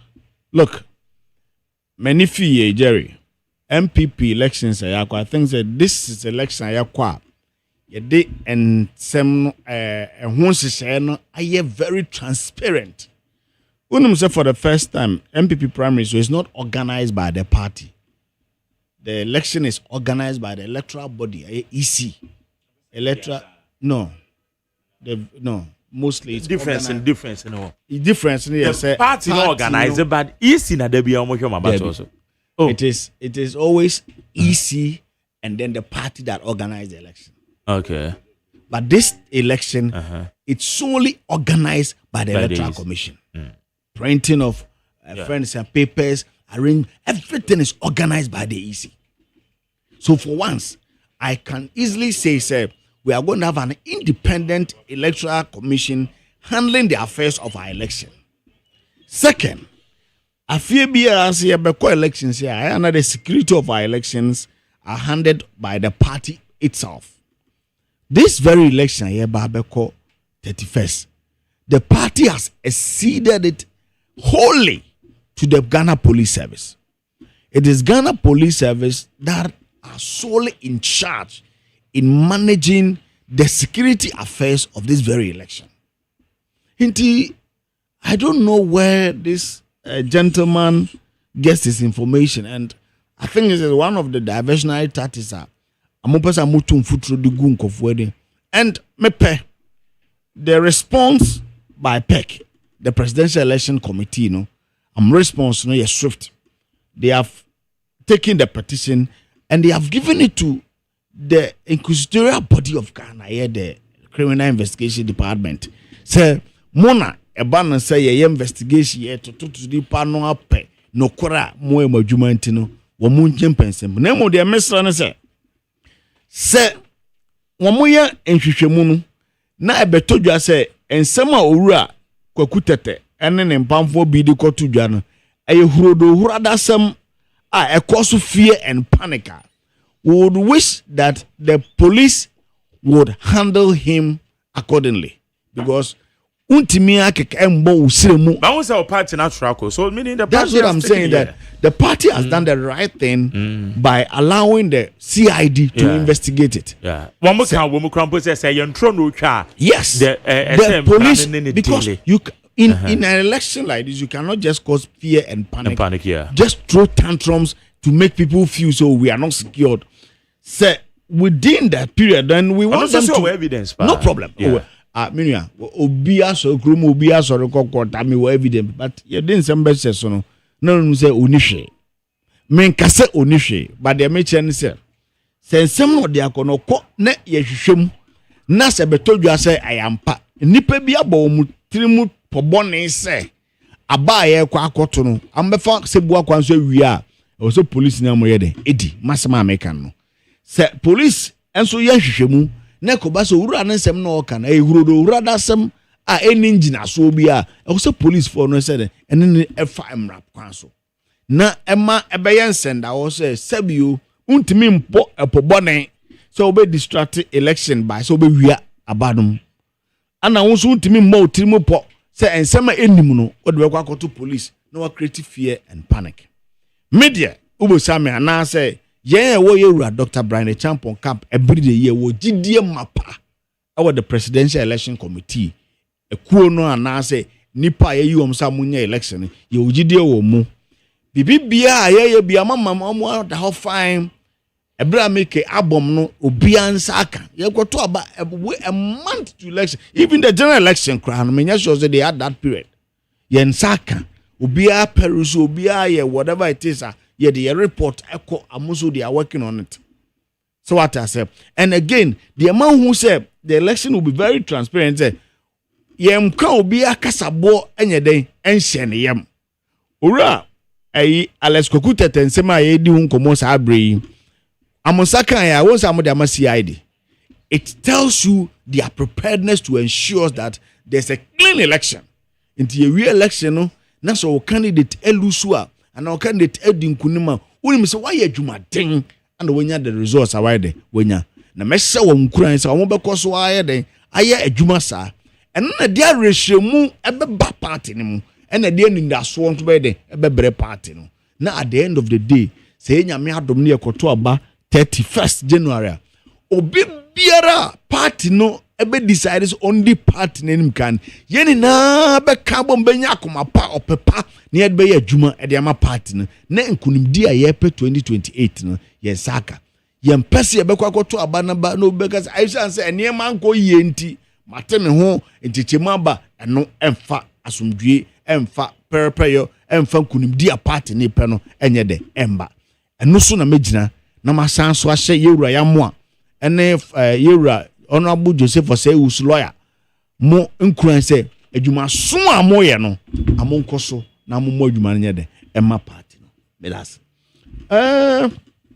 ene constitution day mebo oman Ghana abaso say under the Fourth Republic say 35 years 34 years near oman na ye kabo mu se soja aban de yempe nemum no ye de kabi mamen kabi ene be de ebe ye adwuma na mfie 9 bia no ye be kire ya dwene na ye kire nea ose ofata se obedi oman yenim yakọ sa abato iso ampre nkron ni emze 92 ye koy 96 ye koy 2000 ye koy 24 ye koy 28 ye koy 212 ye koy 216 ye koy 2020 ye koy so 10 times near yetimi akwakoto aba eyi yenkendefo na debia mekase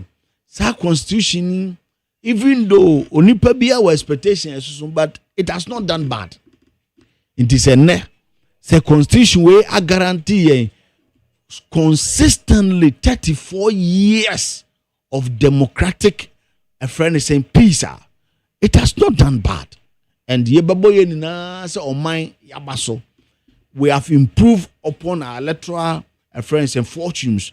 We have improved upon our, if you look at all walks of life, from health, if you look at infrastructures, and then between 1992, yenya up to date, I can tell it's more than between 1957 to 1992. Nobody can argue.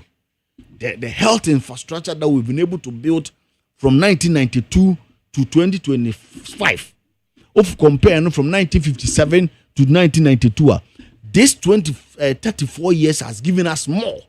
If you look at road infrastructure, roads that we've been able to construct or build between 1992 to 2025, it's more than roads that were built between 1957 and 1992.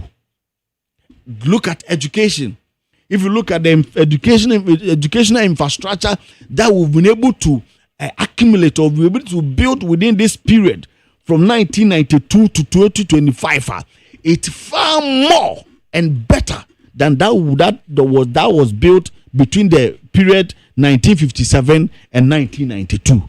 You can go to aviation. You can go to every sector of our economy. This period has given us more, and we should be very thankful of that of the 1992 constitution and the year celebrity. Not that alone. So we compare Ghana any peers in Africa. Within this period, Ghana has had a similar smooth administrations. Look, the other economies have not also friends the country and I say your peers in Africa, Burkina Faso, Mali, Guinea, Cote d'Ivoire, Togo, Nigeria, Benin. Majority of them has not had that kind of transparency or that freedom of space, freedom of speech, freedom of friends, everything put together. This constitution has really guaranteed us a lot. And me feel say as a minor, ye beboy na ye hu abaso.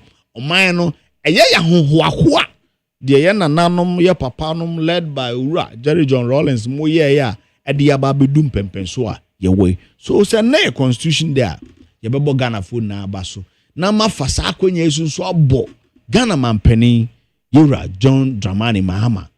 And the original Ghana name near celebrity your constitution no and the yembo your ministers of state ahemfo the otumfo money mpenifo womo amuni na kabom opinion leaders CSOs we ye obibia as of one mpenifo archbishop a friend saying chief imam meaning as what ma say ye traditional authorities obibia wabua na Ghana constitution etimi anya asetena pa ayamfaso de aman no ene yebo obibia abaso yebo ejanom abaso yebo enanom abaso yebo emma abaso yebo adwumayefo wo Ghana ha a doctor for a teacher for a lawyer for a nurse for a police for a soldier for fire service adwumayefo wo Ghana ni na yebo obibia abaso se eyamoni na contribution and I'm a Ghana and there asumdue impuntuo ene de yenye na abem sabio mintimi nka enyi a radio 4 a TV 4 media both the old media and the new media yentimi nye de enyi mufim mark senyamu na motina dwam ana de bia mototo ya no na yadwe adwentwe ne kwa ye amanyo so yetiti omaya anka bia bebia ye bedui ye no ntisi ye boy ho abaso a na the media in particular you have done and exceedingly well and deserve the recommendation and yebomeso medemanutum mebomaso menka we njayen a politician for ya manyo sem nanka the main actors of this. Look, Ghana say ye po Ghana politicians abo men yatechiro men abedum pempenso ayabedui. Look, they be ameka say Ghana your man your huge expectations aye say ye nyehwe na momunu say what na nkra kromu akakracha. Look bunia infrastructures need development politicians e dia bro man we no bunia enya de ketwa yes sabi krobia e da fie bia mensa wom e breno ye benya ba akumienu bia won suban ni won ne ye no e mana amanyo sem no e to form kakra but in all no amanyofo enso abomoden aboa ama aban Ghana chechere na e de akonanim and is ande yes celebrate your constitution of Ghana and for that matter the 1992 constitution of Ghana meboyin na yabaso now you better was on a second round very good. That's not first super kuna fe na maba malabanzo bidas otun for historians or otun for the so historic visit yes headquarters in fact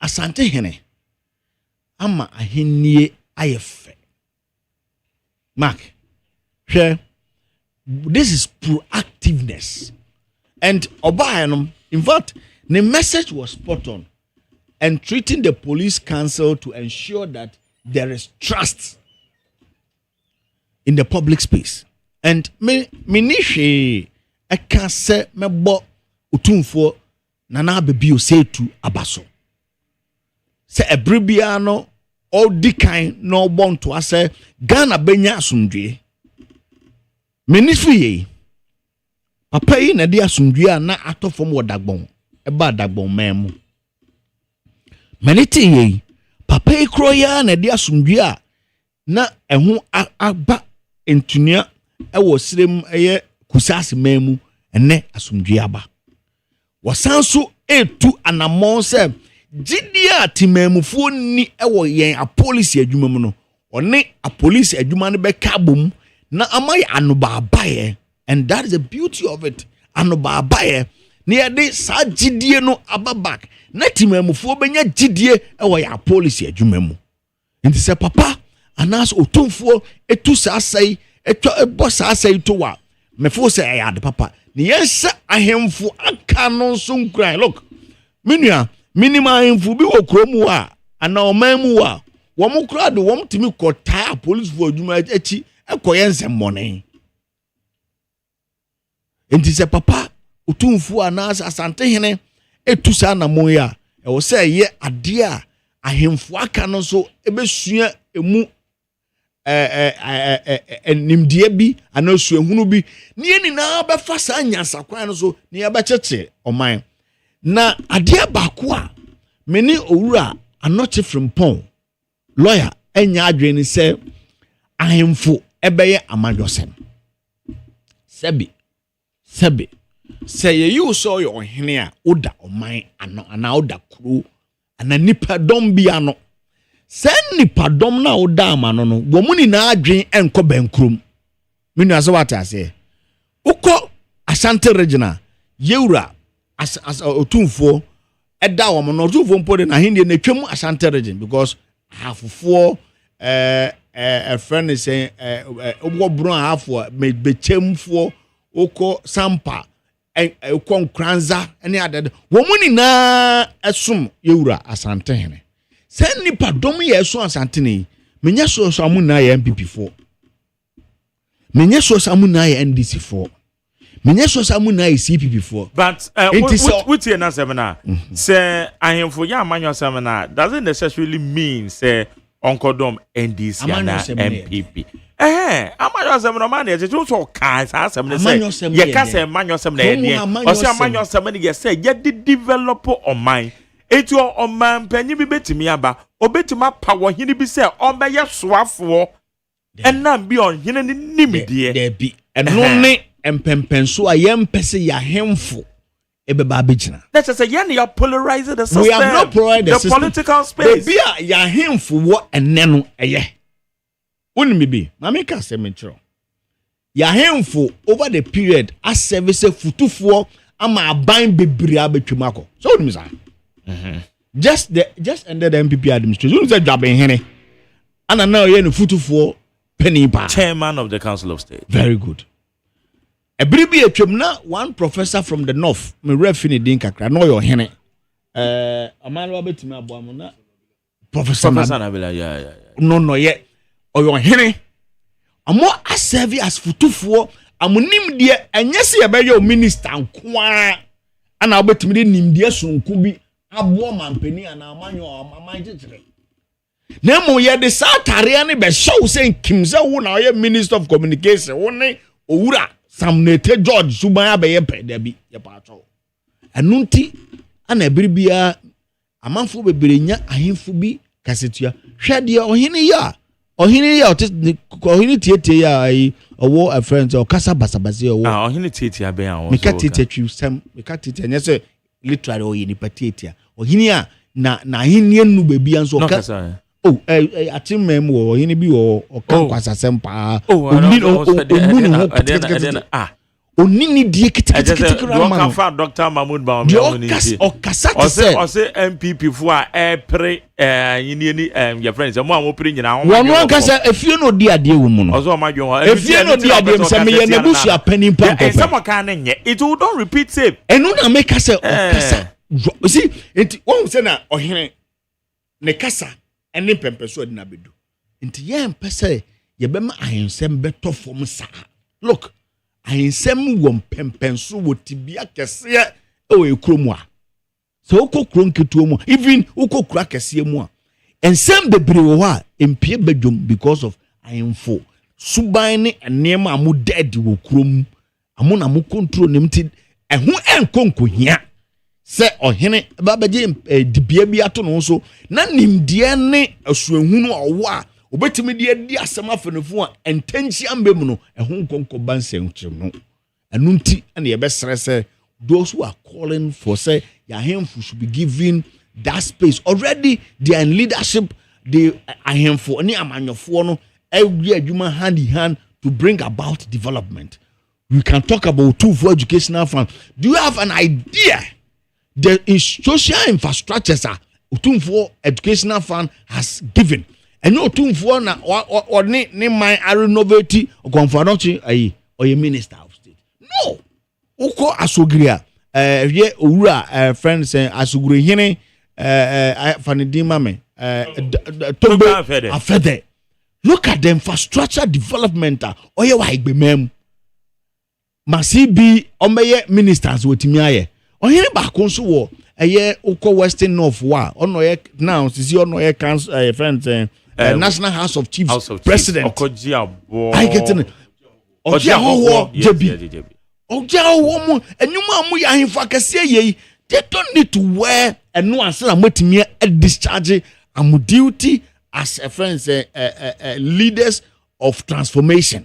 So what I say baby amaye no eso ye ni me mfame hene nsi fom me tianka man kwanta hene na me bodin kasem me mfane nsi fom ama play a major role inti eye and ye de nyame ase owura otumfo asante hene ye wura krowura etimi all the time no odi anim na mpuntuo sem say eba mede ma no beto no afi pepepe ni na ye dane tumi edema eye amanyoko NDC na se yebeka ya amanyoko ba first of all mamembo yewura John Mama any NDC amanyoko na baso at least enye hwe kura no asumdue Ghana ma yeda soro pe no aya obekoda me dai me sorry ma asumdue a from January 7th 2025 up to January 7th 2026 wono mintimi metena hanka se oman asumdue a de out of abaha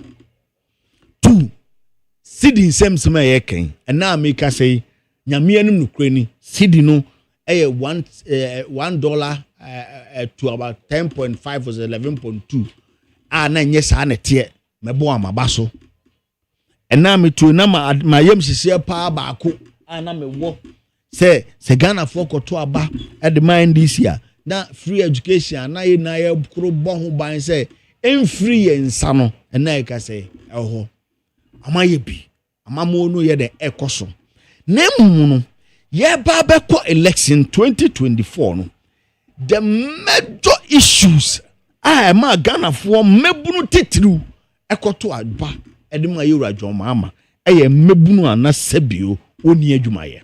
That's number 1. Number 2 eye kwan boni a ye fa so tu from goodie friends illegal mining and I say kwan word ye ka say galamsey issues. These were 2 major issues that I had to call. Me fo say saniema mienu in fact aban amo homodin. Ye di kan youth unemployment. Okay say afie betwem no. Ye nuanom mansie bi ko hwe do wonka e wo bra na mkodwa mkopa asoja adwuma aya na. I can tell you say 24-hour economy promise no. In fact, and then it's just in their manifesto. Oman penya kan ho asem enra. Oh, oman penya kan ho asem eda ye de ni si akonya so. E wo Independence Square urafi. Oman penya kan ho asem bosom miensa chi ono e Ghana mampeni. Oman penya be di Ghana mampeni waka ho asem wo different for aso. But I have what be di. Mene wo kase menu amalmato ontimi nkyem ba bi potia si ya hwehwe 24-hour economy na say Ghana for mebunu bose adwuma baako ebemfa nipa miensa na yebekọ adwuma mprensa. John chapter 1 verse 3 friends First John chapter 3 verse 3 no we are yet to see it. Anameboa and 3 John chapter 3 verse 3 no we are yet to see it, and consistently you know that every year the universities, the tertiary educations in Ghana put out about 300,000 youth. Where are they going? After service, where are they going? Okay. Until members say, all right, youth and unemployment, no, Penny, John Mahama, and NDC are buying, and Mama Dream and Mrasso, and a bosses some Moody said Ghana for, say, won't be dear there, yes, rum. Amudi in some Bamundi, so they promised us one time premium national and Bemu, but this one, dear, yes, rum. Menamanusino, finally, Galamsey. Look, Mark, what do you mean if you are sentimental and a poor man? What now? We should send a Galamsey ne dear nya. Yensu and Swain, and then because Atim near Menumbre more bony brim beer baby. And I know would you see Atim da, 9 must do Atim da. Yayan notice a gota. And then, Oko Central Regional, for more than 11 months, treatment plant what the whole Kronbos Jumako. The whole treatment plant is shut down completely for 11 months. Yebesre, Oman Penny, and in a pamphlet. Especially Yera Kofi Amabwa. Yes, Reno. One for one now in Sifom. Say na lawyer, a friend is saying, from Pont Kayano. Blue water guard, Nadia. Already Galamsey boys, name in Zamodada. They are not even working. 9 months, no, so I'm on the buy no. Already Galamsey phone to 2 be 2 1 Zamokumbi. Mama Kungumbi. 9 months, Bisamalba. I saw that phone be a Shadamonqua. They've killed them. Omubom to news I can maintain. Obusano. Maintain. Amalaba. So that and now we are pensia Wamukonya, yeah, Bakunwu, yeah. Now, and now we are Muko friends and vote. I acquire friends say. Acquire the Sikakusi Seglamedan, yeah. A friend say, SVTV South. I need Dimi Pendi. Collins Daughter. Do $250 million. It goes to Seglamedan will be under me. As your friend say, at Dominicaini, I releasing his own free. Ne hono enyo hono ye kwatwi tuo uka dem za wonti ne ni current member eba kwama ya de ayi to no so o mentukwa obia mo bi yesre atem nante yesre ye urajo mama okay enne ye kransuo de ba o man Ghana mu ye sha se kransuo ba o man Ghana mu ye ne nti ye to aso sa tese ye to aso ba sa de o kan so galamse ni sa fe ni ye kransuo ba no ye kranyende nini na ye the activities of Galamsey. Are you by any means telling me that Galamsey starting now? There be that. Very good. So must it continue? It is on penny be on now. And in fact, on one kazan in his friends, the brother all press obedi gaman penny no. I say bo a chuchiri diakese. Kura then president say na comfortable state of emergency and toso. Okay, madam say. What I say? And he said no akonya na. Okay. Watwene na asia. Yawa. Madam say. Amaleba. Papa J. Haruna Amaleba Kingsley. So meet you. Papa J, my main chia na Ben Kasamoni ye. Papa what you mean? Okay. My main chia na main chia for na me ma abushafo ina afin shiapa. Na yenda Yankopon say na humo bro na doma do so pinti. What can you so account as for when you share for France? Mojidi ese yamia wa share and the personal or the be kwa wiye panso e woni brim na me ma bushi afo so mo hwere o mo de share fie twem no so yako not forgetting me my own party and mpinfo a hwere wo mo. I don't want to repeat the names for a good reason, but Yankopon koso a chichi ere na sa vacuum na ebeda ho no awrade na nkasa mfini pem na onye ne sanctuary na ompe nsienemu for emai. But yeah, passage I am the power Bible among many others. Proverbs 16:7. You must so nipa kwan so onyankopon ani. Ena no tene ne no kredi abrabo ntia. Na tamfo mpo eno ne tena so ndwem. Ntia me wanwa. So even every elections, the economy are critical issues in every elections. And whether or not Ghanaians will vote to continue a regime are mostly dependent on the performance of the economy. In this case, you might hear the exchange rate, cedi to dollar ratio, inflation, lending rate, and many others. Fuel prices are the major factor when it comes to our cost of living in the country. 1 year after the assumption of His Excellency President John Dramani Mahama, said the Kufuado can be a chimno. Mean no kwafu bia or tigana how nipa or no kwafu krumha. Obeti me didn't say a sinable I can say. Under a Kufuado tenure. Miema Yehui. Na Yehubi. In fact, ne Yehubi sa under Kufuado. Utie minua samwa wakande atwa ne nsam no tofa wode koya. Papa J,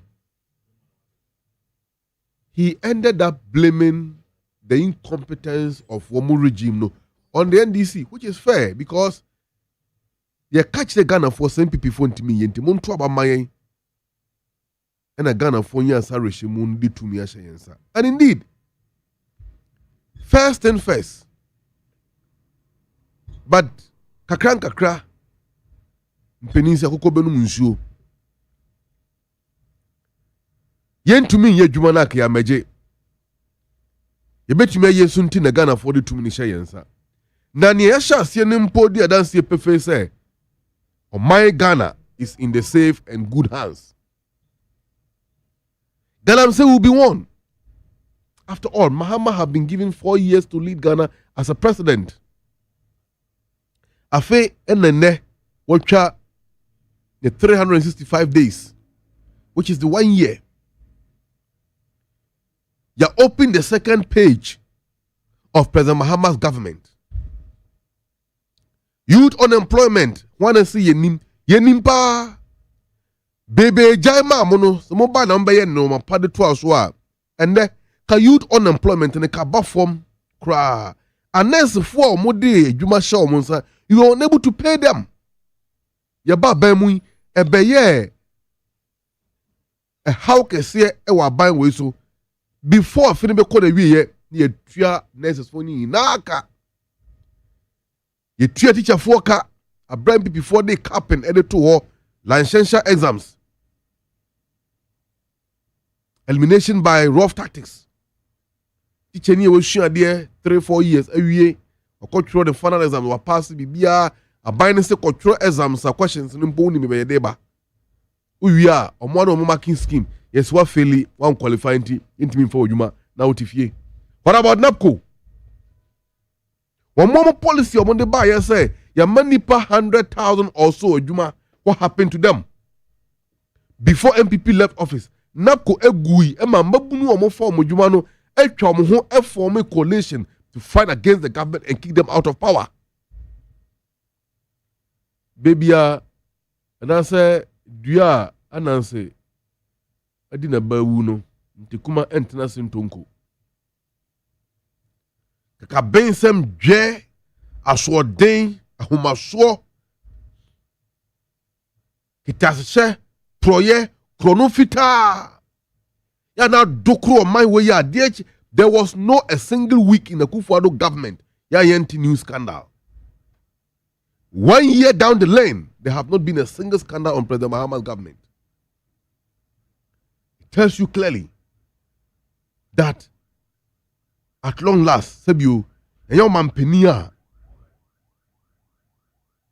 Nimdie, Adokrono, Yansa Abonema, Nukredie, Ewonimu, ya the senti on for to me and the Akabensem and the Abakumasem or Ghana Fosso. Papa J, you will clue mu under the very MPP government. Omukache say, oh, Yanfa ye levy ama, Yanfa betting tax ama, Yanfa COVID-19 levy ama, and the Ekaka, or minus Sikasem, a better pansam, Na yen bia the COVID-19 at the bar any at the ye levy a bar a create 11 million jobs. Not 11,000, 11 million jobs. As someone can afford to car, as part of the argument to advance a support for the ye levy. Wamuko court. Justice Kwesi and in Yabua time. Okay, yanji tokonu those periods. Yanji COVID-19 and 2 more. Or the same, ye levy and 2 more. Ghanaian economy will suffer. Omoji to what happened? NDC can say a nuisance tax. You buy a baby in every Papa Jimino can say COVID-19 levy a call. Betting tax a call. And we see a tax a call.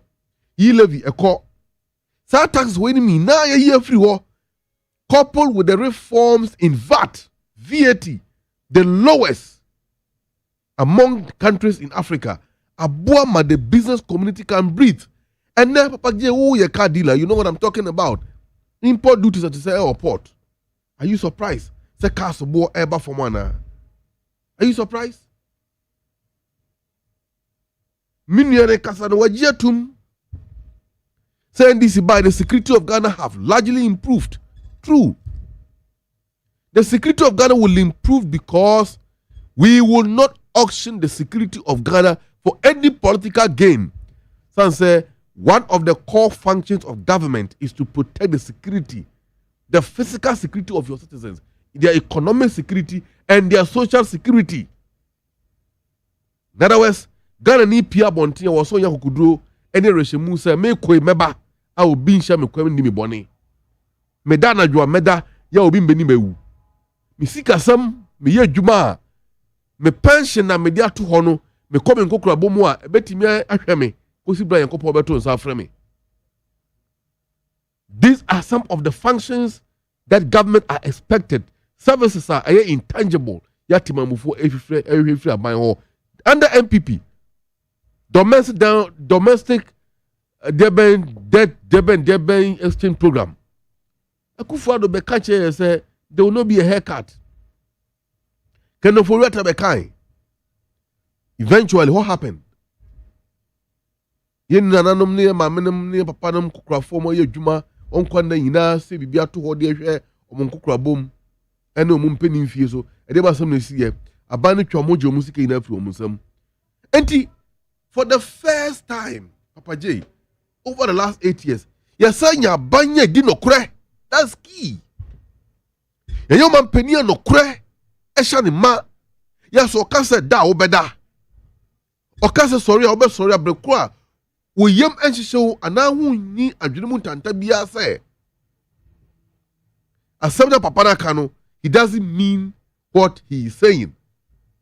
Honesty and trustworthiness of a leader is one of the leadership traits that nobody can afford to gamble with under Akufo-Addo. What did we see? The most dishonest president that the history of Ghana we saw it under Akufo-Addo. And even si ampo enjaye the MPs kakra na parliament hwe musu ban omode te ho afeyo marking ko kan say kwan bia so they will sit in and vet Justice Paul Bafo-Boni as a Chief Justice of Ghana being nominated by His Excellency the President. That didn't do any bad no more ye. Or kind of joinings. The kwan bia so they will sit in and vet the Chief Justice. That didn't do no koji ho eche niemo ho nsem edi. They showed their arrogance, their impunity, their lawless character. And finally, they walked out. A clear disrespect to the judiciary. As an arm, a co-equal arm of government, like the legislature, was not a fair marking, a member, and also a member of the Ghana Bar Association. What a people. But today, they have the gut to come and sit on radio. Now, Omo Kansam. Why? Because for the last 1 year now, the efficiency of President Mahama leadership has starved MPP with scandals. So, Omuni here, Omobeka, Afe, and someone in ena Omo Eka. Among them, a needless personal attacks. Yeah, can't him for some, and whether or not a himful should participate in active partisan politics. Mathieu, my national chairman, Johnson Nasirun Ketia, comrade, and the justification or the maye for the reason tia under Article 275 and 276, Omodishemu say ma ahimfo and participating in active politics. Because that provision of the Constitution was informed by history. When Kwame Nkrumah government was toppled and subsequent military interventions by kwanya omode ahimfo FM and imguasi omode gu ahimfo ene yakayaka di omode ahimfo FM no enu nti enam omo share say ma ahimfo enye partisan politics. Ohini bia bit match na dwen enfumso bia nim boni enim say, oh, your henia, and then she say, the constitutional right to self-expression and Article 21 of the Constitution have been truncated by any means or by any authority. No. You speak to the issues. Many would agree, and some would disagree, or some can disagree, and many will agree with you. Well, it's allowed. Adia makamemika bia mambo ya fene say you Papa J, mimi ti ensi ukonsho. Na wo de so nsimi de so enti menwe se de wo dwen na so nwen se de me so medwen enti obi a wo ho kwan so che na dwen se de o si hu nioma fa se de o man mu no ekofa wo so man peni emmomoden enye hawo wo ti a be hye de nkura ba na bo no ho moden na mom li ebe ye ho wan se amayofo ebe ba wo mpotemu se o mo be ye o mama yosam na wo hene be hye party ntade na obe yi nanim se say NDC for there ba higher MPP for me MPP ni mintie NDC MPP for so na ba hene be kasa me NDC ni nti me MPP for ni twaka so hene de ho kosi sa pempen so na Papa J eye hu say wo man nan kasa no you are inviting chaos for yourself bia so obedi hene na wo MPP ni na wo kura wo di so no NDC for the door so so ma instructions be obe father as a political instruction ana meboa in you disobey, what will you do? What if that Tibamufor using their government in power and want to frustrate or they be an original court where what will happen? Oh, and politics as a tool of national leadership, it could have so many advantages and disadvantages. And in fact, as a result of the ability to deploy the power beyond limit. So hidden who could just happen persona. A bit me for how piaba.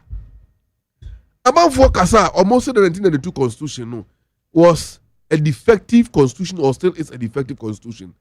So for na Kasa, no more suggest to say, oh, even though the 1992 constitution was defective there, but a timia boy a for the last 30 years and still counting. Yenya kubia, what a contradiction. What a contradiction. As a matter of fact, social democratic or the governance history of Ghana, Papa James, you didn't carry anya what we call the presidential system of government. I'm why we return to the British system, president and the prime minister. What happened to that system too? It waited out. And eventually, Yabe adopted the hybrid system of government, which the Constitution of Ghana 1992 the lucus classicus of this model. And Ekamia say, I serve you well, because Ghana for the continent say market women, the trotro drivers, the truck drivers, the butchers, fishermen, farmers, teachers, all walks of life. Yembra together, you framing this constitution. You framing this constitution, no adopt here my own. My serving in power for the last 30 years and counting. Am I not less than 9 elections? Am I not less than 3 or 4 changes of government? And we are still counting.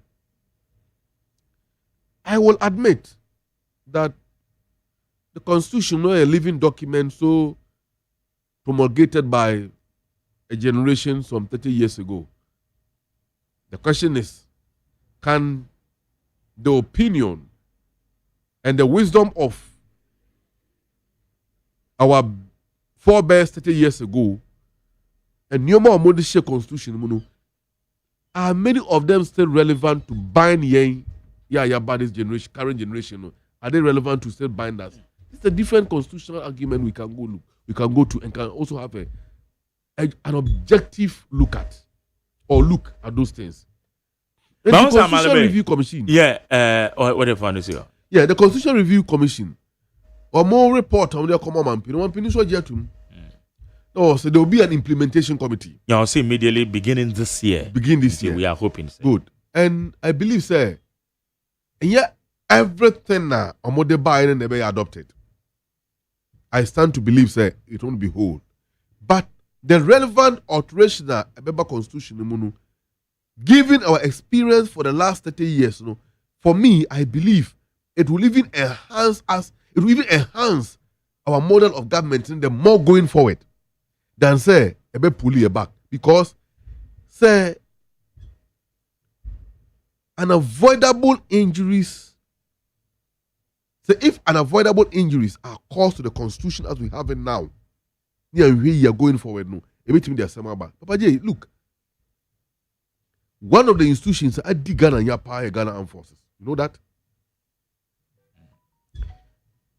An agency of government that's supposed to protect the territorial integrity of Ghana rather turn against the people for the last years. I kind of say, Omo, you did to me, I show Monsa. I didn't make us. Good government can be toppled. Same way as bad government can also be toppled. I don't think the Sabre Papa J. Me share about Sobodia. Yedema President Mahama. Ene kwaya na mambu ne kona. Me ye mi hu. You know why?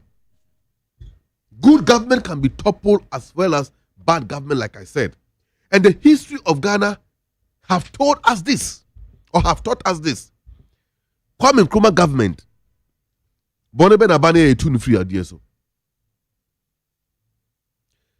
Even though that time information wasn't that available to the public, and so therefore, and trust some of people can be ano etimi etremani ye. But Okramani said the Mabewa se kwa because sa omodo mu koji nompe. If Ghanaians knew, ye mamenom ye nanamo no moti horse abreno 60 years ago, ehun say Kwame Nkrumah ban ye tu egu no, e do how beba o man no so in the next years me nyi di se ka jubilation omo jubilate ye no komeye. About so body e dey ma President Mahama sisia eno mampenan kasa so numu asem no ema ebomi hu. Wasi no so obechichire Ghana ma na kodo pepenso bi a. In fact, they do bonsam crab do man so bonsam no ntimi turn the fortunes of the country down again. Mampeni say or Ghana for boss say this will be the last IMF program Ghana Echo under MPP. Look at the gold for oil, how do you call it? The gold board program. Led by Miami boss Sami Jemfi, a Juma Samia Bo for the last less than a year upon the inception of gold board. And the foreign reserves Timia build up within this short space of time through the intervention of Gold Board and indeed the formidable leadership of the governor of the Bank of Ghana, Dr. Isiama, and Dr. Kesina Forson as a finance minister. These three individuals have been very instrumental for our economic sustainability. Not forgetting their Omo driver in that bus, His Excellency the President, and indeed the chairman of the economic management team, Prof. Jenan Opoku-Agyeman, the vice president, Her Excellency. So for me, good governance have a cost as well as bad governance. But it is incumbent upon we the citizens. The attacker about Gold Board so did not begin from within. It came as a result of a purported report that came from the Bretton Woods institutions, which was indeed not verified. And NPP picked it up But and even now, Papa J, my drop on this the brim. Even MPP form more allege say God board about Kano within the MPP they divided opinion. ABC and ABC and Okre. Kojo Pong Kroma ya hokansa asem no. He had a brighter opportunity. Kojo Pong Kroma said there should be a committee of inquiry, parliamentary. I agree with him. But wouldn't be. He missed the opportunity. Not even missed. He ran away from when the opportunity presented itself for him to have met Sami Jemfi Esquire, the CEO and the duty bearer of God Board, where he is claiming that made that losses. No, he should have met him on Joy News last Saturday and put Sami to shame. Or to be Koyana, why did he run away? But the press when stated a God Board and making losses. He said God Board have made losses. That was what he said. It was when the argument was advanced on Johnny Free Home.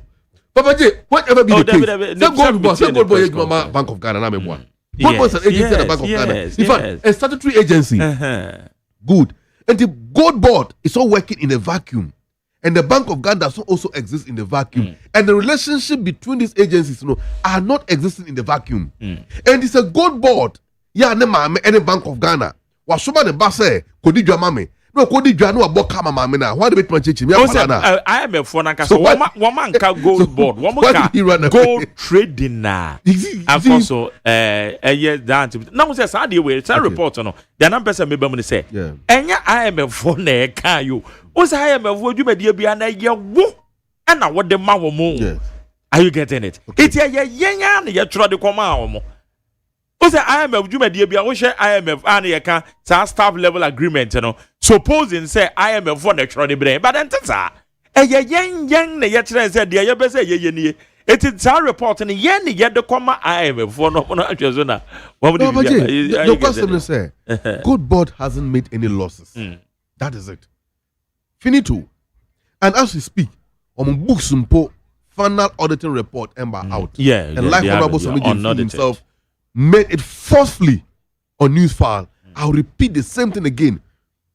Report in Mbrano, it will maintain the position that Good Board and making losses. Okay. And Good Board hasn't made any losses. In Tigana for and boss has some in Tungu. All right. But Anika Sama will say, Papa Jane. And I'm penny teachers issue.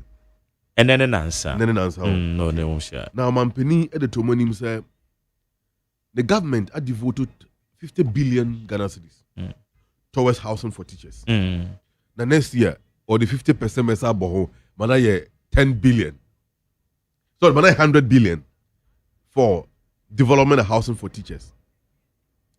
At the same time, Oman Peninso Asanchemu Bium say Kumasi Accra Expressway one of a chedia or the Bema Ghana kwa. Or the source of the buffer and the money and the money we are near Shesa Jumadina. Because a heavy project. A heavy project. That's not the way. Say also you say the way I as a Mahama would do it. Or by a nation builder is back, he will do it. Oh, and Papa Jane, the America could see that and say Ghana is in the safe hands. And Ghanaians are ready and willing to support the government to deliver the good works of Mampenias as you know. The person media this radio way editor party in Penin for him. And no Mampenians for him. Mr. President, and the party leadership, there are concerns from the grassroots. Yabetra and that's Yabetra Akasa for the last 8 years. We urge the party leaders, we urge the youth, we urge the party rank and file to stand behind the leadership and make sure NDC will return back to power. Your part. I know. Every party member will be satisfied. But leadership need be and from no kasa. Ya mon kan sama bayem kwanhye adiama party base no na and create any sense of mankind dissatisfaction that and degenerate the conditions of the party base. I am very much aware. You be an asabi one year they are and the primary role of every government ni say o man mu bedwu di kan ni nyina ya somdwe wo mu a afei echi ni o ma di echi na so be den ebeba nti o montie party for no any consensus on one at least. Okay. We pay your mind. That means cancer party but so say obi anya abotre. So long as you mu be a concern there. party and government ɛyɛ adeɛ a ɛbɛboa ɔman no yɛbɛka sɛ party mpanyinfoɔ so tu anamɔ nso so a ɛmma party base no so abo ɛnwo a ɛno nso yɛbɛgyina ha na yɛtwe mpanyinfoɔ adwene akɔ so na megye di sɛ nneɛma bɛtoto yie na obi aso ho atɔ no Ghana happy new year once again. All right. And to your good self. Thank you. George Bawa Muktare, not forgetting mommy Valerie Sawyer, all at the presidency. Happy new year. And my boss, Sami Jevifi, and Eduji Tamaklo, and also Honorable Felix Kwashi Ufosu. Right. Will be Eduji Tamaklo Mechianepa. CEO the MP. Yes, CEO the MP. Yes. It's a very fantastic guy. Yes. But that's it. Okay, how you need 100.9. Here for me, Baba Mon, I'm so much but my making messages in everyone. Richard Eddie Friama Saman. Also, the best decision we took as Ghanaians was voting for John Mahama as president. At the 77th annual New Year School and Conference, President Mahama said he hoped 2026 will be Ghana's last IMF bailout. The president knew the hard work he and his government are doing to free Ghana from IMF bailout. Jerry, kindly listen to the president we voted for. I've pledged to raise our economy and governance to a level that no succeeding government can reverse. He again said, by the grace of God, nothing can stop him from building the 6 lanes Accra to Kumasi Big Push Road project. Ghana took the right path. We are proud and can raise shoulders and beat our chests and say we made a good choice once in our lifetime. Richard Odifri Amasamana Abba. Mesha Kasante is Odifri Amasaman. Osindi, who job bless, no one cares. Kodo Upon Kroma is trying so hard to bring down lawyer Sami Jemfi, but still Lemfa. I wonder why he is still continuously disgracing himself on gold board issue. The more he keep on explaining from radio stations to another radio station, the more he exposed the ignorance on the matter. He's now shifting from his earlier position that he did not say in his press conference that Sami Jemfi and Gold Board has made a loss to the state. Meanwhile, we all listened to the press conference and he categorically stated that they have lost. They've created loss. Even some of his party members disagree with him, including Razak Kojopoku, Mesha Kasante, no Diabe. Alai Baba said, looking at U.S. military style of arresting a certain president in Venezuela to face drug trafficking charges in New York shows clearly it would be more easier without even a gunshot to bring Ken Ofori-Atta, our former finance minister, to Ghana to equally face corruption charges. Or Ghana military should also start to rehearse and go and bring Ken Ofori-Atta back from U.S. to come and face corruption charges, which even U.S. hates. Truly, USA is a disgrace to democracy and even dictatorship. I am very free. I am Medina. When say my name is Ebenezer from Kawenya, a year of reset and rebuilding and renewing. So far, so good. A good governance is now at our doorsteps. No more jandam journalism. Most of us are happy for the change we voted for and say thanks to God. Happy New Year to Honorable MC Yagbo of Ghana East TDC boss Courage Makafui and Peter Akwesi Mensa. I call the so-so Okoto Rasta Bodriase. Also, for the past 1 year, my NDC communicators don't talk about the so-called game changer policy, 24-hour economy, at a highlight. Happy New Year to you all. Okoto Rasta Odifri Bodriase. Adam Paul said, good morning to you, Mark Jerry. Thank you for reading my messages. Adam Paul. And now, Odifri Akrabe. Well, say good morning, Mark Jerry. My name is Dobo. Today is my father's birthday. I wish him happy birthday. His name is Moses Donko, aka Blue Boy. He stays at Dowenya. Oh, okay. Dowenya. Okay. It's Moses Donko, aka Blue Boy. Oba Ewe Show. Happy birthday. I mean, count. Yeah, that's it. Well, it's a good morning to you, Mark Jerry. I have been following your program for some time now, and I truly appreciate the role that you play in keeping discussions balanced and informative. However, I would like to respectfully share a concern. Lately, I've noticed frequent interjections and interruptions, especially when MPP or other panelists are making submissions that are critical of the current government. Oh, Samo. This sometimes gives the impression of lack of neutrality, even if that may not be the intention. One of the reasons many of us have trusted and respected your show is because of the fairness and neutrality you have consistently demonstrated since the beginning. I therefore kindly urge you to maintain the same standards so that all panelists can express their views freely and the audience can continue to have confidence in the platform. Thank you for your understanding and for the good work that you continue to do. Kwasi Bedu or the free kwa pepiase. Kwasi Medase and no message. In fact, what criticism is very constructive. Said they are no. Obi wanzo obedi dia temno but I liked the way you've presented your message. That is why I also took my time to read it. Medase but said they are yes some moment. Well, me name dear but in any case. Medase pa so I draw my attention. Well, when if it's the free, as a Michael so say good morning, Jerry. I will personally give President John Mahama government 70% because Mr. President is doing very well. MPP should forget about coming back to power. Regards to Kwame, Owen Frimpong, Samanka's MP. Okay, thank you. Michia Holali Mama Dugbe. Holali Mama Dugbe. Mama Wachepa, my beautiful, beloved sister. Holali, Michia Pa. Jomo Edifree, Ukiase. Also, the NDC is celebrating a scandal-free one in office amidst the usual jamboree, just as we have witnessed over the years. But let me be quick to remind this government that Galamsey hasn't seen any major progress since the assumed office. Our water bodies and virgin forests deserve better. For the 24-hour economy, the least said about it, the better. Where you Jomo or the free Pokiase Festus. Another day, pity brim. Eddie free Abronco to region. Also, Bramak, I heard you rating the president 70%. Please hold on and go to the hospitals, check their services. After that, then you will give your rating. Go to Medina Polyclinic and see if you can rate the president 40%. Okay, say Michelle Norma hospitals then I will can and I'll continue to say that until we rectify. Mystic Wonder Defense Sawama Dwejiri. Also, good morning to you, Mark Jerry, the champion host. Also, so far, so good. For President Mahama first year in office, let's all rally behind him and Ghana will be a better place for us all.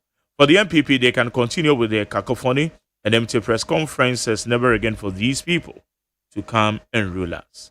Well, so good morning to you, Mark Jerry. Happy New Year. We give thanks to the Almighty God. And we also give thanks to the President JDM for everything that he did for us for the first year. South Africa.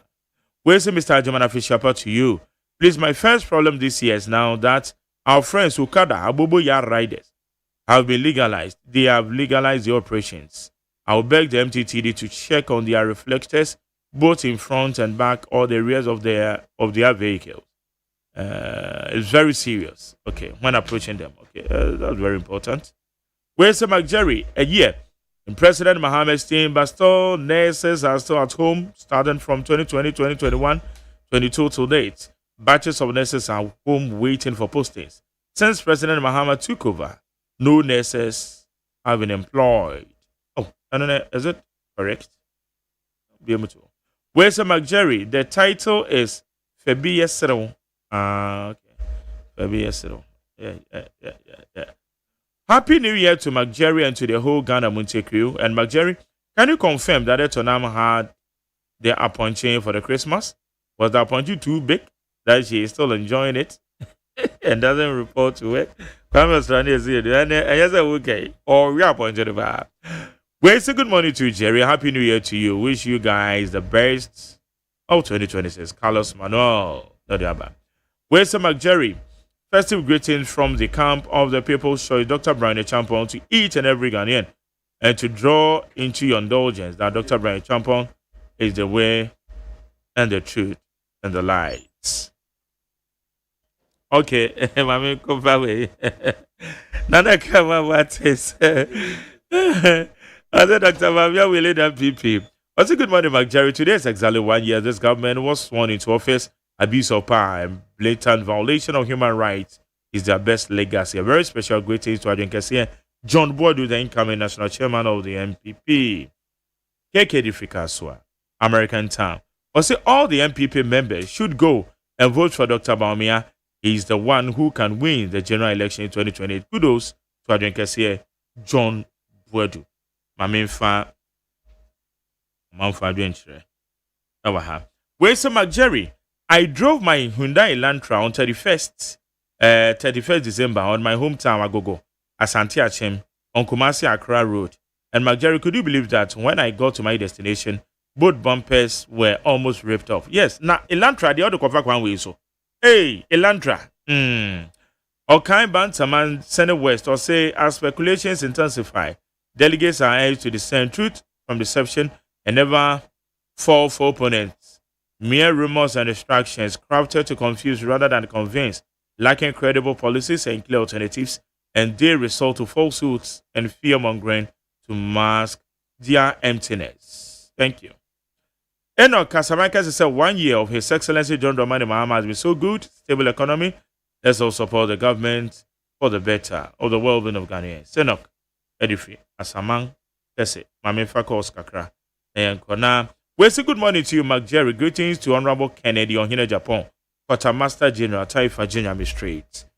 Mebacho numbers are 03022 57902, 03022 57902, and 03022 43540, 03022 43540. Match here. Mike, morning. Yes, I hear you, young contem. Hello, Mike Bolos in you, Nikasafra Bokodi. Mike, na pumbo kode. Nyami adi achen. Mike. Mike, kwanya mama so ba be ta kwan me mo mudi aka me hu say hu hia because ye woni ma bebre ya hu hia pa wo ma we mu say ya kwan kinkiti ya be fata fata mu nyam Mike kwan ni yo na ba be yi sika chi sika kra skawi ade ba be ya sa kwan we Mike e be tra mama we de on twen san kra na mabru no hia adwuma ye na ta kwan we mu ya adwuma ba na de be mabru no so what you say oh ba no 24-hour economy see ya no de na wo ya de ba 24-hour and we know the CEO et you me yes no na you know me hu because mama oh ya de so fit so bet my ye pa no ba ya de ta kwan mum de mama onyi na de fi ho me chere right on hina Japan fele on hina Japan e be o bia papa me chia Medan sepa mama fa di odi home okay me ba cho me mo achen yes I tell Obiabema ajana wana mekasa freedom kwakya. Mami chia mi vatosha mini amaliba le hono meboa. Yankasa yanko. Chia ni mami papa kacha se mi pini kacha na mi chia ma di jibre na ampim Mr. BB Mo baby obi na Mr. Brown. Kaka mi kanise MPP for nyabutre. Omunya ni preste omutimi beye jandam. Sese bi Ghana for beji obo to one na say ye be so sebi it is so toy and you na dey change you from sebi you start to ana yamamu 8 years sebi point year be so graba 1 year the bibia swati bibia koso as a sebi ye nko awumewu because na ko fado abamu na ya awumewu as ye nko buda manyami cha de ye we fia musta be share ya ho papa ti go be se obu ko wonu tum. Thank you. Medan say, meba cho mame foforo. Mache. Champion Mark Jerry. Yes sir, you too. Anopay na miasum dwen kan. En council. Na mamia amaliba memana happy new year. Say amaliba makonta Mark Jerry. Minimum. Oh, me girlfriend is in the room aya adanse gomesa. I'm the one amaliba see. That is the amakushia no ba hawo. Mark Jerry, na minche iwe kedi a compare kwa Japan. Incoming $5 hostful for MPP. Na minche iwe honorable Bwache Dako. Income na chacho na key na key will be no mi channel neck smooth the MPP party and my Ghana. Mark Jerry, ene amaliba ebe tell fi ho o se Ghana ayede Ghana bibia ekoyi ntiye mo aban na abaso. Besim decide me near amaliba say 24-hour economy no dey campaign say omobama Ghana ha edwuma ba kunipa miensa aye no 24-hour economy e wen fa amamu amuti bia akoye na inflation akofam na $dollar akofam no na water bay ɛne dɛ sisi bee no yɛ tum na na ɔmbɛtena akonnwa so mmɛburo ɛyɛ adwuma 11 months ɛne 10 months no ɔmo ka 1 month pɛ nkae no aka ɔmo ntuaeɛ nti mɛsɛ wi ama ne ba sɛ biribi akɔyi a mmɛbu no ɔmo ntua ka na kɔntata sa ayɛ adwuma ma ɔman Ghana no so yɛnkyɛ ne sika mɛkɔ sika ni kurom agari sika ɛni kurom bonya yɛdi no bonya awie yɛgye sika po anta kɔ a nkɔkɔ nyinaa ɛbɔ sɛ yɛnyɛ sika antɔ wɔm na amama akɔyɛ no ɛna ne nyɛ sika antɔ yɛnyɛ sika antɔ akɔkɔ mpo ɛfɛ ni bonya nana ndengu yɛdi school awofo ma awofo ɔmo ti ma ɔmo kɔ nkɔ school yɛ ntɔ school fi sɛ yɛsɛ wɔm amama ne nkɔ yɛ saa o nti mama wɔn sɛ amama ne kɔ de nkɔ yɛ saa fama Ghana ha yɛ nti wɔn hwɛ ni yɛ Medan say ene wo so wodie meba choma chen yetio yeah nyame ato eben kwa benyeni atifufro no eguswa wumu a enijie nko a nti menyu amale bai wo me mana fishi apa na menchia bibi moro akwati a chairman still maintain na mpim it's regional women's organizer still maintain amojuma pa no ebesa de omat na so bio na menchia incoming chairman Jasper of Tema West na menkanche Gapoa director Zuma obono ho modern 24-hour economy na wa share na mo akuso hu ye no ombra Tema port no behwe course wo ho na enrance me de unchia ne ma onabo akwesi Peter so wati na obeti nka yo obo ejuma papa o ko hwe nsisen one ne boss onabo boss mamudi abata ma shipyard a ese weni otimu nse resetting agenda jo mama de ba no di mu papa na eme nwanwa se bronya ye bi ebinsi ka ene driver ko na boss online drivers obi so to me ye say 4500 na ebinsi da amamo we ye mpe de na namba ko pe ene ohun amamo pa jo mama de aba onanga say di bronya for the first time in the history of this country yet me to akoko sister Ghana na namba ko me mbisa wo kama wo wa membo ba so 2017 mo be for $1 from 40 to $1 2018 I check him 1 year no mo the dollar copy me 5.7 Nancy John Mahama experience hands 1 year of the government so far from 2025 7 January and next 2026 year boom kunta ahwe no what mean for $1 mo the copy 15 cities no or the about 11 cities and now boy you see abochi say need boy dey no ko abochi a o kita 12 cities o ti menya $1 when you amamo papa no enye ndada mo de ba mo dada afi de Dr. Baumian na mo num hwe ko si Ghana for to abama or the beba 5 cities and then mo see yentu nyum from before because goes for oil mo na mo de ba ye me be some Jerry goes for oil ba no da be na ko pump ahu se no matifu so okay amen pesima me na yentu aso no foforo emra me pa cho me fa last two callers marching hello yetio ajani mo ni kasa papa yanko after the home cry ni binu yo mo ba me kan for aba no mo tu ko na musu yo anopa me ta kan de the service ye ko ye ni mo ano men still na me sia for champion one so that 24 days like delegate ajuma na duro na mo bo ajuma na men sia income na start for ka bo do adam for no so ba and like the Lord once over for you for Ghana na just after mama so woman dan kina organize yo anopa one boy to my class am then send the bring one better amana ba die ka no kura kakra atro kakra ana master kai we need to and one will be ajuma no oh my god wa mama munu sao me na me ka go ya mo ka ta ko ko fi Ghana mena enko kwa de ba nyina ka bu no obi anti so afu akra na hu obi okuta akoko wa aso kuku na we because of what akoko 2.5 billion 5 million ene go kare ayi akonti na mo se onna buti afo be so enti buro nyame de man se abai papa bi aba ma ye ho ato ye aye ti buro unam na we interview nka okay medan say mama fa last one you fancy me ba cho ma che yes sir yeti obema afisi apa ye well near asori bani ko ko this year last year nyankopon ma wa ho de ma de somo man afi na menye ne mo ho na se de pere no ejidi so obeni sa na menchia incoming national chairman Yura Boachi Ejaku na MPPSC ahinufo ye besere mu didaba MPP nim dodo Dr. Brand Echampon aye ready so oba be tumi Magari Excellency John Dramani Mahama memano afidida papa wa be ye president pen enti sa be dipele bototas enye news Magari obototas enye news because unye footballer Excellency Nana Danko Akufo-Addo the first 1 year no attempt in the bigger achievement a year free education in what they are back. Your mom penny by ye 24-hour economy. Big push. A coin be anywhere. A buying start a banded and start here.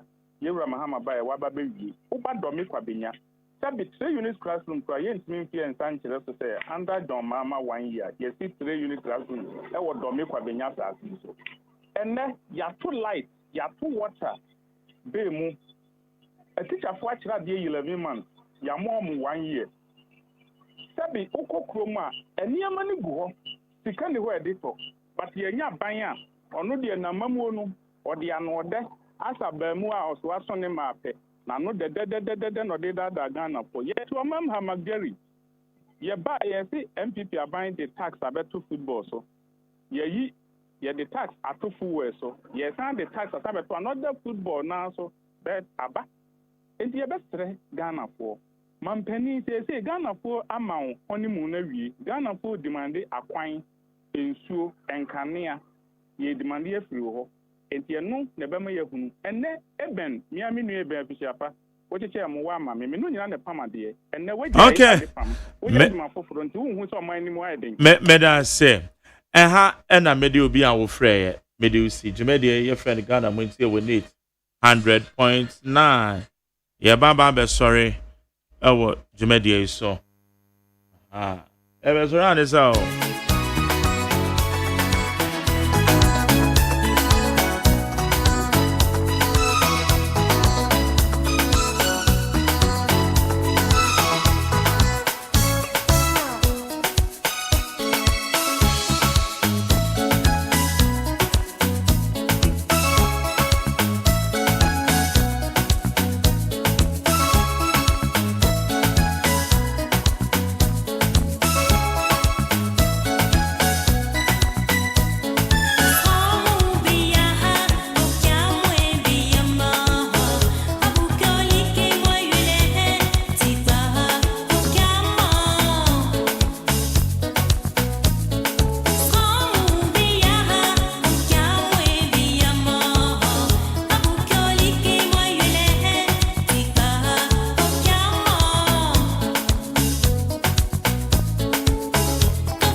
All right, my name is Mark Jerry OSEI AGYEMANG, and the program is Ghana Montie on 100.9. We the 3rd edition. Yes, I see a Juadano na ene Ukwada. Nyame Adoma the last edition for the week here the Bebro. Friday near Kwakwa called the holiday. May holiday and me nyana hogono so because me ko yemi nua odi mechi mi no na ye. Eya Alexander Koto Esiedo aka Coast. Ewe buri akuapem. Meba cho ehana bi di sebichia nana kran. Nana kran ewo eye Tomifa Kofi nyako ono so menyonko pa Kofi on so wote sen omo nyina o Tomifa. Meba cho bibia wotie me bia me dan se Nyankopon ya adom ochina ye besa achia ye behu nyoma kwabem se no dumi no bebo koso na tie nyom next week in ye be full operations na se ye ye church obibia